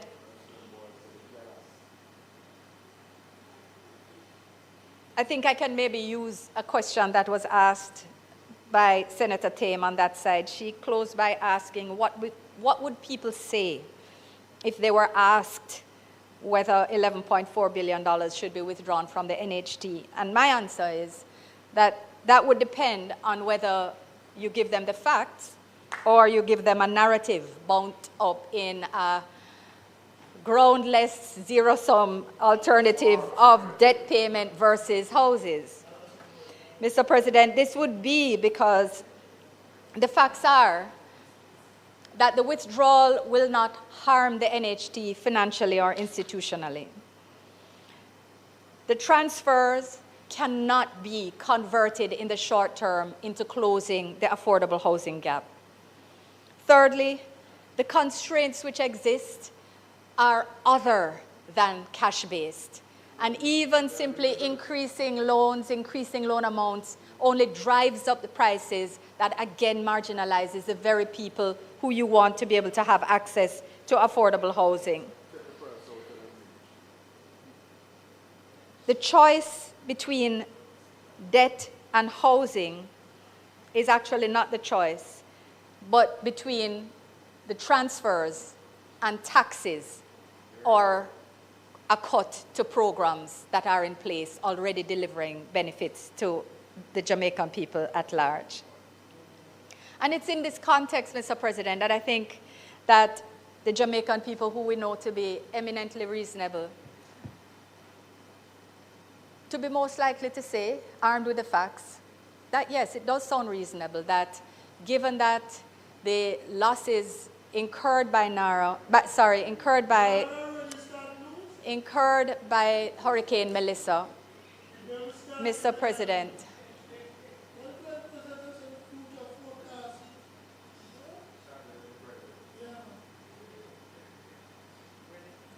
that the losses incurred by Hurricane Melissa, Mr. President, if memory serves, more than $1 trillion in loss and damage. Mr. President, the scope of reconstruction that has to take place and the deep engagement that's going to be needed with international financing as well as our local sources and engagement with the private sector. The scope, the sheer scope of what's going to be needed, Mr. President, is such that, yes, this is a time that might not be the best in order to discontinue the transfers, Mr. President. Mr. President, the last 10 years have been spent doing as much as possible, not only in housing, but in other areas, and I spoke to those in my opening remarks. And our commitment to continuing to do so in the interest of the Jamaican people will be ever more moving from strength to strength. And it is in this context, Mr. President, where we recognize that this 11.4 billion drawdown annually, or the fact that grants, etc., may be taken annually up to that maximum, that this is critical to our continuation of the delivery of not only our promises to people, based on which we obtained a mandate less than a year ago, but to do more, Mr. President, to positively impact the lives of as many people as possible, both through housing and otherwise. It is in this context, Mr. President, that without saying more, given that all has already been said, that I ask for second reading of this bill. Thank you, Minister. The question is that the bill be read for a second time. Those in favor? Against? Madam Clerk. An act to amend the National Housing Trust Act read a second time. Thank you very much. The Senate will now resolve itself into a committee of the whole Senate to consider the bill clause by clause. I put clause 1. Those in favor? Against? I put clause 2. Those in favor? 1 minute. Clause 2. Senator Morris. I have some amendments that I am proposing, and in 2, I would want to see us delete 2C, 2D, and 2E, because... Delete 2C, yes, 2D, and? E. Yes. So that we would support for 2 years, which would end in 2028. And then I am going to be proposing a new 3. To clause 3? Yes. No, don't get there yet then. No, it's consequent. It's consequent on this. Okay. Yeah. I'm adding a new section 3, which would read, these funds should be specifically used to build houses for citizens who have been affected by Hurricane Melissa in the affected parishes. And the existing 3 would become 4, and therein we would change the date to March 2028. Those are the amendments that I'm proposing. Thank you very much. So the members would have heard the proposed amendment to clause 2. All in favor of the amendments proposed by Senator Morris? Aye. Thank you very much. So 1 minute. So the noes have it. Divide? Yes. Yeah, are you serious, Senator Morris? Yeah. A divide? Yeah. Yes. Madam Clerk? It's a proposal to build Madam house Clerk? to the people who are... Senator Brown, please. I'm just trying to clarify that it is about building houses. It's about... Go ahead, please.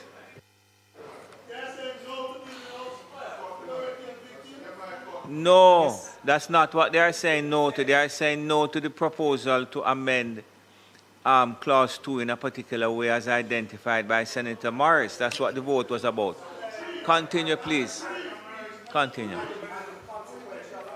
Yeah, but I'm not putting the consequential amendments until I deal with the first part of it. Are you want me to put all the proposed amendments? Okay, excellent, good. That saves a lot of time. So that is in relation to the amendment to clause 2.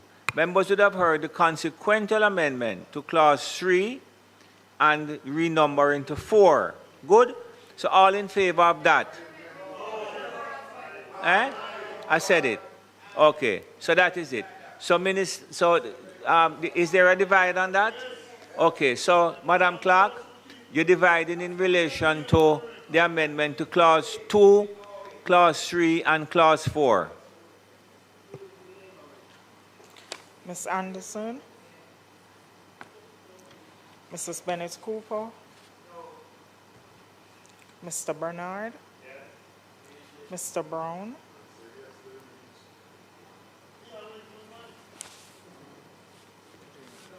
Yeah. Yes to building houses, big thing. Go ahead, please, Madam Clerk. Mr. Duncan? Mr. Fitzhenley? Mr. Gale? Mrs. Golding Campbell? Mr. Hill? Mrs. Johnson Smith? Mr. Morgan? Professor Morris? Mrs. Dana Morris? Mrs. Morris Dixon? Mrs. Scott Motley? Mr. Sinclair? Mr. Small Ferguson? Mr. Tavares Finson? Dr. Tame? Mr. Thompson? And Mr. Tomlinson.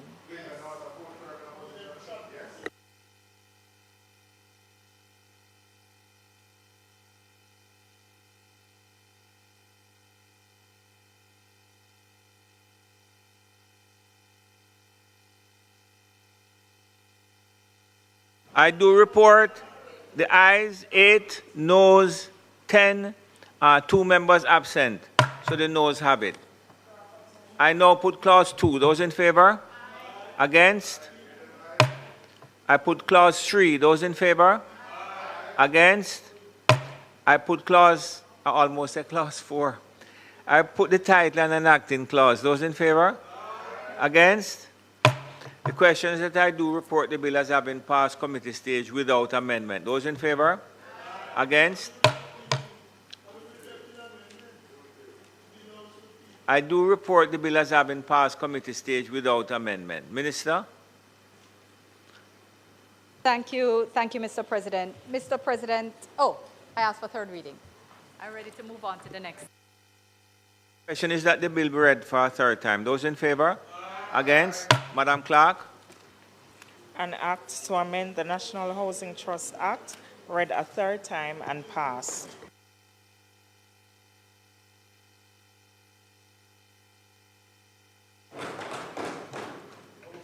Thank you, Mr. President. Mr. President, might I ask for recommittal of the following agenda items? 1, announcements. 2 reports from committee and 3 notices of motion given orally. Thank you very much. Members would have heard the question from Minister. Those in favor? Against? Announcements? Also laid on the table of the Senate is the following. Report of the Regulations Committee of the Senate on its deliberations on the Insurance Amendment of 20th Schedule Regulations 2026.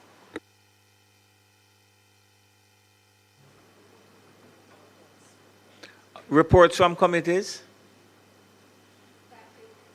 President, I beg to lay on the table of the Senate a copy of the report of the Regulations Committee of the Senate on its deliberations on the Insurance Amendment of 20th Schedule Regulations 2026.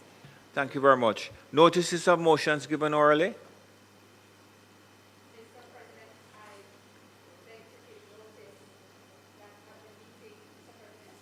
I'm sorry. I beg to give notice that at the next meeting of the Senate, I will move the following motion. Be it resolved that the report of the Regulations Committee of the Senate on its deliberations on the Insurance Amendment of the 20th Schedule Regulations 2026, which was laid on the table of the Senate on the 5th day of June 2026, be adopted. And I beg to give further notice that at a later stage today, I will move for the suspension of standing orders to enable me to take this motion. Thank you, Minister. So we are back in public business. I now move for the suspension of standing orders to enable me to take the motion, notice of which I gave earlier. Members would have heard the question. Those in favor? Against? Mr. President, the report has been tabled. It is before us. The chairman of committee is present online. If she wishes to say anything, members of the committee are present also if they wish to say anything. I note 100% attendance at the committee's meeting, and I note that there are no objections. So I actually think that this may well be an opportunity for it to simply be adopted by round of applause, if we would want. But I open the floor to see if there are any comments offered by Senator Golding Campbell as chair or any other member of the committee on either side.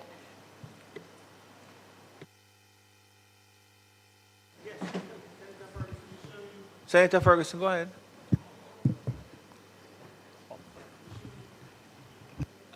Senator Golding Campbell was saying something.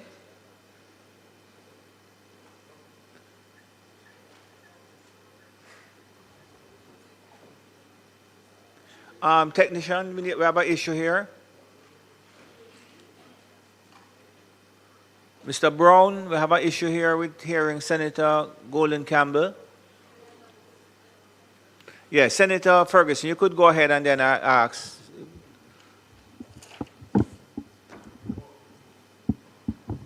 Thank you, Mr. President. No, just to say that having participated in the committee, my understanding is that the period during which any negative resolution, or rather any objection, could have been raised would have passed by the time we had the committee meeting. So it was just more of a conversation around the change vis-a-vis any, I suppose, agreement or unanimous agreement, which is what would have been implied just now. So just to say that there was no decision taken by the committee, the period during which any objection could have been raised had elapsed. So there was, to my mind, no real decision that was taken. Senator Golding Campbell. Yes, Mr. Chairman, are you hearing me? No? Senator Golding Campbell, ensure that you have your, who is assisting me with this? Mr. Brown, where is he? Mr. Brown? Are you able to hear me, Chairman? Mr. President? No?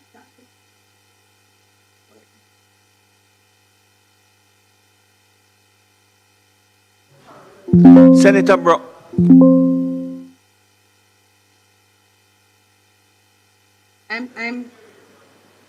Let me know if you're able to hear me now, Mr. President. Yes, you talk up for me, please. Okay. Yes, I was just for clarity, just indicating to the Senate that as Senator Small Ferguson indicated, the statutory period for the regulations to be sitting on the Senate floor had passed, but I think our committee, and particularly my opposition colleagues, did ask many and robust questions, and the FSC engaged quite a bit in responding to those questions. So I was very happy that the committee was able to ventilate the concerns that they had, and I want to thank my members for being on time for our meeting and for being prepared and allowing us to go through with the FSC in quick time. The increase in fees, Mr. President, has been long overdue. It's been almost 18 years since fees were adjusted. And so, I want to thank my committee members on both sides, and I ask that the Senate approve. Well, it's not really so much for the Senate to approve. We have not objected, and so the recommendation of the committee is really just to have it, have the report approved. Sorry, Minister. Senator Brown? I'm not on the committee, but I'm a member of the Senate, and I'm therefore entitled to comment on this issue. I'm concerned, President, about the point made by Senator Small Ferguson. The management of the Parliament ought to be such as not tender reports when they are presented in a timely manner, but when a matter like this requires a response from the Parliament in terms of a negative resolution, that the timeline for making that response ought to see and require that the report come to the Senate in time to give us an opportunity to do our constitutional duty.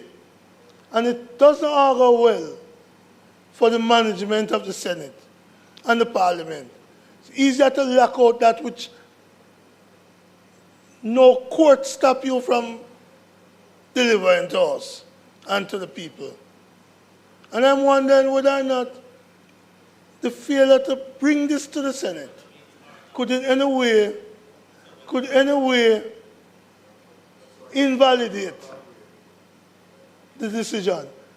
A decision which the players in the industry are concerned about, because it is a significant increase in regulatory fees. And while the minister says it is 18 years, the truth is, because of the percentage attachment to the fees, there have been constant increase in the earnings of the regulator. Today, President, we debated the NHT withdrawal of 11.4. You gone back there? Yes, because I want to make the connection. I think it was Senator T.M. who earlier said the airport money, I was at St. Mary's. The airport money, we took money from BOJ. We took money from a number of these agencies. I can't help myself cover. Because from the FSC, we took $500 million. $500 million, which has caused the FSC to be in the red. From a profitable organization, it is now in the red.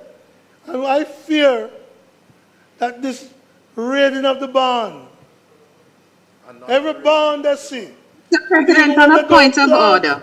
Even when they don't plant the seed. There's a point of order. Let me Mr. just deal with President, it. on a point of order. With respect, my colleague, Senator Broad, is really repeating That's not a point of language that is irrelevant That's not a point of to order. the matter. That is irrelevant at Standing Order 43. Kindly read it if you haven't. It is irrelevant to the contents of the report and the substance of the regulations that were before the Regulations Committee. This is a matter of an increase in fees that has been 18 years since the FSC last increased fees. In an industry that's grown in complexity, that's grown in terms of the responsibilities of the FSC. And so talking about raiding and all of this, it is absolutely not connected to the matter at hand. So the point of order is in relation to the question of relevance. Relevant, so what you need to do? Yes, Mr. President. And repeating his own tedious arguments for his own ears. Okay, just... The committee discussed that $500 million, which was taken from the FSC, part of which necessitates the increase in the fees and the people. And the government don't want us to talk about that. I am talking about what was discussed in the committee. $500 million, which has caused the FSC to be in the red. And I'm saying part of that reason and why we know being asked to increase the fees is because of this government tendency to raid the bonds when they never plant no corn. All right, thank you very much, And that's Senator part Brown. of the reason why I am of the view that the economy is on sandy ground, because the government has to rely on money from this bond, that bond, and soon the whole country going to be bankrupt. All right, thank you very much. Minister?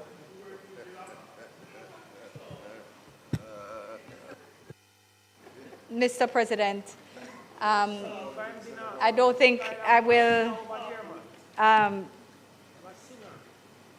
don't think I will try to enter into the debate on the matter. I think I will simply ask for the adoption of the report. Thank you very much. The question is that the notices of motion given earlier by the member be approved. That is to say, that the motion be approved. Those in favor? Against? Mr. President, it is not intended. Okay, I just have a few things to just deal with quickly. Just to remind members that the official funeral for former Senator and Minister Lex Campbell is for tomorrow at 10. Members would have seen the location on their communication device. And then former Senator Hugh Hart is next week, Wednesday. I think it's next week, Wednesday. So those two are two things to note. Just 1 minute.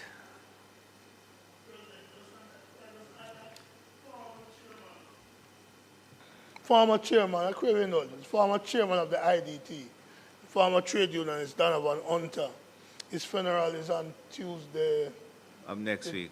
The 9th, 11 o'clock at St. Andrew Parish Church. Yeah, in Alpha Tree. Yeah, so that's it in relation to those two announcements, and I think that the Senate made note of Ian Ford's passing earlier. Okay, so finally, just to say that yesterday I attended the inaugural professorial lecture of our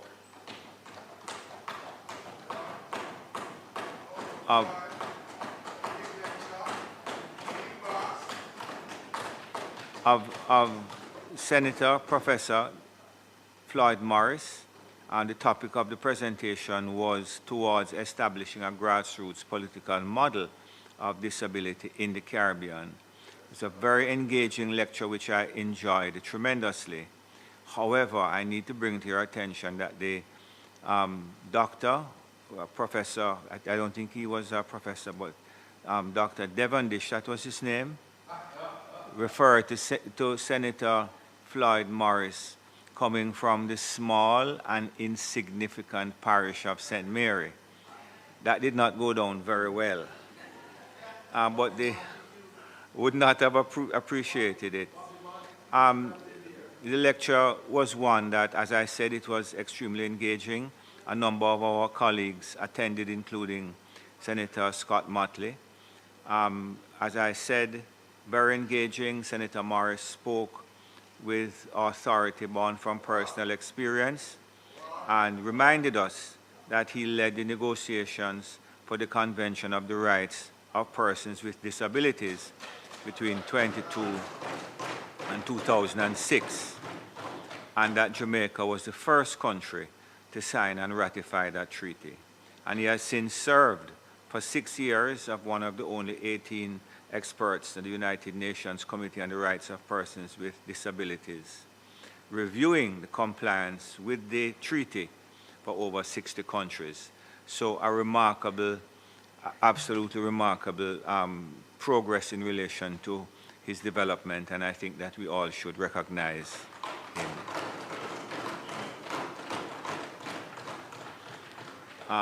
One of the things that I made a note of that I would say to Minister of Education, Dr. Morris Dixon, is that he spoke about the need for us to pay attention to the Hope Valley Experimental School and was asking for some attention there.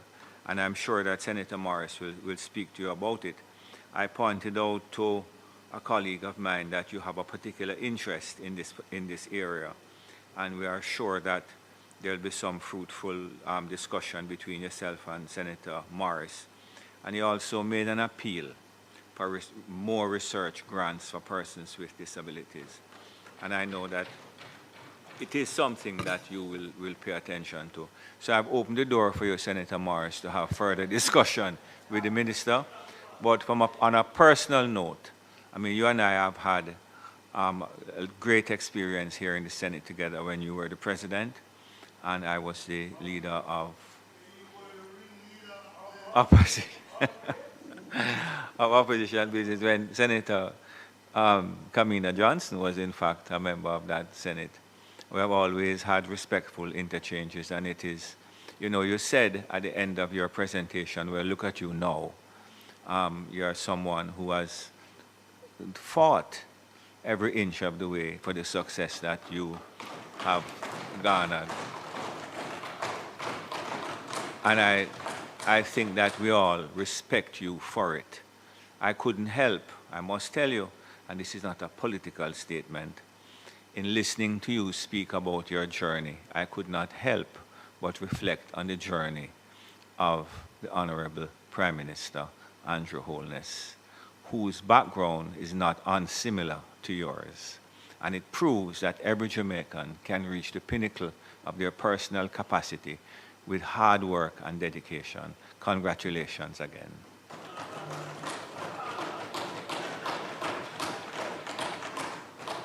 Thank you, Mr. President. And as we bring this sitting to a close and by indicating that it is not intended to do any further business, I would just add one small fact to your commendations to Senator Morris, who I've congratulated privately, but who I will congratulate once more from the floor, and that he was the first Caribbean representative on that committee of experts. So not only the first Jamaica, but the first representative from the Caribbean. So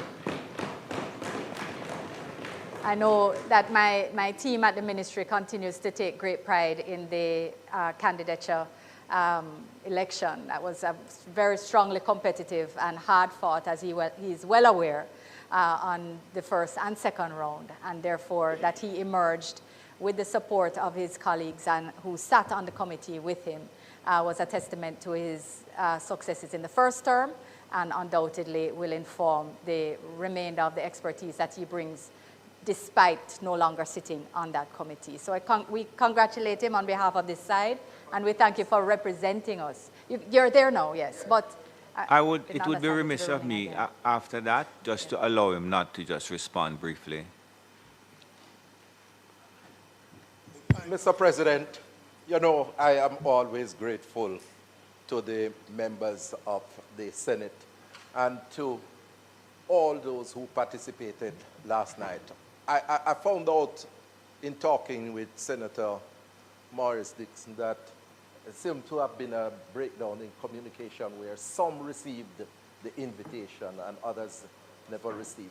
Right? And I know that I spoke with Kavan, and Kavan had received but couldn't attend because of other situations. So, I mean, my apologies for those who never received, but the invitation was being handled on different frontiers, and that might have contributed to it. So, Mr. President, you came and you represented very well along with the members of my opposition team. And I must say, Mr. President, the point that I raised about Hope Valley Experimental is that based on my assessment of the over 60 countries across the world, Hope Valley Experimental constitute one of the best practices across the world, not just Jamaica, Minister. And what it has done is to bring persons with disabilities at different levels, profound disabilities to mild disabilities, in the same space as others without a disability. And you have the entire teaching staff there, along with the supportive technology and the shadows and the caregivers that are in the same space, providing for these children with disability. And the thing that disappoints me is that for 50 years, Hope Valley Experimental has remained what it is, experimental.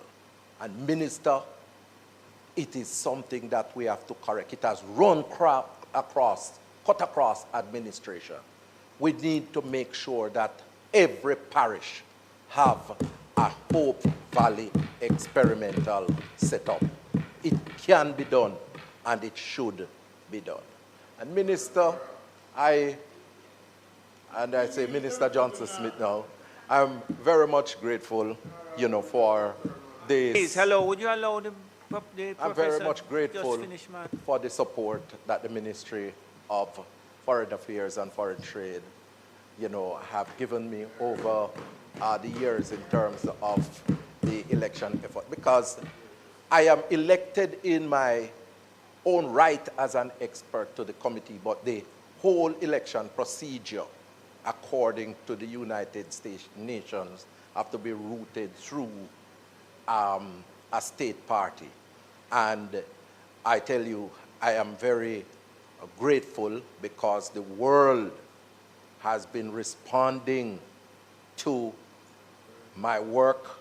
I just returned from Azerbaijan, Baku, for the World Urban Forum, where I was invited to speak on the issue of accessibility for persons with disabilities in urban spaces, and then left there to South Africa, where I was told that the South Africans insisted that I should be at that particular forum for disabled parliamentarians, where, Mr. President, I realized that I am now the longest serving disabled parliamentarian who is active.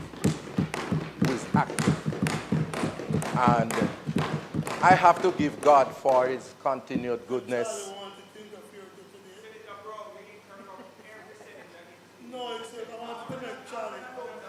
I am very grateful for the continued goodness of God in my life. I will tell you, when blindness came in 1989, I wouldn't tell anybody that I would be here where I am. I left high school without a single academic subject in '86 because of the onset of blindness. The teachers never knew what to do, and so I went through the system. And it is the sheer will of God, support of family members, and the University of the West Indies, and most definitely, I think God has come down, especially on me, because of the woman that he has placed in my life, my wife, Shirley.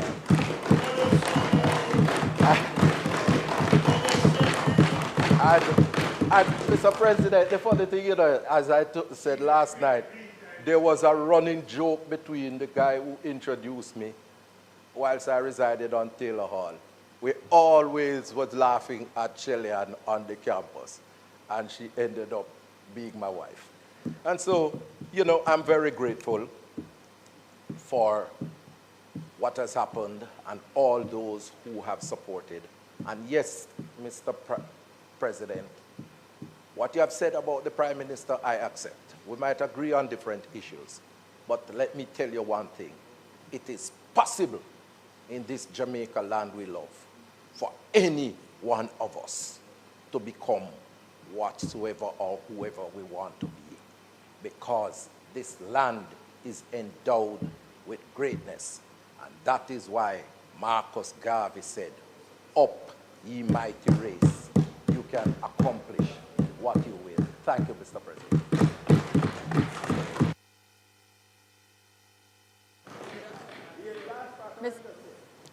Thank you very much. Mr. President, I don't believe the Marshal will allow me to take my seat again without asking that the Senate be adjourned for a date to be fixed. Members should have heard the question. Those in favor? Thank you very much.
Coming to the parish courts are for traffic breaches.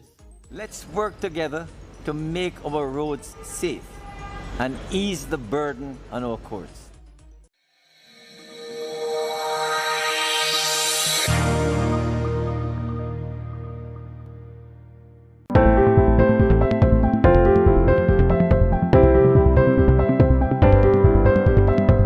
For our funded and focused feature, the Caribbean brings stronger sisterhood, but you need structure. Building connections with other Caribbean women across countries can feel powerful. You can share advice, contacts, and support. The Women Entrepreneurship Knowledge Hub shows that mentorship and peer groups help businesses grow. But without clear structure, it can become confusing.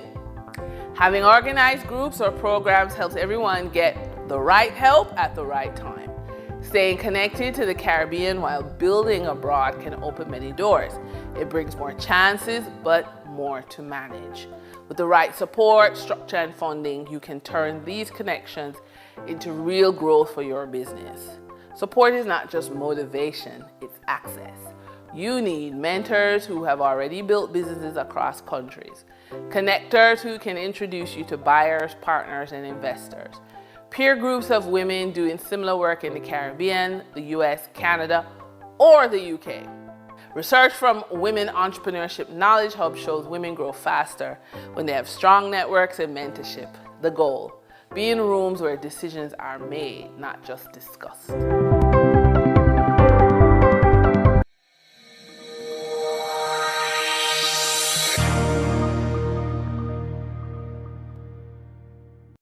Join your big sister Raquel as she reintroduces the cast of Vibrations and their educational adventures to the screen.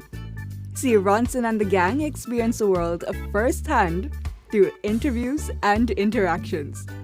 Vibrations, where kids are taught about the world from someone they can relate to. Join us every Friday at 3:30 p.m. to hang out with your big sister Raquel and the kids of Vibrations. Right here on PBCJ, the People Station.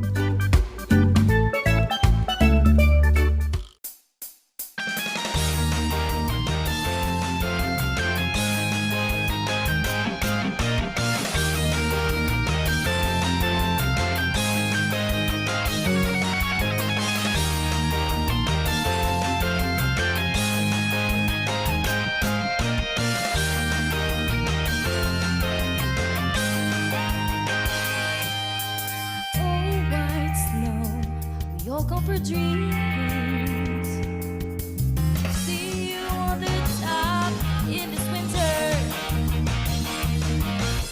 Oh, white dream, passion melts the eyes. We hold hands to celebrate, we share joy and pleasure. Streets of sweat glisten and freeze while we raise beautiful wishes are lit by spotlights. We win and we lose in life while we grow. All setbacks will make us higher, faster and stronger. Join us to slide down the steep snow mountain into the winding ice trail. We can hear the wind laugh, embrace the world with open arms.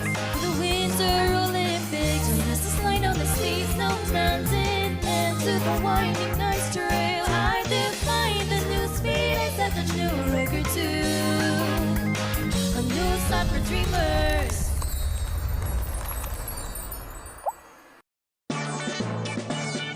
Ice Hockey Genius.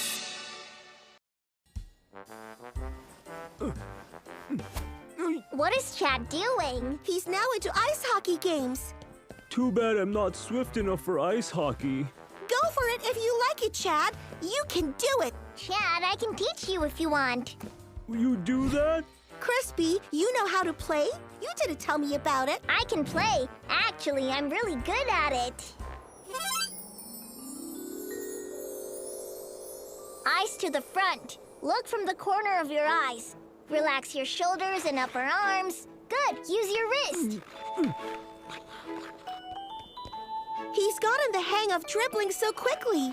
Crispy, now can we move on to the next skill? Of course. Go on dribbling the puck. He's left several times this morning.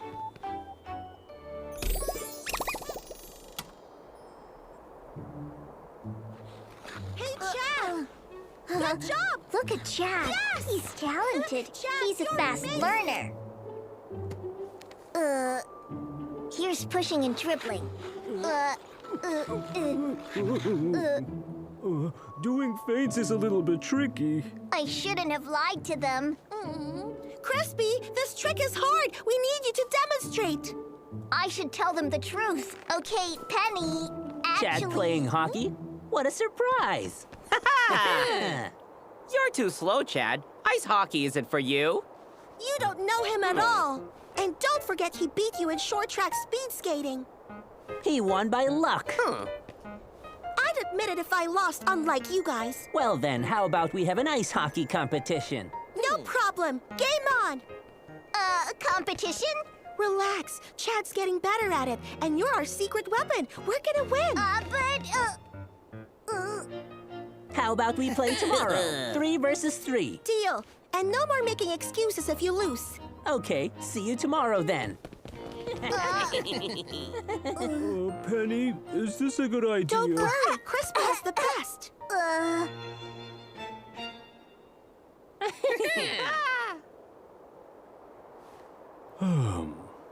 Do they have to play now? My flowers are waiting. I'll be the goalie. Crispy, you're too good. You should be the forward. And let the game begin.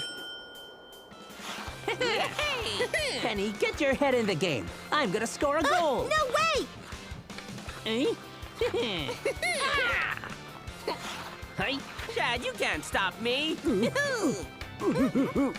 Ah! Crispy, don't let it in!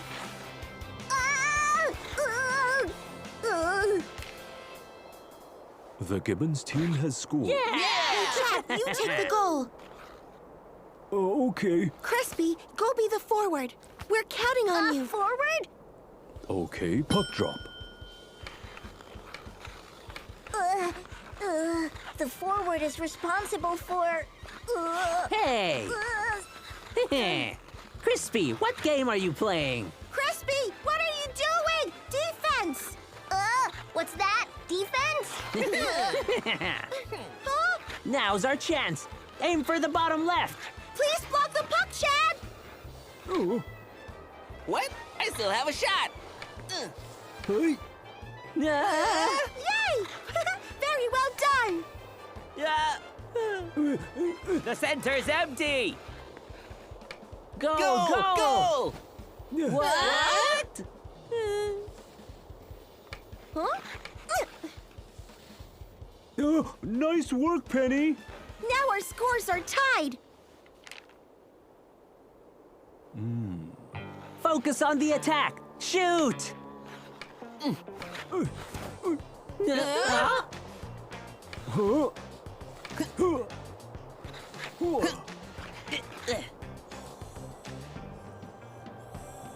Time out. What's wrong? He's too big for a small goal. This is foul play. How about no goalies? 3 versus 3. Win the game fair and square. But Penny, I agree. I think that's a fair point. But Crispy is totally useless right now. It's fine. I'll be the defenseman. You cover the front, and when I get the puck, I'll pass it to you.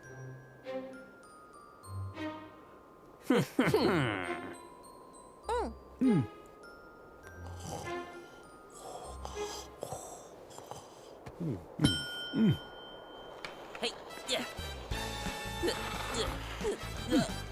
Come on, Chad, you can't do that. Of course I can. There's no rule against using my trunk.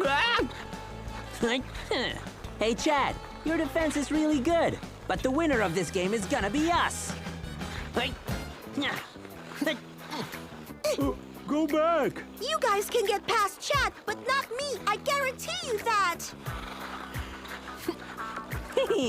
I'd like you to meet our 3-head 6-arm technique. Are you ready? 3-head 6-arm? It's a feint. Who has the puck? Rodin has it. No, it's not Rodin. What was that? I've got it. Ha! Yeah! 2-1. We've outscored you. Woo! There were 2 of them feinting to the left and right. Confusing. I don't think that technique's in the book.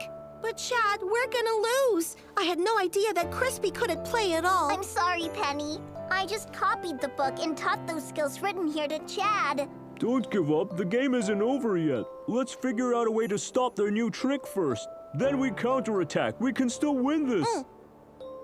Okay. Listen, Chad, when Robin doesn't have the puck, you go straight ahead. I'll pass the puck to you.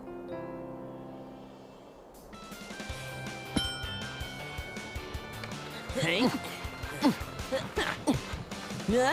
Hey, Chad, you giving up yet? Watch it. They're counterattacking. What? Oh, great. You don't have the puck. Be careful, Rodin. Chad, it's your turn. Yeah! 2-2. Crispy, you're a good teacher. It's all thanks to the book. There isn't much time left. Listen, Rodin and I will block Chad. Ronnie, we'll leave you to take care of Penny. Huh? What about Crispy? Just ignore him. Listen, Chad, you're gonna be their main target. I know that. I'll push the puck to their defensive zone and pass it to you. Then you create space to score. And what about me? You can't do much, so stay in the back and patrol.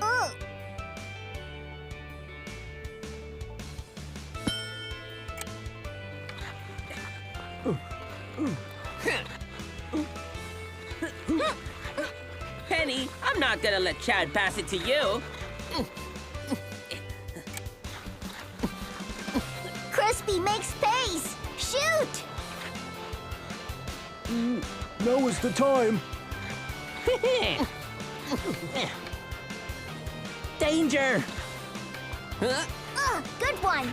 Eyes on the goal! Branson, back fast! All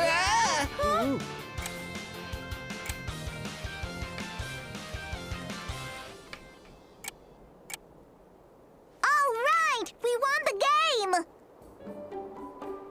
Crispy, you did We it! won! Now I can go and water my flowers. He's the one.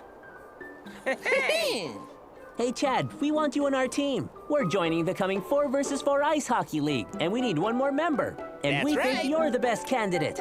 Am I suitable? Of course you are!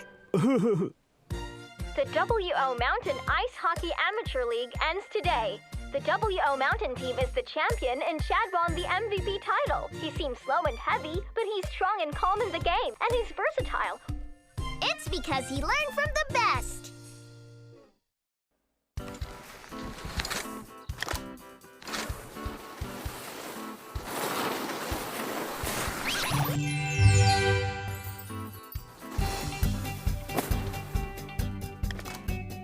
What's up, guys? It's time to get to know one of the fiercest Winter Olympic sports, ice hockey. It's a complicated game. Let's take a look. Ice hockey is one of the most physically demanding team sports. Each team has 3 forwards, 2 defensemen, and 1 goalie on ice. In the game, they wear skates and use sticks to bat and score. On the ice rink, members of each team glide, dribble, pass, shoot, and defend with each other to shoot on the other team's goal. The fastest ice hockey shot can reach up to 175 kilometers per hour, giving the goalie less than a second to make judgment. The 60-minute fierce game is to battle skills and tactics head-on. What do you think? To learn more about the Winter Olympics, stay tuned to Winter Winner.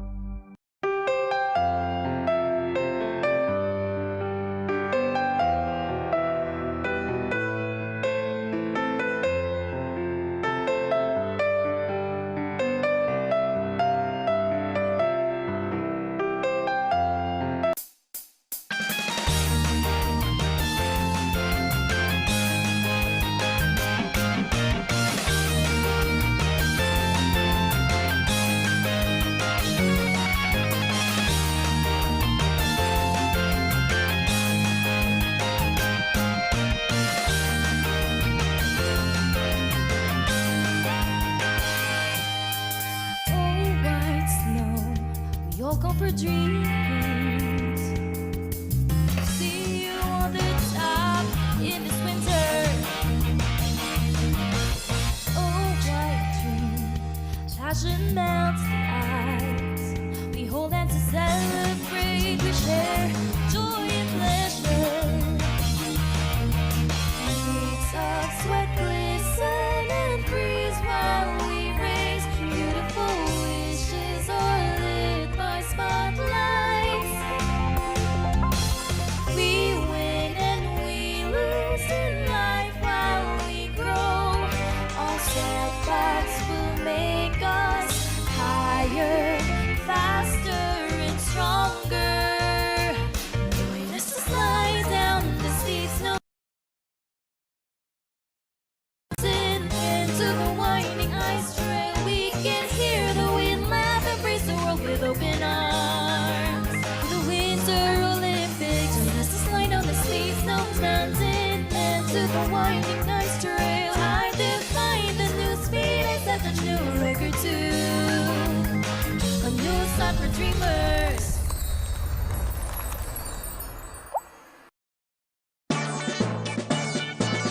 Amateur Rescue Team.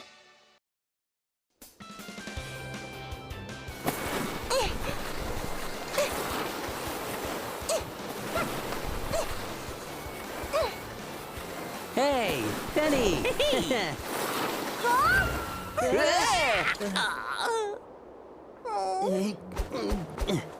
What do you say to a skiing competition? Let's battle it out, Penny. Let's see who's the fastest here in WO Mountain. I don't have time for that. Are you afraid of losing?